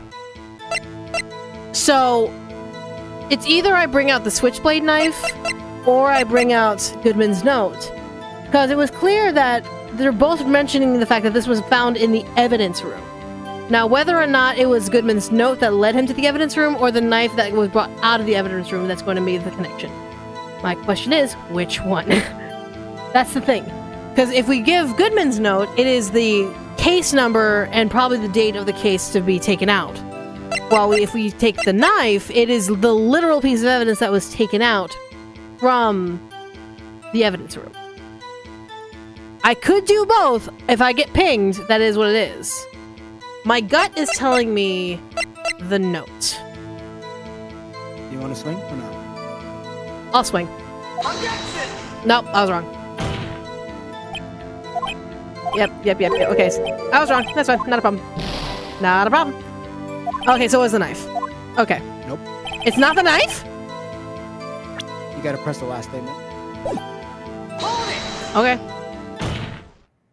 So I just gotta press it, I didn't have to present it? Okay. Chief, the defense's position is simply this. The connection between these two cases has already been proven. Huh. You don't say. Well, out with it, Wright-o. What's your connection? Yes, out with it, Mr. Wright. The connection is a place, connected to the testimony we just heard. The knife found in the lot was stolen from the police department's evidence room. Not to mention the victim had on him the case number on the knife's evidence tag. And we also know that the detective murdered at the police department was killed in that very same evidence room. Indeed. There do seem to be too many connections for it to be a coincidence.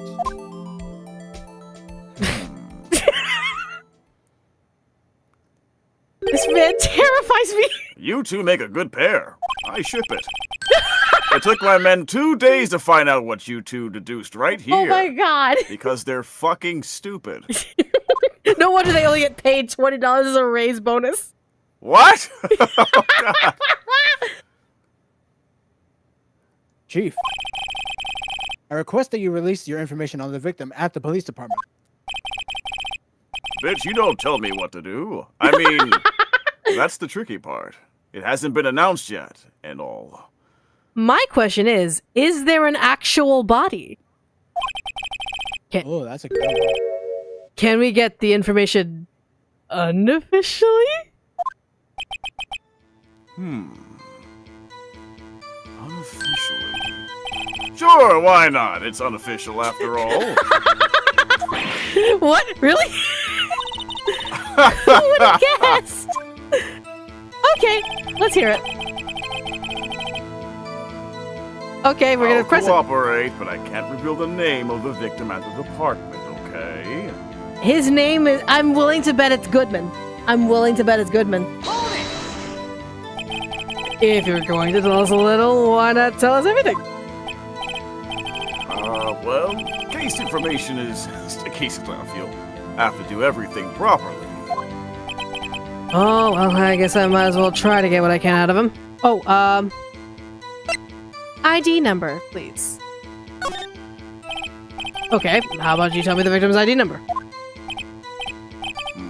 Sure, why not? It's not like you'll be able to tell who it is from that. Try me. Of course not. You won't tell me their name after all. We keep a tight lid on ID numbers, so don't go getting your hopes up. Whoever's voicing the chief of police, I forgot his name, is freaking... That is James Brown Jr., a fantastic VA that you might have heard in a couple of things. Do you want to kind of toot your horn real quick for doing this, James? No, I'm scared. Do it. I'm nervous.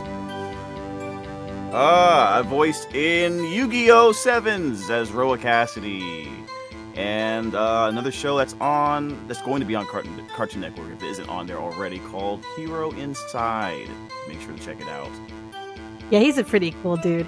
And if you know Seduce Me, he is my villain, Malix. That is true. I miss him. I miss being evil. It's so fun, though. All right. So, okay. So, Mr. Gant, the ID number that I totally don't know, please. The number is... 867-5309. Ah! I was going to say it. Damn it. We think the same when it comes to funny stuff. Don't like that. The number is 584-2189. Really? Sounds familiar, don't it? That sounds pretty familiar. Huh. I wonder. Well, that's quite long. That's what she said. I'm orange. And we have to remember these. It drives me nuts. That's a lot of nuts! Oh my god. Oh my god. 8, 2. I can't do it. Oh, come on. You didn't even get the first number right. Well, Mr. Wright, does this tell you anything? It does. It confirmed that Michaela Laws is a fucking genius. It also confirms to me the judge is only up there for his good looks at this point. For real. The ID number of the victim. Yep, it tells me that Michaela Laws is a fucking genius. Actually, it does, Your Honor. It does. I think. Meaning? It has to be what I think it is. But what does this mean? Well, let's hear what the defense has to say. You say the ID number of the detective who was murdered at the police department. It tells you something. What does it tell you? It tells me that they're one victim for 2 murder cases. I wonder how that could happen. Witness? Sir? Hmm?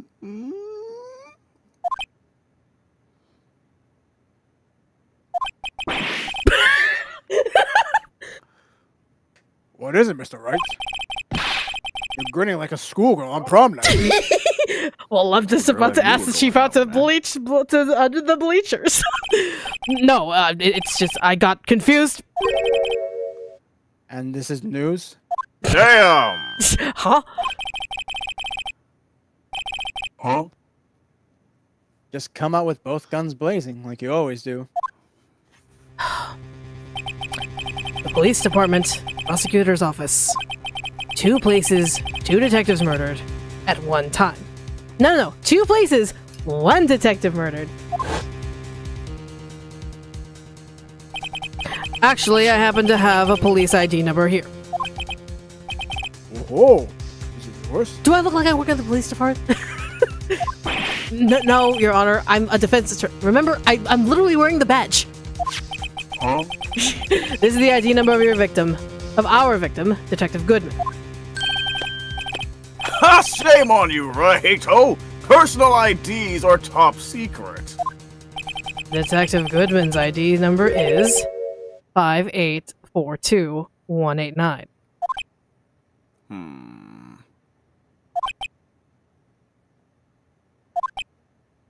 Yeah, And this means what exactly? I'm Judge. Wake up, Judge! Got Judge Biden over there, dude. What the heck? Right. Stupid. Wait, that ID number we heard from the chief earlier. That started with 82. I forgot. Oh my god. You didn't even get the first number right again. E for Gore. The number the chief of police gave us was 5842189. Huh? Wait a second, right? What is this? Mean? That's what I want to know. The 2 ID numbers are identical. In other words, the detective killed in the police department's evidence room was Bruce Goodman. What does our witness think about that?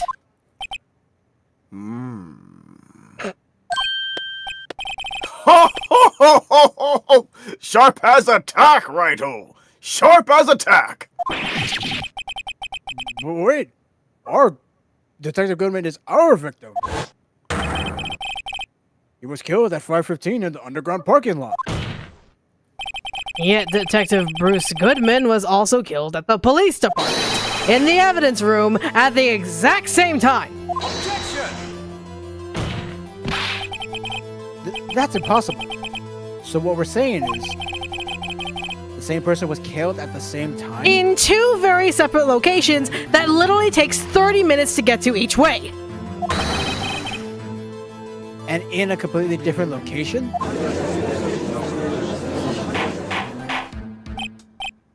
Order! Order! Chief, what is agreement? No. What I want to know is, why didn't I hear about this? Yes, it's top secret, fine. But I'm the prosecutor in charge of the case. Now, just wait a second. No need to get all flustered. Your Honor, the police department has made a grave error in this case. Wait. I said wait.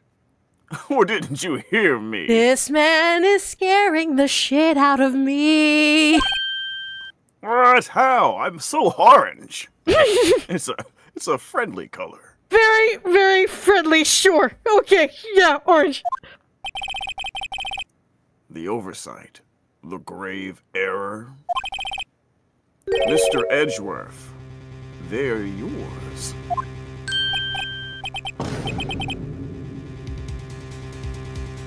How dare? How dare indeed. We informed you yesterday. I believe it was our officer Meekins who brought you the news. Oh, shit! No. The information that he tossed away! Oh, fuck. Officer Meekins? Mr. Wright, Where have we heard that name before? When we were visiting his office and Officer Meekins came in! Wait! Ah!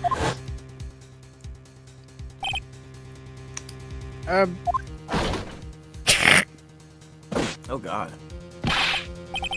Excuse me, but is Mr. Edgeworth anyone on the premises? I'm here, sir, at the request of the chief, sir. I got your report, sir. Oh shit! Oh shit! You don't mean him? According to Meekins, you didn't accept the report. Oh shit! Hard to believe. But your officer, he told me. He said the report had nothing to do with the Lana Sky incident. Detective Bruce Goodman murdered in the police department evidence room. Mr. Edgeworth, the victim's name is written right on the top of the report. Why didn't your officer tell me? Honestly, I'm not sure if that officer was capable of making the connection. He did seem challenged. In any case, this is a serious error, a gross negligence of duty on your part, Worthy. Yeah, No. you're really fucked up. No. You done goddamn done did it now. This is a clever little fucking ruse, huh? Interesting. Because the way that Officer Meekins worded it, it had nothing to do with our case at all. And Meekins made sure that we were convinced it had nothing to do with our case. Gant, you sly son of a bitch! I don't know what you're talking about. I'm orange. But sir, you could have submitted that report this morning to the court as evidence. Then I...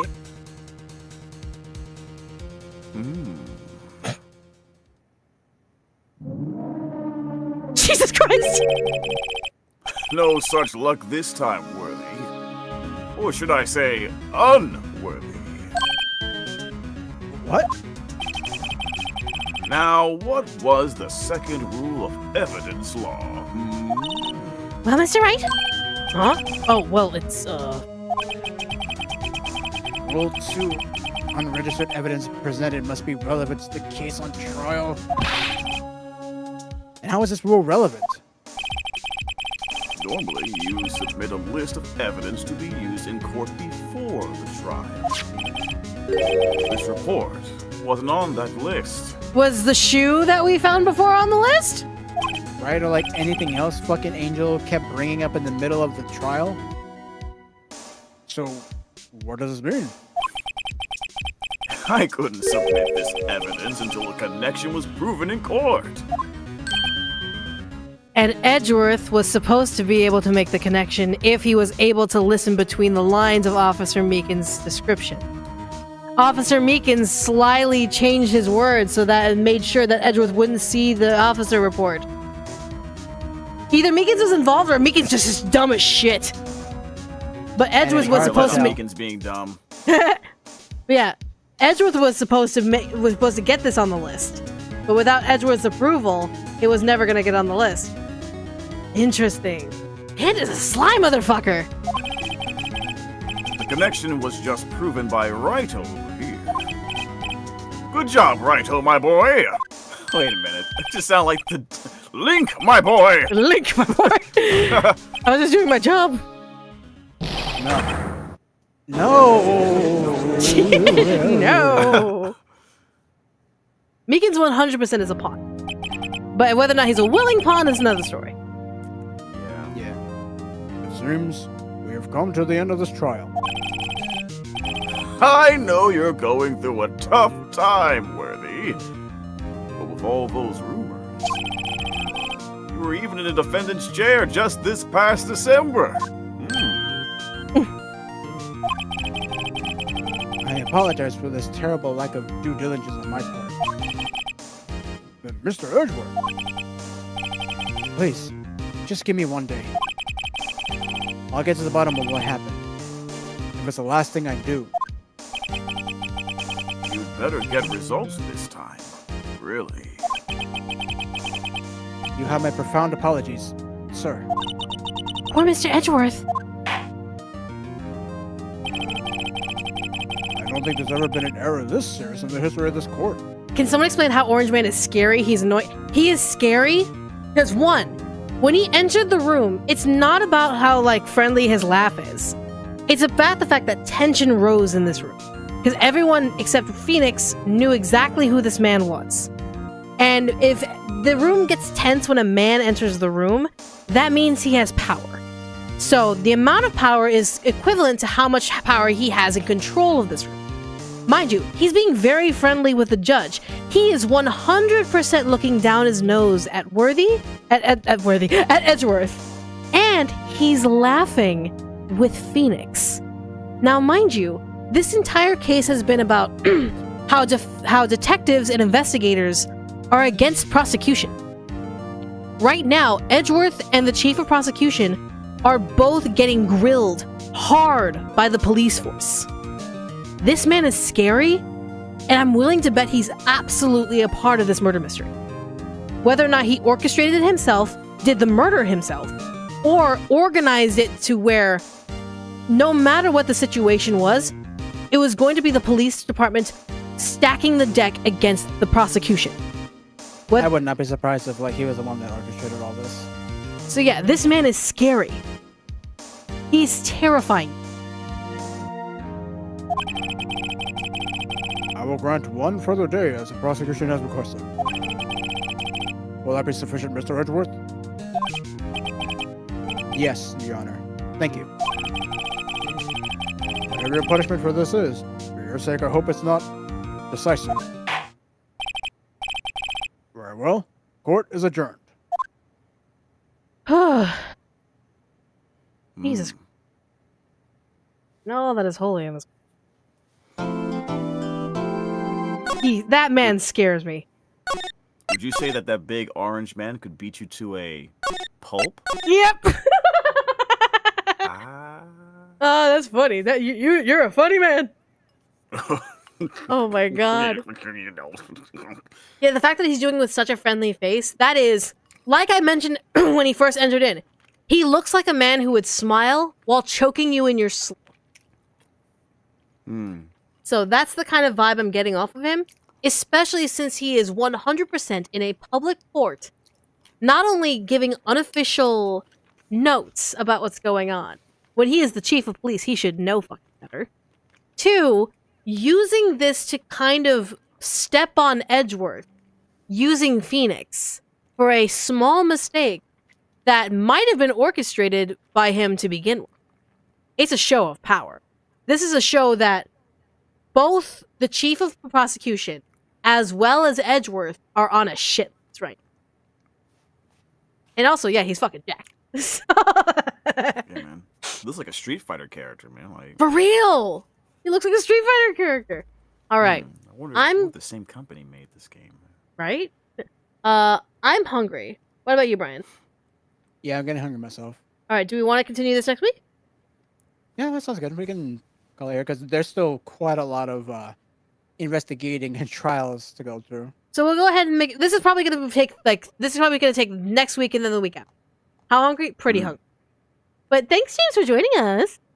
Yeah, I just kind of happened upon this little situation here. Yeah. If you ever come by, like again, you feel free to voice and all that. Next week will be the same time.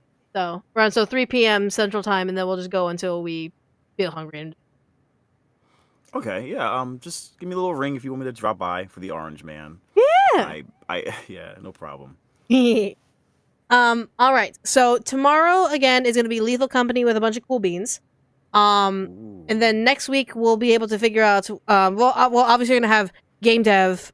We'll have game dev Monday, then Persona 3, and then Ace Attorney, and then something else on Friday. I just don't know what. But anyways, so we're going to get going because I'm hungry. So thank you all for coming. Have wonderful sweet dreams, and we will see you all next time. Love you all. Bye.